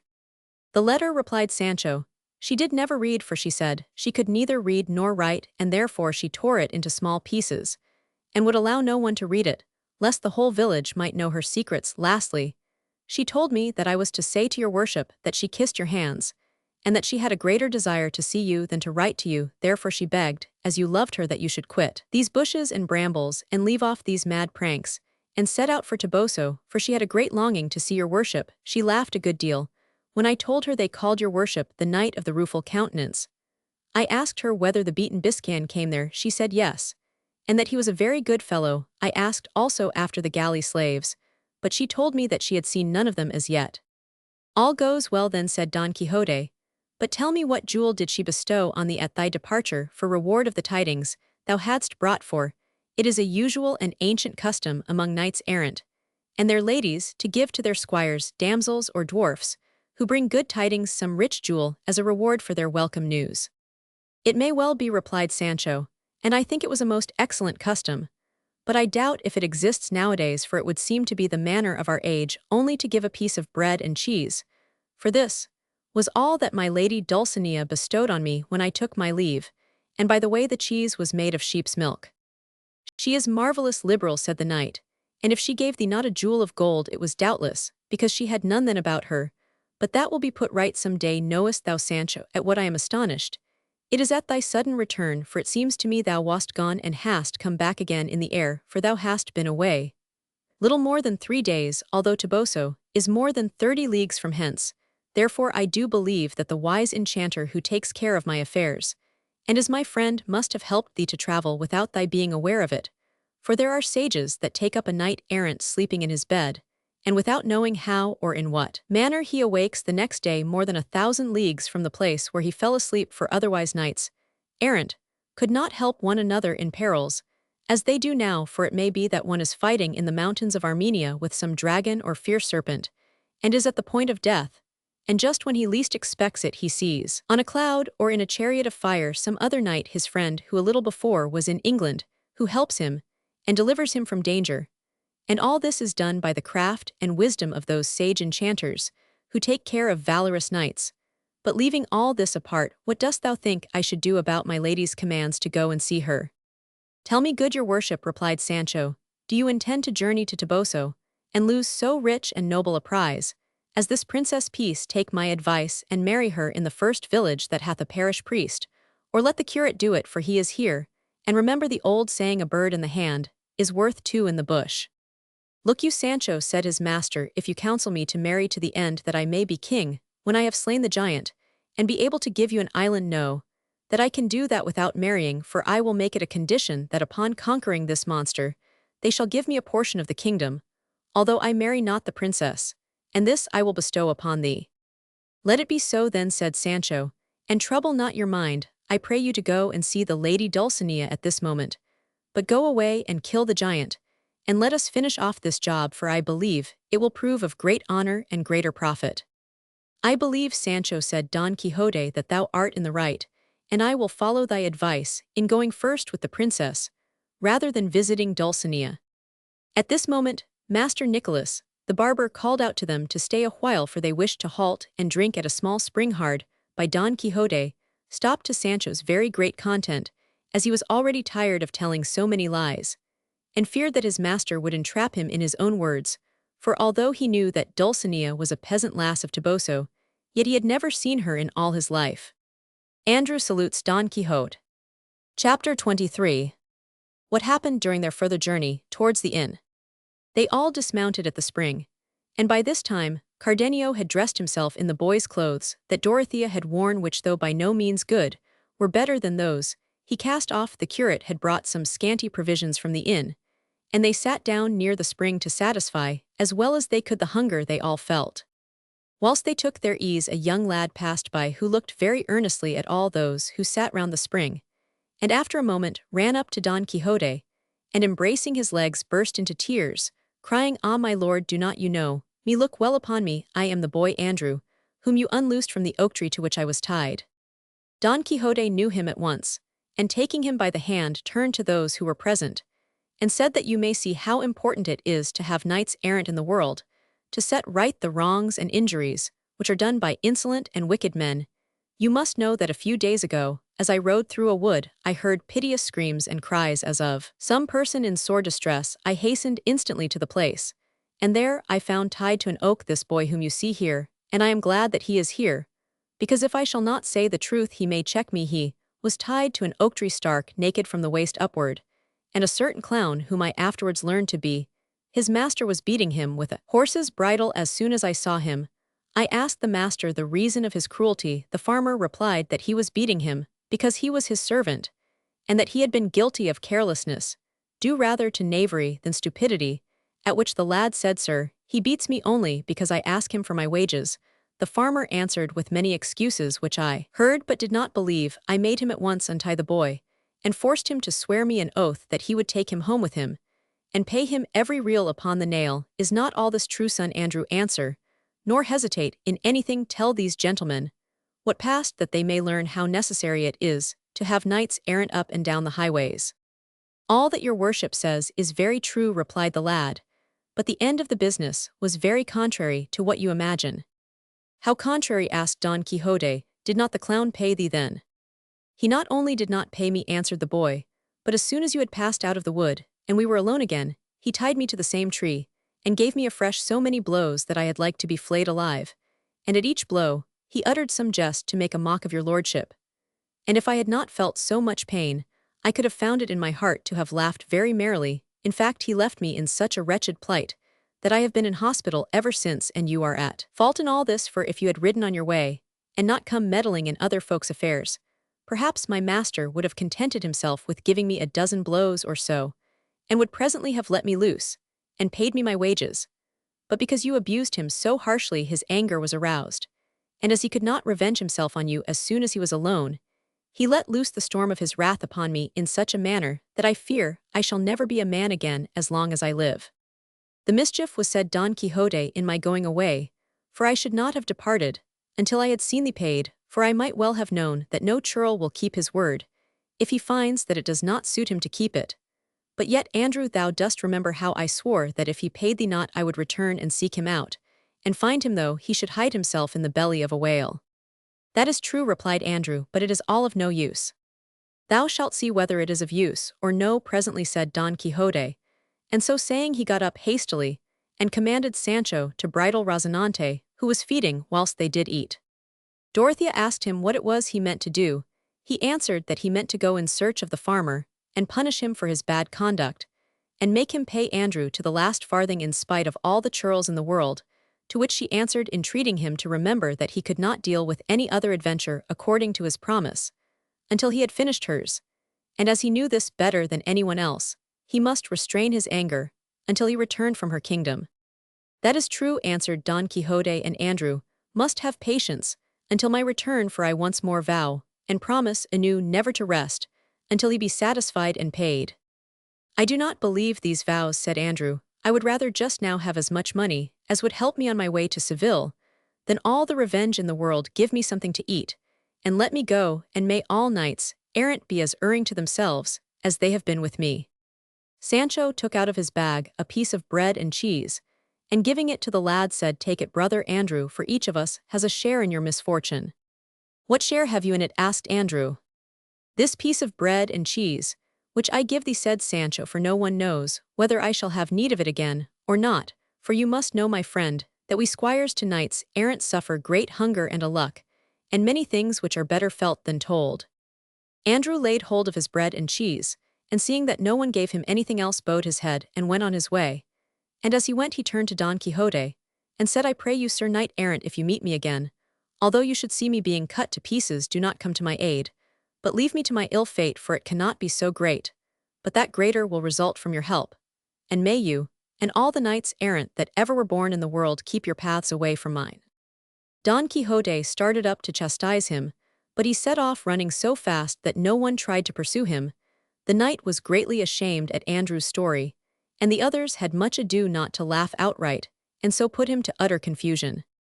When they had finished their dinner, they saddled and went to horse once more, and travelled all that day and the next without any adventure of note, until they arrived at the inn which was the dread and terror of Sancho Panza, and though he would rather not have entered it, yet he could not avoid doing so. The innkeeper, the hostess, her daughter, and Maritornes, seeing Don Quixote and Sancho return, went out to meet them with tokens of great love and joy. The knight returned their compliments with grave courtesy, and bade them prepare a better bed than they gave him the last time. Sir, said the hostess, if you would pay us better than the last time, we would give you one fit for a prince. Don Quixote answered that he would, and they prepared a reasonable good bed for him in the same room where he lay before. Then he went off to bed at once, because he was tired and weary both in body and mind. He had scarcely locked himself in when the hostess ran at the barber, seizing him by the beard, and cried, By my troth, but my tail shall no longer be used for a beard, for the comb which used to be kept in the tail gets tossed about the floor, and it is a shame. But the barber would not give it up for all her tugging, until the curate told him to let her have it, for there was no longer any need of a disguise, as the barber might now appear in his own shape, and tell Don Quixote that after he had been robbed by the galley slaves, he had fled for refuge to that inn. As for the princess squire, if the knight should ask after him, they could say he had been sent on before to her kingdom, to announce to her subjects that she was returning, bringing with her one who should give them all their freedom. On this, the barber gave up the tale to the landlady, together with the other things they had borrowed. All the people of the inn were struck with Dorothea's beauty, and the comeliness of the shepherd Cardenio. The curate made them get ready a dinner of the best the inn could produce, and the innkeeper, in hope of better payment, prepared them very speedily a good dinner. All this was done whilst Don Quixote slept, and they agreed not to wake him, for they thought it would do him more good to sleep than to eat. Don Quixote's extraordinary battle. Chapter 24. Of the extraordinary battle which Don Quixote waged with what he took to be a giant. Don Quixote was still asleep when the dinner was served, and during dinner the innkeeper, his wife, his daughter, and Maritornes being there, as well as all the travellers, they talked of Don Quixote's strange craze, and of the state in which they had found him. The hostess told them of what had happened between him and the carrier, and glancing round to see if Sancho were present, and not seeing him, she told them the story of his being tossed in the blanket, to the no small entertainment of all the company. The curate told him it was the books of knighthood that Don Quixote had read that had turned his head.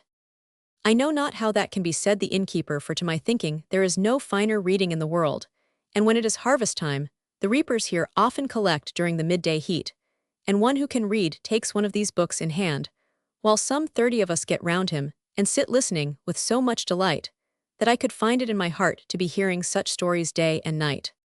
And I think well of them too, said the hostess, for when the reading is going on you are so full of it that you forget to scold me, and I have a good time of it.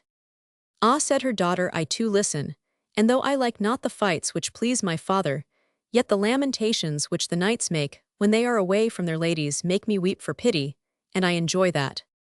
We have need here, said the curate of our friends, the old woman, and the niece, beware my good host of these books, and take care, that they carry you not on the road, they have taken Don Quixote.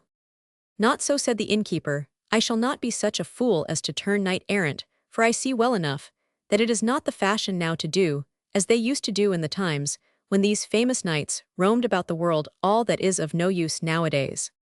Sancho came in the midst of this, and was amazed to hear them say that knights errant now were of no use, and that books of knighthood were full of follies and lies. And he made up his mind to see the end of this voyage of his master, and if that did not turn out as happily as he expected, to return home to his wife and children, and to his former labors. At this moment, a noise came from the room where Don Quixote was lying, and Sancho went hastily to see if his master wanted anything. In a few moments, he returned rushing wildly back and shouting at the top of his voice, come, good sirs, quickly, and help my master, who is engaged in one of the most terrible battles my eyes have ever seen. I swear, he has given the giant, the enemy of my lady, the Princess Micomicona, such a cut that he has sliced his head clean off like a turnip. What sayest thou, friend, said the curate, art thou in thy wits? Sancho, how can it be, as you say, when the giant is at least 2,000 leagues from here? By this time they heard a marvelous great noise within the chamber, and Don Quixote shouting out, hold, thief, scoundrel, rogue, now, I have thee, and thy scimitar shall not avail thee. And it seemed as if he were striking a number of mighty blows on the walls. Do not stand there listening, cried Sancho, but go in and part the fray, or aid my master, though I think it will not now be necessary, for doubtless the giant is dead by now, and giving an account of the ill life he led, for I saw his blood was all about the house, and his head cut off, which is as big as a great wine-bag. May I be hewed in pieces, cried the innkeeper on hearing this, if Don Quixote has not been slashing at one of the skins of red wine that are standing filled at his bed head, and the wine that is spilt must be what this fellow takes for blood. So saying, he ran into the room, and the rest followed him, and found Don Quixote in the strangest guise imaginable. He was in his shirt, which did not reach to his knees, his legs were very long and lean, covered with hair, and not over clean on his head. He wore a greasy red nightcap, which belonged to the innkeeper. Round his left arm he had folded the blanket from off his bed, at which Sancho gazed angrily, for he owed that blanket a grudge. In his right hand he gripped his naked sword, with which he laid round about him with many a thwack, shouting out, as if indeed he was at battle with some terrible giant. The best sport of all was that his eyes were not open, for he was indeed asleep, and dreaming that he was fighting a giant, for his imagination was so full of the adventure in front of him that he dreamed that he had already arrived at Micomicon, and was there in combat with his enemy, and he had given so many blows to the winebags, supposing them to be the giant, that the whole chamber flowed with wine. When the innkeeper saw this, he flew into such a rage that he set upon Don Quixote with his clenched fist, and began to pummel him, so that if Cardenio and the curate had not pulled him off, he would have finished the battle of the giant altogether. In spite of this, the poor knight did not awake, until the barber got a great kettleful of cold water from the well, and threw it right over him when Don Quixote woke up, but even then did not understand where he was. As for Sancho, he went up and down the floor searching for the giant's head, and seeing he could not find it, said, now, I know that everything I see in this house is enchanted, for this head is not to be seen here, though I myself saw it cut off with my own eyes, and the blood running from the body as from a fountain. What blood or what fountain dost thou cackle of here, cried the innkeeper, thou thief, dost thou not see that the blood and the fountain is no other thing but the winebags which are ripped open, and the red wine which swims up and down the room? I know nothing but this, replied Sancho, that if I cannot find the giant's head, my earldom will dissolve like salt cast into water, for indeed Sancho awake was worse than his master asleep, so greatly had his master's promises turned his brain. The innkeeper was at his wits' end at seeing the stupidity of the squire and the mischief done by his master, but he determined that they should not as before go away without paying, that knighthood should be no excuse for this, and he would make them pay for the very patches in the wineskins that had been ruined. All this time, the curate was holding Don Quixote's hands, who, believing that he had finished the adventure, and was in the presence of the Princess Micomicona herself, fell on his knees before the curate, and said, Your Highness, exalted and beautiful lady, may live from henceforth secure from any danger that this wretched giant might have done to you, and I am also freed this day from the promise I made to you, seeing that I have with the assistance of her, through whose favor I live and breathe, so happily completed my labor. Did I not say so? Cried Sancho, hearing his master. I was not drunk, my master has salted the giant down this time, and my earldom is secure. Who could help laughing at the follies of the two, master and man? All of them laughed, except the innkeeper, who burst out into fits of anger, 10 times worse than before. At length the barber Cardenio and the curate managed, not without much ado, to get Don Quixote to bed again, and presently left him sleeping with every sign of being worn out. They let him sleep, and went out to comfort Sancho Panza, whose grief was great at not finding the giant's head. But they had more to do to pacify the innkeeper, who was almost out of his wits at the sudden death of his wineskins. His wife too was running up and down scolding, and crying out, alas, the unlucky hour, when this knight-errant came to my house, would that mine eyes had never seen him, for he has cost me dear. The last time he was here, he went away scot-free for his supper bed straw, and barley for himself, his man, his horse, and his ass. Because he said he was a knight-errant, then for his sake, the other gentlemen came, and took away my good tale, and have returned it damaged. And now he breaks my wineskins, and spills the wine. I wish I may see as much of his blood spilt, and backed up by maritorns. The good innkeeper's wife continued her lamentations with great fury. At length the curate quelled the storm, promising to satisfy them for the wine and the skins, and also for the damage to the tail, about which there was so much fuss. Dorothea comforted Sancho, telling him that as soon as ever it was made certain that his master had slain the giant, and placed her safely in her kingdom, she would give him the best earldom she had.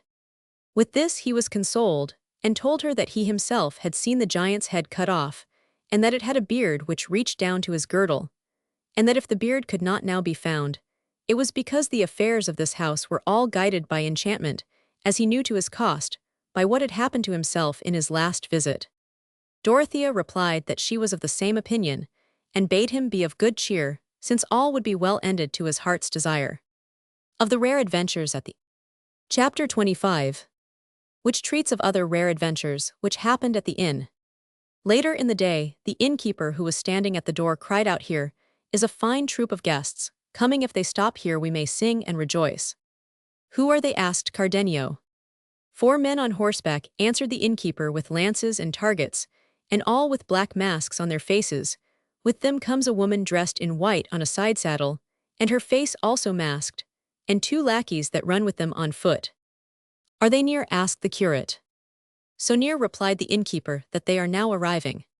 Hearing this, Dorothea veiled her face, and Cardenio went into Don Quixote's room, and they had hardly time to do this, when the whole party of whom the innkeeper had spoken entered the inn. The 4, who were on horseback, were of comely and gallant bearing, and having dismounted went to help down the lady on the side saddle, and one of them, taking her in his arms, placed her upon a chair that stood at the door of the room, into which Cardenio had entered. All this, while neither she nor they took off their masks, or said a word. Only the lady, as she sank into the chair, breathed a deep sigh, and let fall her arms as one who was sick, and faint. The lackeys led away the horses to the stable. The curate, seeing and noting all this, and curious to know who they were that came to the inn in such strange attire, and keeping so close a silence, went after one of the lackeys, and asked of him what he wanted to learn. "Faith, sir, I cannot tell you who these are, but they seem to be persons of good quality, especially he who went to help the lady dismount. The rest obey him in all things." "And the lady, who is she?" asked the curate. "I cannot tell you that neither," replied the lackey, "for I have not once seen her face during all the journey, though I have often heard her groan and utter deep sighs." "And have you heard the name of any of them?" asked the curate. "Not I indeed," replied the man. "They travel in silence, and nothing is heard but the sighs and sobs of the poor lady, and it is our firm belief that wherever she is going against her will." "Maybe it is so," said the curate, and he returned to the inn. Dorothea, who heard the disguised lady sigh so mournfully, moved by pity, drew near to her, and asked, "What ails you, good madam? For I offer you my service and goodwill, and would help you as much as lies in my power." To this the unhappy lady made no reply, and though Dorothea again spoke kindly to her, yet she sat silent and spoke not a word. At length the masked gentleman came across, and said to Dorothea, "Lady, do not trouble yourself to offer anything to that woman. She is of a most ungrateful nature, and not want to return any courtesy." I have never spoken, said the silent lady, since I am too unhappy to do so, and am almost drowned in my misfortunes. Cardenio overheard these words very clearly and distinctly, for he was close to her, who uttered them, the door of Don Quixote's room being the only thing that separated them. And he cried aloud, What is this I hear, what voice is this, that hath touched mine ear? The lady, moved with a sudden passion, turned her head at these cries, and as she could not see who uttered them, she rose to her feet, and would have entered the room, but the gentleman stopped her, and would not let her move a step. This sudden movement loosened the mask which fell from her face, discovering her marvelous beauty, but her countenance was wan and pale, and she turned her eyes from place to place, as one distracted, which caused Dorothea and the rest to behold her with a vast pity. The gentleman held her fast by the shoulders, and was so busied that he could not hold up his own mask, which fell from his face, and as it did so, Dorothea looked up and discovered that it was her lover Don Fernando. Scarce had she known him, than breathing out a long and most pitiful alas from the bottom of her heart, she fell backward in a swoon, and if the barber had not been by good chance at hand, she would have fallen on the ground with all the weight of her body. The curate removed the veil from her face, and cast water thereon, and Don Fernando, as soon as he looked upon her, turned as pale as death. Cardenio, who had heard the moan which Dorothea uttered, as she fell fainting on the floor, came out of the room, and saw Don Fernando holding his beloved Lucinda. All of them held their peace, and beheld one another, Dorothea looking on Don Fernando on Cardenio, Cardenio on Lucinda, and Lucinda on Cardenio. All stood dumb, and amazed as folk that knew not what had befallen them. Lucinda was the first to break the silence. Leave me, Don Fernando, she cried, for the sake of what is due to yourself. Let me cleave to the wall whose ivy I am, to his support, from whom neither your threats nor your promises could part me. By this time, Dorothea had come to herself, and seeing that Don Fernando did not release Lucinda, she arose, and casting herself at his feet, shed a flood of crystal tears. As she thus addressed him, If the sun of Lucinda's beauty hath not blinded, then eyes know, that she who is kneeling at thy feet is the hapless and miserable Dorothea. I am that lowly country girl to whom thou didst promise marriage. Know, my dear lord, that the matchless love I bear thee may make amends for the beauty and nobility of her for whom thou dost abandon me. Thou canst not be the beautiful Lucinda's, because thou art mine, nor she thine, for she belongs to Cardenio. And all this being so as in truth it is, and seeing that thou art as good as thou art noble, wherefore put off making me once more happy again. Do not vex the declining years of my parents, who have ever been loyal vassals to thine, for remember, whether thou wilt or no, thou must ever remain my promised husband. These and many other reasons did the grieved Dorothea use with so much feeling and so many tears that all who were present, even those who had come with Don Fernando, could not help from giving her their sympathy. As for Don Fernando, he stood gazing fixedly at Dorothea for some time, and at last, overwhelmed with remorse and admiration, he took her to his arms, saying, Thou hast vanquished, O beautiful Dorothea, thou hast vanquished. At the same moment Cardenio, who had stood close to Don Fernando, started forward to catch the fainting Lucinda, who threw both her arms around his neck, crying, Thou, and thou only art my lord and master. Thus were the true lovers all united, and the good curate, the barber, and even Sancho Panza joined in their tears, delighted that so much joy had taken the place of so much misery. As for Sancho, he excused himself afterwards for his tears, saying, he wept only because he saw that Dorothea was not the queen of Micomicona, as he had imagined, from whom he hoped to have received such mighty gifts and favors. Each in turn told his or her story, and Don Fernando gave an account of all that had befallen him in the city after he had found the scroll that Lucinda had written, in which she declared her love for Cardenio. And it appeared that the day after the interruption of the wedding Lucinda had secretly departed from her father's house, and had fled no one knew whither. But within a few months, Don Fernando had learned that she was in a certain convent, intending to remain there all the days of her life, if she could not pass them with Cardenio. As soon as he had learned that, choosing 3 gentlemen to aid him, he went to the place where she was one day, he surprised her walking with one of the nuns in the cloisters, and carried her off without giving her a chance to resist. From there, they brought her to a certain village where they disguised themselves, and so rode on, until they came to the inn. But Lucinda, after she was in his power, did nothing but weep and sigh without speaking a word. Thus in silence and tears had they reached this inn, which to him and all of them would always remain the most beautiful place in the world, since it had seen the end of so many troubles, and brought him back to his own true love. Don Quixote addressing Dorothea. Chapter 26. Wherein is continued the history of the famous Princess Micomicona. Sancho gave ear to what he heard with no small grief of mind, seeing that all hopes of his earldom vanished away like smoke, and the fair Princess Micomicona was turned into Dorothea, whilst his master was sound asleep careless of all that happened. Dorothea could not believe that the happiness she enjoyed was not a dream. Cardenio and Lucinda were of a similar mind, and Don Fernando was truly thankful that he was free from the dangerous path he had taken, which must have ended in loss of all honor and credit. In a word, all were contented, and happy. The curate, like a man of sense, congratulated everyone on his good fortune, but she that kept greatest jubilee and joy was the hostess, because Cardenio and the curate had promised to pay all the damages done by Don Quixote. Only Sancho, as has been said, was unhappy and sorrowful, and thus he went with a melancholy face to his master, who was then just awaking, and said, "Your worship, Sir Knight of the Rueful Countenance, may well sleep on as long as you please, without troubling yourself to kill any giant or restore to the princess her kingdom, for all that is done and finished already." "That I well believe," replied Don Quixote, "for I have had the most monstrous and terrible battle with that giant that ever I had all the days of my life, and yet with one backstroke swish, I tumbled his head to the ground, and his blood gushed forth so that streams of it ran along the earth as if it had been water." "As if it had been red wine, your worship might have said," replied Sancho, "for I would have you know, if you do not know already, that the dead giant is no other than a ruined winebag, and the blood 26 gallons of red wine." "What sayest thou, madman?" cried Don Quixote. "Art thou in thy right wits?" "Get up, sir," said Sancho, "and you shall see yourself the fine piece of work you have done, and what we have to pay. You shall behold the queen turned into a private lady, called Dorothea, with many other things that may well astonish you." "I should marvel at nothing," replied Don Quixote, "for if thou rememberest right, I told thee the other time that we were here, how all that happened here was done by enchantment, and it would be no wonder if it were the same now." "I should believe it all," replied Sancho, "if my tossing in the blanket had been a thing of that sort, only it was not so, but very real and certain. And I saw the innkeeper, who is here to this day, hold one end of the blanket, and toss me up to the sky with very good grace and strength, and as much mirth as muscle. And where it comes to knowing persons, I hold, though I may be a simpleton and a sinner, that there is no enchantment, but only bruising and bad luck."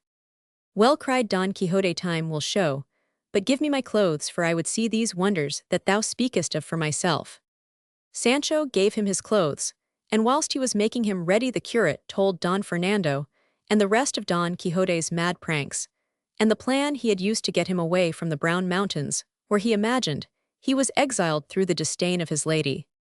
The curate told them further that since the good fortune of the lady Dorothea prevented them carrying out their scheme, they must invent some other way of taking him home to his village.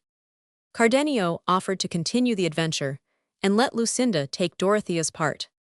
"No," cried Don Fernando, "it shall not be so, for I will have Dorothea herself carry out her plan, and if the good knight's home is not far from here, I shall be very glad to help in his cure." "It is not more than 2 days' journey," said the curate. "Even if it were more," replied Don Fernando, "I should be happy to make the journey in so good a cause." At this moment, Don Quixote sallied out completely armed with Mambrino's helmet, which had a great hole in it on his head, his shield on his arm, and leaning on his lance. His grotesque appearance amazed Don Fernando and his companions very much, who wondered at his gaunt face so withered and yellow, the strangeness of his arms, and his grave manner of proceeding.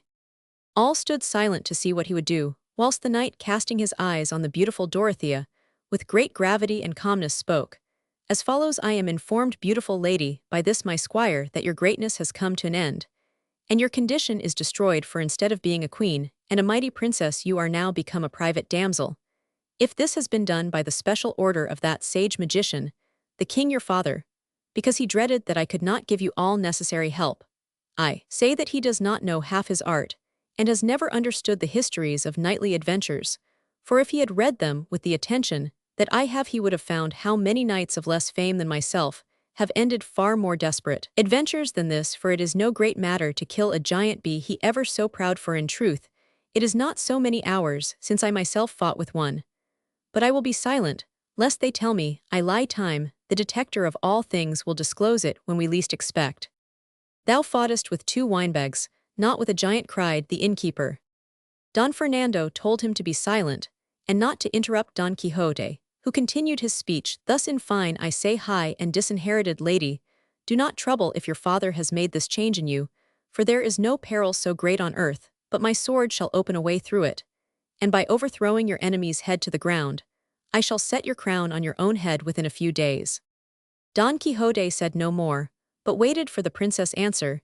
She, knowing Don Fernando's wish, that she should continue to carry out their plan, answered, with a good grace and pleasant manner, saying, whosoever informed you, valorous knight, of the rueful countenance that I have altered and transformed my being hath not told you the truth, for I am the very same today, as I was yesterday. True it is, that my fortunes have somewhat changed, and given me more than I hoped for or could wish for, but for all that I have not ceased to be what I was before, and I still hope to have the aid of your valorous and invincible arm. Therefore, good my lord, restore to my father his honor, and believe him to be both wise and sagacious, for, by his magic, he has found me a remedy for all my misfortunes, for I believe that had it not been for you I should never have attained the happiness I now enjoy, and that I speak the truth. These good gentlemen will bear witness. All that is now wanted is that tomorrow morning we set out on our journey. As for the conclusion of the good success, I hourly expect that I leave to the valor of your invincible arm. Thus spoke the witty Dorothea, and Don Quixote, having heard her, turned to Sancho with an air of great indignation, and said, now, I say unto thee, Sancho, thou art the veriest little rascal in all Spain. Tell me, thief and vagabond, didst thou not tell me that this princess was turned into a damsel, and that she was called Dorothea, and that the head that I slashed from a giant's shoulders was a wineskin, with 1,000 other follies that threw me into the greatest confusion I was ever in my life? I vow, he continued, looking up to the heavens, and crashing his teeth together, I vow, that I am about to make such a havoc of thee as shall beat some wit into the pates of all the lying squires that shall hereafter ever serve knights errant in this world. I pray you have patience, good my lord, answered Sancho, for it may well befall me to be deceived touching the change of the lady and Princess Micomicona, but in what touches the giant's head, or at least the cutting of the winebags, and that the blood was but red wine, I am not deceived. I swear, for the bags lie wounded there at your own bedhead, and the red wine hath made a lake in your room, and all this you will know when his honor the landlord asks you to pay the damages. I tell thee, Sancho, thou art a blockhead, said Don Quixote. Pardon me, we have had enough of it. Enough indeed, said Don Fernando, and let me entreat you to say no more of it, seeing my lady the princess says she will go away tomorrow, as it is too late to depart today. Let us agree to spend this evening in pleasant discourse, and tomorrow we will attend the worthy knight Don Quixote, and be eyewitnesses of the valorous feats of arms he shall do in carrying out this adventure. It was now time for supper, and they all sat down at a long table, for there was not a square or round one in the whole house, and they gave the principal end to Don Quixote, though he did all he could to refuse it. But when he had taken it, he commanded that the lady Micomicona should sit at his elbow, as he was her champion. The others being placed in due order, they all enjoyed a pleasant supper, listening to the wise strange discourse that Don Quixote held upon his favorite subject of knightly adventures. Chapter 27. Of the strange enchantment of the unfortunate knight. After supper it appeared that there were not sufficient rooms in the house for all the company, so the ladies retired to the best apartments, whilst the gentlemen sought rest where they could get it with the least discomfort. Sancho Panza found a bed on his ass harness, where he was soon fast asleep, and Don Quixote satisfied his sense of duty by arming himself, mounting Rozinante, and riding round the inn that he might act as sentinel of this imaginary castle. In a short time all the inn was drowned in a deep silence. Only the innkeeper's daughter and Maritornes were not asleep, but knowing very well Don Quixote's humor, and that he was armed on horseback, outside the inn keeping guard, the two agreed to play him some trick, or at least to pass a little time listening to his nonsense. The enchantment of Don Quixote. It so happened that there was not any window in all the inn which looked out into the fields, but only a hole in the barn, out of which they were used to throw the straw. To this hole came the two damsels, and saw Don Quixote 213 mounted, and leaning on his lance, breathing forth ever and anon such doleful and deep sighs that it seemed as if each one of them would tear his very soul. They noted besides how he said, in a soft and amorous voice, O my lady Dulcinea of Toboso, the perfection of all beauty, the sum total of discretion, the treasury of grace, the storehouse of virtue, the ideal of all that is worthy, modest, or delightful, in all the world what might thy ladyship be doing at this present art, thou perhaps thinking of thy captive knight, who most readily exposeth himself to so many dangers for thy sake. Give me tidings of her, O thou moon, mayhap thou dost now look down upon her pacing some gallery of her sumptuous palace, or leaning against some balcony thinking, what glory she shall give me for my pains, what quiet to my cares, what life to my death, and what reward for my services, and thou, O son, who art even now busy saddling thy horses to set off betimes, and go forth, and see my lady, I beseech thee, when thou seest her, to salute her on my behalf. But take care that thou dost not kiss her on her face, lest thou provokest my jealousy. So far the knight had proceeded, when the innkeeper's daughter began to call him softly to her, saying, Sir Knight, approach a little way, if you please. At this signal Don Quixote turned his head, and saw by the light of the moon, which shined then very clearly, that they beckoned him from the hole in the barn, which he imagined to be a fair window full of iron bars, gilded in costly fashion, with gold fit for so rich a castle, as he imagined that in to be in a moment. He believed in his strange fancy that the beautiful damsel, daughter to the lord of the castle, conquered by love of him, was come to have speech with him. In this fancy, and because he would not show himself discourteous and ungrateful, he turned Rozinante about and came over to the hole. And then, having beheld the two damsels, he said, I take pity on you, beautiful lady, that you have fixed your love, where it is not possible to find another's in return, nor must you blame this miserable knight-errant, whom love hath wholly disabled from paying his addresses to any other than to her who at first sight became the lady of his choice. Pardon me therefore, good lady, and retire yourself to your room, and be pleased to say no more to me, that I may not appear ungrateful to you. And if of the love you bear me, you can find me any other way, wherein I may serve you, demand it boldly, for I swear to pleasure you in this, even though my task be to bring you a lock of Medusa's hairs, which are all of snakes, or to capture the beams of the sun in a phial of glass. My lady needs none of these things, Sir Knight, answered Maritornes. What doth she then want, discreet dame? Asked Don Quixote. Only one of your fair hands, said Maritornes, that she may fulfill the desire that brought her to this window, with so great danger to herself, that if her lord and father knew of it, the least he would do would be to slice off her ear. He had best beware of what he does, answered Don Quixote, unless he would make the most disastrous end that ever father made in this world, for having laid violent hands on the delicate limbs of his amorous daughter. Maritornes had no doubt but that Don Quixote would give up his hand as he was requested, and having made up her mind what she would do, she went down into the stable and fetched out Sancho Panza's ass halter. With this, she returned again as quickly as possible, and came to the hole just as Don Quixote had set his feet upon Rozinante's saddle, that he might the better reach the barred windows, at which he thought the lovesick damsel was standing. And as he stretched forth his hand to her, he cried, Hold, lady, this hand, or as I may better say, this scourge of evildoers, hold, I say, this hand, which no other woman ever touched before, not even she herself, who holds entire possession of my whole body. Nor do I give it to you to the end that you should kiss it, but that you may behold the strength of the sinews, the knitting of the muscles, the large and swelling veins, whereby you may learn how mighty is the force of that arm to which such a hand is knit. We shall see that presently, said Maritornes. And then, making a running knot in the halter, she cast it on the wrist of his hand, and coming down from the hole, she tied the other end of the halter very fast to the bolt of the hayloft door. Don Quixote, feeling the roughness of the halter about his wrist, said, It seems that you rather rasp than clasp my hand, but yet I pray you not to handle it so roughly, seeing it is in no fault, for what you suffer from my inclinations. Remember that those who love well do not take so cruel revenge on those who love elsewhere. But nobody gave ear to those words of Don Quixote, for as soon as Maritornes had tied him fast, she and the other, almost bursting with laughter, ran away, and left him fastened in such a manner that it was not possible for him to loose himself. He was standing, as has been said, on Rozinante's saddle, with his whole arm thrust within the hole, and fastened to the bolt of the door, and was in great fear that if Rozinante budged never so little on either side, he should fall and hang by the arm. Therefore, he durst not make the least movement, though he might have expected from Rozinante's patience and mild spirit that if he were allowed he would stand without stirring for a whole century. In fine, Don Quixote, finding that he was tied up, and that the ladies were gone, began at once to imagine that all this had been done by way of enchantment, as the time before when he and Sancho had suffered such strange adventures. Then he was wroth with himself for his want of judgment and discretion in venturing to enter the castle a second time, seeing that he had come off so badly.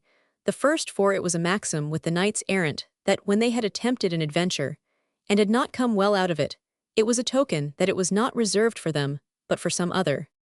Yet for all this, he drew forward his arm to see if he might deliver himself, but he was so well bound that all his efforts proved vain. It is true that he drew his arm cautiously lest Rocinante should stir, and though he longed to get into the seat of his saddle again, yet he could do no other but stand upright or wrench off his arm many times did. He wished for the sword of Amadis, against which no enchantment had power.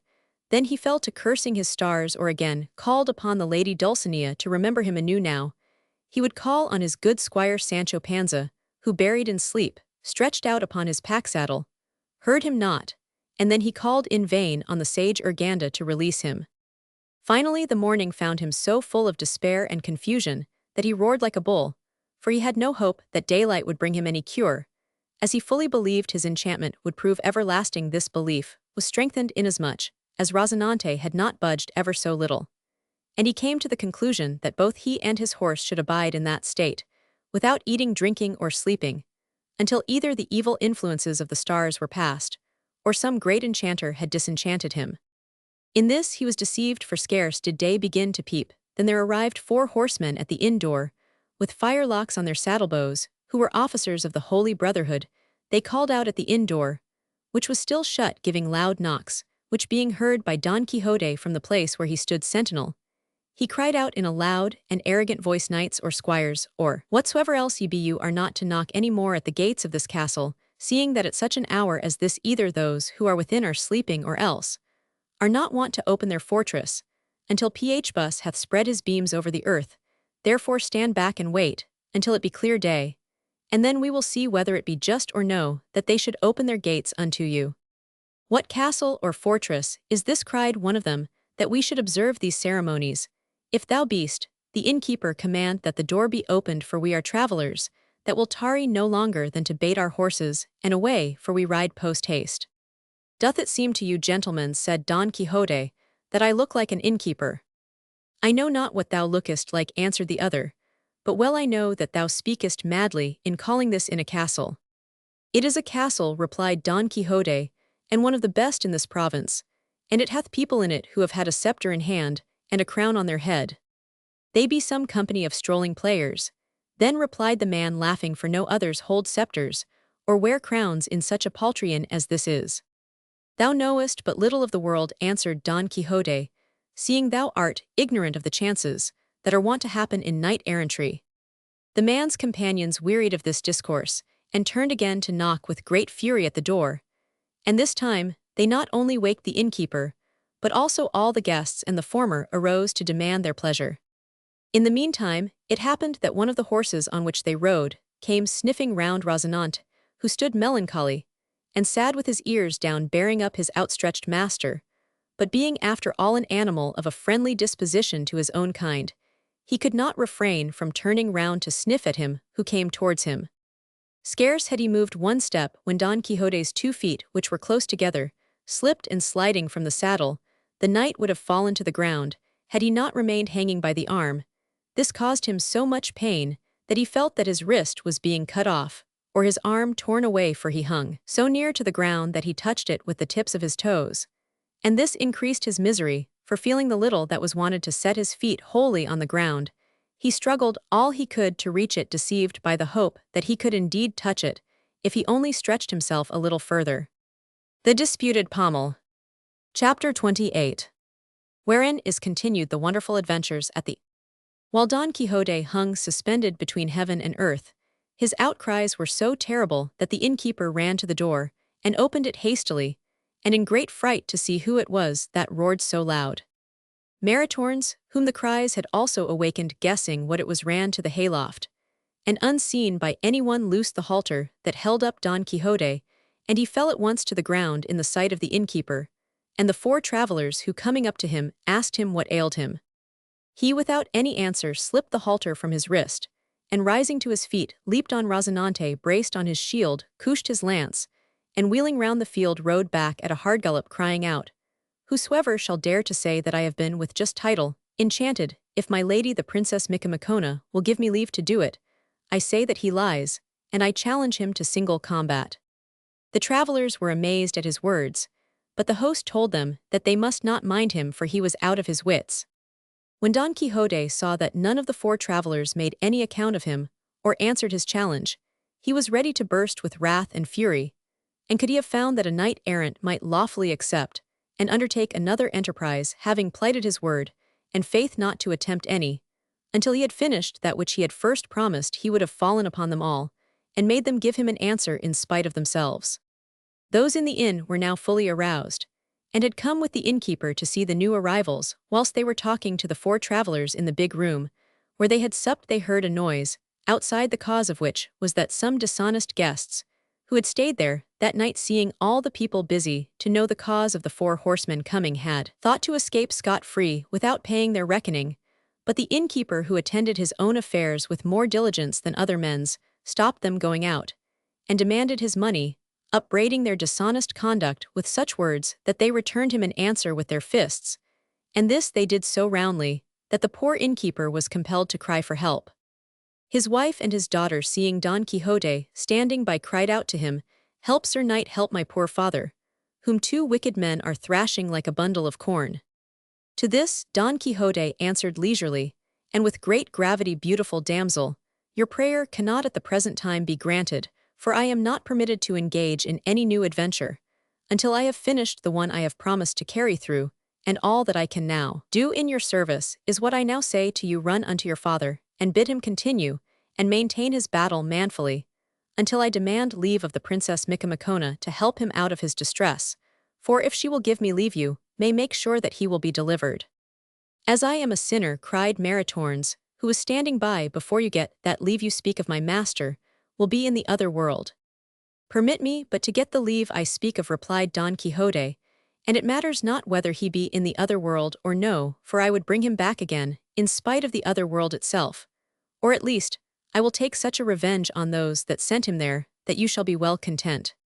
Without saying more, he went in and fell on his knees before Dorothea, demanding her, in knightly and courtly phrases, that she would give him leave to go and aid the constable of the castle, who was then plunged in deep distress. The princess granted him leave very willingly, and instantly buckling on his shield, and laying hands on his sword, he ran to the inn door where the two guests were still fighting with the innkeeper. But as soon as he arrived, he stopped and stood still, although Maritornes and the hostess asked him twice or thrice the cause of his delay in assisting their master and husband. "I delay," said Don Quixote, "because it is not permitted me to lay hands to my sword against squire-like men, who are not dubbed knights, but call me here my squire Sancho for this defense, and revenge belong to him as his duty." All this took place outside the inn door, where fists and blows were given, and taken, much to the innkeeper's cost, and to the rage and grief of Maritornes, and the hostess and her daughter, who were like to run mad on seeing Don Quixote's cowardice, and the mischief their master, husband, and father was enduring. However, though the laws of knighthood hindered Don Quixote from fighting, he soon persuaded the guests by his wise reproofs of their conduct to leave the innkeeper alone, and pay him what was owing by them, and all would have been at peace in the inn, if another traveler had not arrived there at this moment. This was none other than the barber, from whom Don Quixote took away the helmet of Mambrino, and Sancho Panza the harness or furniture of the ass, whereof he made an exchange of his own. And while the barber was leading his beast to the stable, he caught sight of Sancho Panza, mending some part of the pack-saddle or panel, as it was called. As soon as he had eyed him, he knew him, and at once set upon Sancho, saying, "Ah, sir thief, here I have you give up my basin, and my panel with all the trappings you stole from me." Sancho, finding himself attacked, so suddenly laying fast hold of the panel, with one hand with the other gave the barber such a buffet that he bathed his teeth in blood. But for all that the barber held fast his grip of the panel, and cried out so loud that all within the house came to the noise and scuffle. "Help here in the name of the king and justice," shouted the barber, "for this thief and robber by the highways goeth about to kill me, because I seek to get back my own goods." "Thou least," cried Sancho, "for I am not a robber of the highways, and my lord Don Quixote won these spoils in a fair battle. By this time, Don Quixote himself had come to the spot, not a little proud to see how his squire defended himself and attacked his enemy, and he took him from that moment to be a man of valor, and resolved in his own mind to dub him knight on the first occasion that should offer, because he thought that the order of knighthood would be well bestowed on him. Sir, said the puzzled and angry barber, this panel is as certainly mine, and I know it as well as if I had bred it, and there is my ass in the stable who will not let me lie so do, but try it on him, and if it fit him not to a hair I am willing to be called infamous, and I can say more that, on the very day on which they took my panel from me, they robbed me likewise of a new brazen basin, which had never been used, and cost me a crown.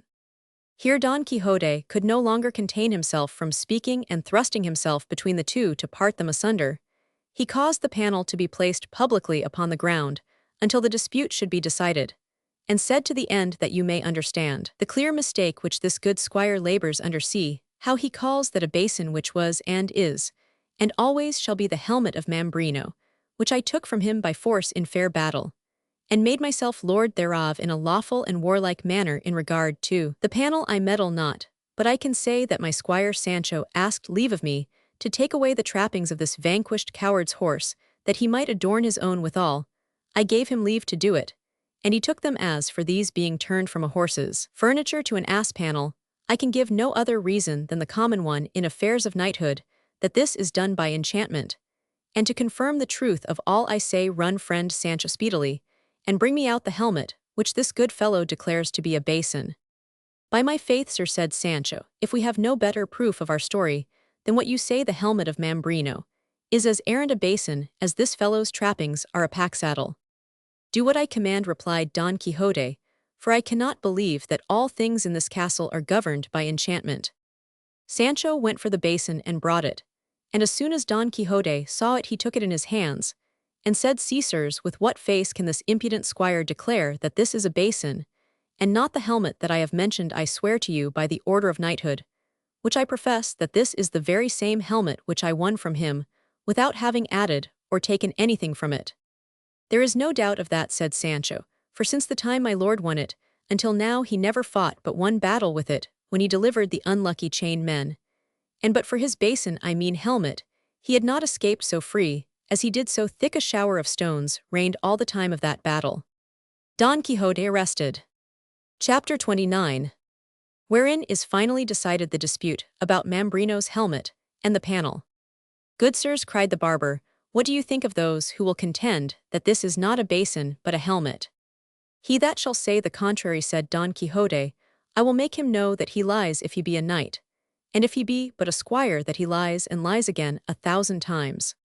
The barber Nicholas, Don Quixote's friend, who was then with the rest, had a mind to carry the jest further, and make them all laugh. So speaking to the other barber, he said, Sir Barber, or whoever you are, know that I am also of your profession, and have held a certificate for more than 20 years, and I know all the instruments of a barber's art well. Moreover, in my youth I was a soldier, and I know what a helmet is like, and a morion and a casque, and other kinds of soldiers' arms, and therefore I say, always subject to better opinion, that this good piece which is laid here before us, and which this good knight holds in his hand, not only is not a barber's basin, but is as far from being one as white is from black. It is a helmet, though as I think not a complete helmet. No, truly, said Don Quixote, for it wants the half, namely the lower part and the visor. That is true, said the curate, who understood his friend's intention, and Cardenio Fernando, and his companions fell in with this design. Lord a mercy, cried the poor barber half beside himself, is it possible that so many honourable men should say that this is no basin, but a helmet? It is a thing to strike with amazement a whole university, be they never so wise enough. If this basin is a helmet, then must the pack-saddle be a horse's trappings. To me it looks like a pack-saddle, said Don Quixote, but I have already said I do not meddle with that matter. Whether it be a panel or not, said the curate, it is but for Don Quixote to say, for in these matters of knighthood all these gentlemen and myself bow to his knowledge. Sir, said Don Quixote, so many and strange are the things that have befallen me in this castle, these 2 times I have lodged here, that it would be rash in me to pronounce a judgment in the matter to those who say this is a basin, and no helmet. I have made my answer, but whether this be a panel or the furniture of a horse, I will leave it to others to decide. To those who knew Don Quixote's madness this was a matter of much laughter and good sport, but to the four travelers who had arrived that morning, and who were officers of justice and soldiers of the Holy Brotherhood, it seemed the greatest folly in the world. But he that was most of all beside himself with wrath was the barber whose basin they had transformed before his face into the helmet of Mambrino, and whose panel he felt sure would now be turned into the rich furniture and equipage of a great horse.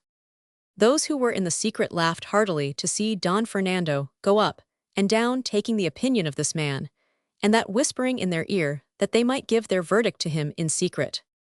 And after he had gone round to all those who knew Don Quixote, he said to the barber, in a loud voice, "The truth is, good fellow, that I grow weary of asking so many opinions, for I no sooner ask what I want to know than they answer me that it is mere madness to say that this is the panel of an ass, but rather is it the furniture of a horse, yes, and of a chief horse of service."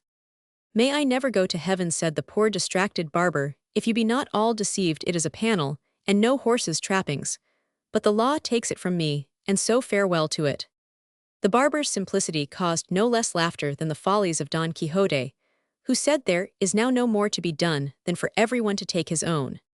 But at that moment, one of the four officers of justice, who had listened to the dispute, full of anger to hear such nonsense seriously spoken, cried out, "If this be not a plain jest, I cannot understand why men of such intelligence as all these seem to be, should dare to say that this is not a basin, nor this a panel, for indeed it is as very a panel as my father is my father, and he that hath said, or will say anything else must be drunk."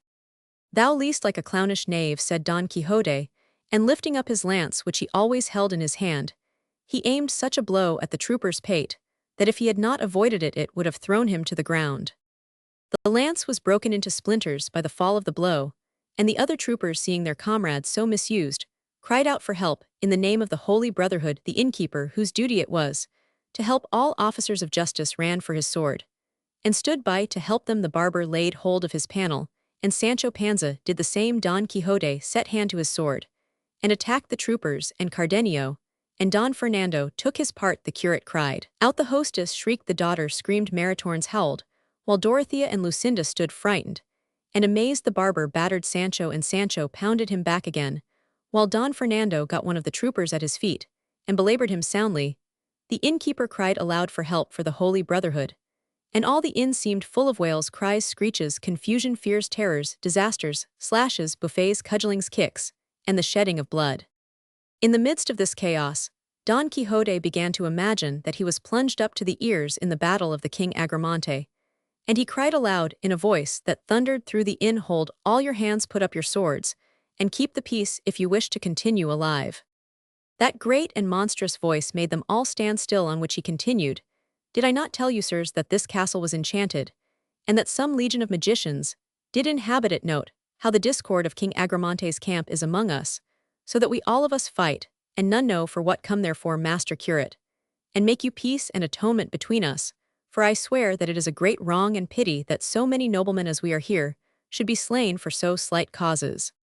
The barber was well content that this should be so, by reason that both his beard and his panel had been torn to pieces, and Sancho was at once obedient to his master's voice, as became a dutiful servant. As for the troopers, when they learned Don Fernando's rank and position, they were quieted, but they retired from the brawl grumbling, and by no means satisfied with the turn things had taken.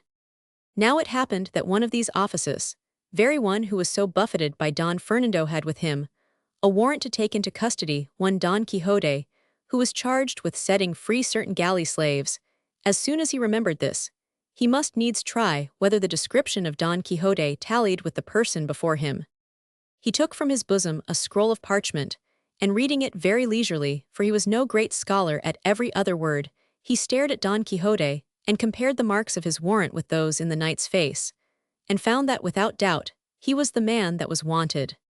No sooner had he made up his mind about this, than holding the warrant in his left hand, he laid hold of Don Quixote's collar with his right so strongly that he could hardly breathe, and cried aloud, "Aid for the Holy Brotherhood, and that you may see that I am in good earnest, read that warrant, wherein you shall find that this robber of the highways is to be taken into custody."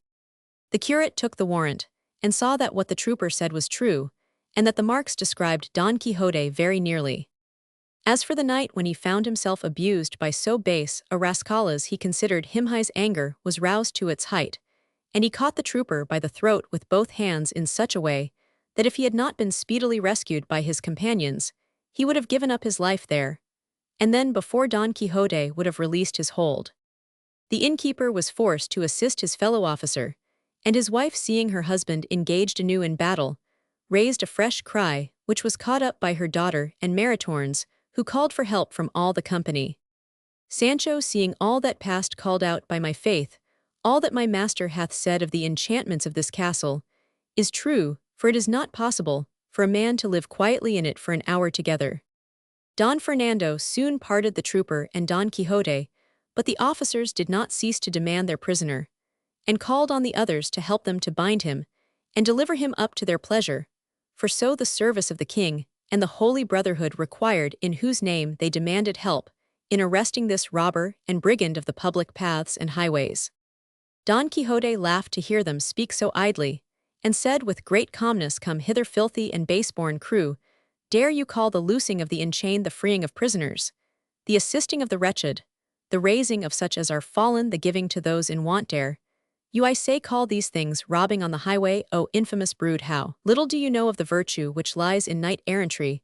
We give you to understand the sin and error in which you lie in not adoring the very shadow, much more the actual presence of a knight-errant. Come hither, I say, and tell me who was the blockhead who signed a warrant of arrest against such a knight as I am. Who was he that knows not that knights errant are free from all tribunals? Their sword is their law, their valor their court, and their own will and pleasure their statutes. I say again, what madman was he that knows not the privileges that belong to a knight-errant? From the day he is dubbed a knight, and devotes himself to a knightly calling, what knight-errant did ever pay tax or custom? What tailor ever had of him money for a suit of clothes? What constable ever lodged him in his castle, and made him pay his shot?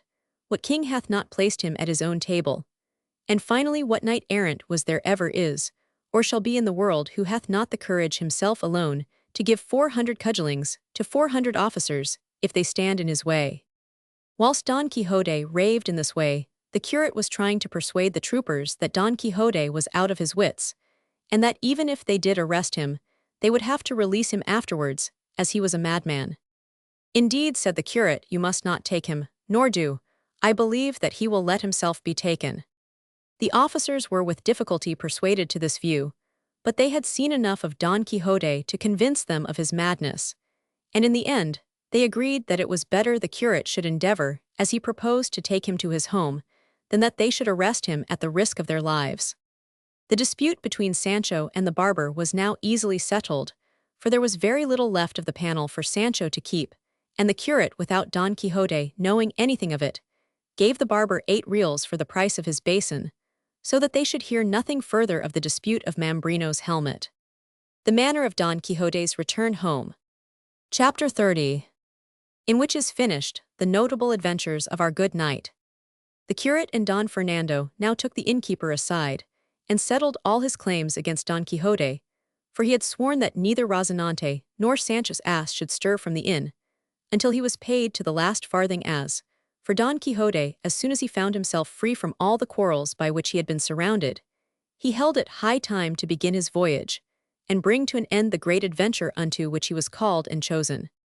Therefore, having made up his mind to depart, he went and cast himself upon his knees before Dorothea, and said, "I cannot but think, high and worthy lady, that our abode in this castle is nothing profitable, and may turn out to our disadvantage, for who knows but that your enemy the giant hath learned by spies or other secret means how I intend to come and destroy him, and he may by now have fortified himself in some impregnable castle or fortress, against the strength of which even the force of mine invincible arm will be of little use. Therefore, dear lady, let us by our diligence hinder his plans, and let us depart to the place where fortune calls us."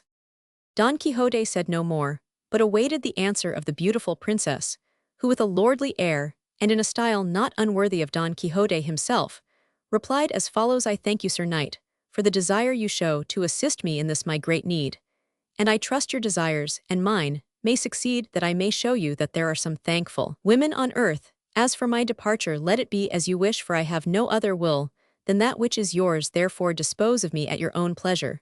For she that hath once given the defence of her person unto you, and hath put into your hand the recovery of her estate, ought not to seek to do any other thing, but that which your wisdom shall suggest.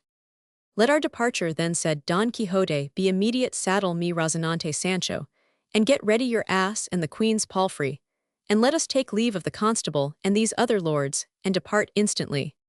Sancho, who was present at all this, stood wagging his head from side to side, and said, "O my lord, how much more knavery is there in the little village than is talked of? What can be noised abroad in any village, or in any of the cities of the world, to my discredit, villain?" asked his master angrily. "If you are angry," said Sancho, "I will hold my tongue, and omit to say that which by the duty of a good squire, and an honest servant, I am bound to tell you." "Say what thou wilt," said Don Quixote, and he waited to hear what his squire had to say.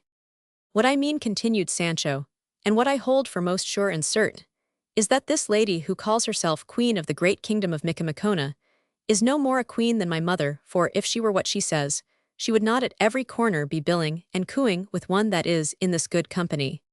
Dorothea blushed at Sancho's words, for it was true indeed that her lover Don Fernando had sometimes on the sly gathered from her lips the reward of his affections. She was neither able nor willing to answer Sancho a word, but let him go on with his speech, which he did as follows. "This I say, good my lord, to this end, that if after we have travelled highways and byways, and endured bad nights and worse days, he that is in this inn," and Sancho looked knowingly at Don Fernando, "shall marry our princess, and get the fruits of your labours, there is no need to hasten methinks to saddle Rocinante, or harness Dapple, or make ready the palfrey, seeing it would be better that we stayed still, and looked after our dinner." You may imagine how great was the fury that inflamed Don Quixote when he heard his squire speak so rudely. It was so great that with a shaking voice, a faltering tongue, and the fire sparking out of his eyes, he said, "O villainous peasant, rash, unmannerly, ignorant, rude, foul-mouthed backbiter, and slanderer, darest thou utter such words in my presence, and in that of these noble ladies? Hast thou dared to entertain such rash and stupid fancies in thy muddled imagination?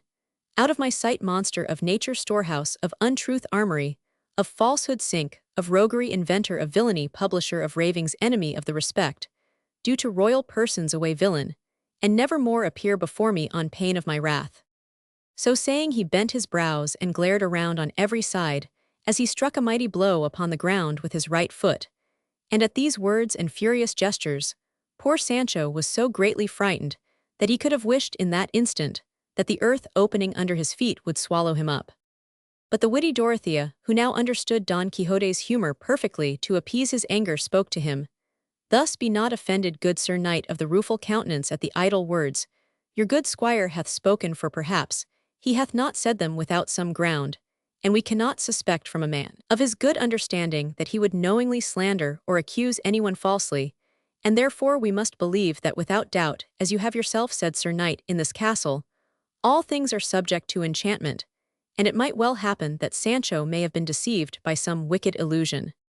"I vow," cried Don Quixote, "that your highness has hit the truth, and that some evil vision appeared to this sinner, my man Sancho, that made him see things that he could not have seen unless by enchantment, for I also know very well that the great goodness and simplicity of the poor wretch is such that he knows not how to invent a lie on anybody living."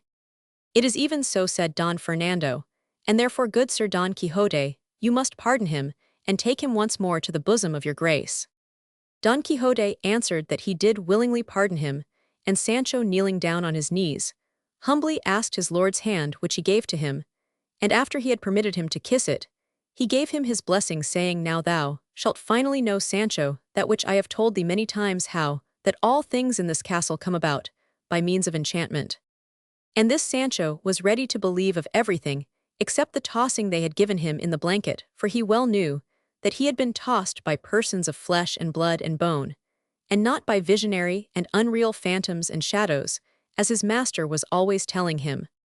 2 days passed, when it seemed to all the noble company at the inn that it was time to depart, and they considered how, without putting Dorothea and Don Fernando to the pain of turning back with Don Quixote to his village, the curate and the barber could carry him home as they desired, and leave him cured of his folly in his own home.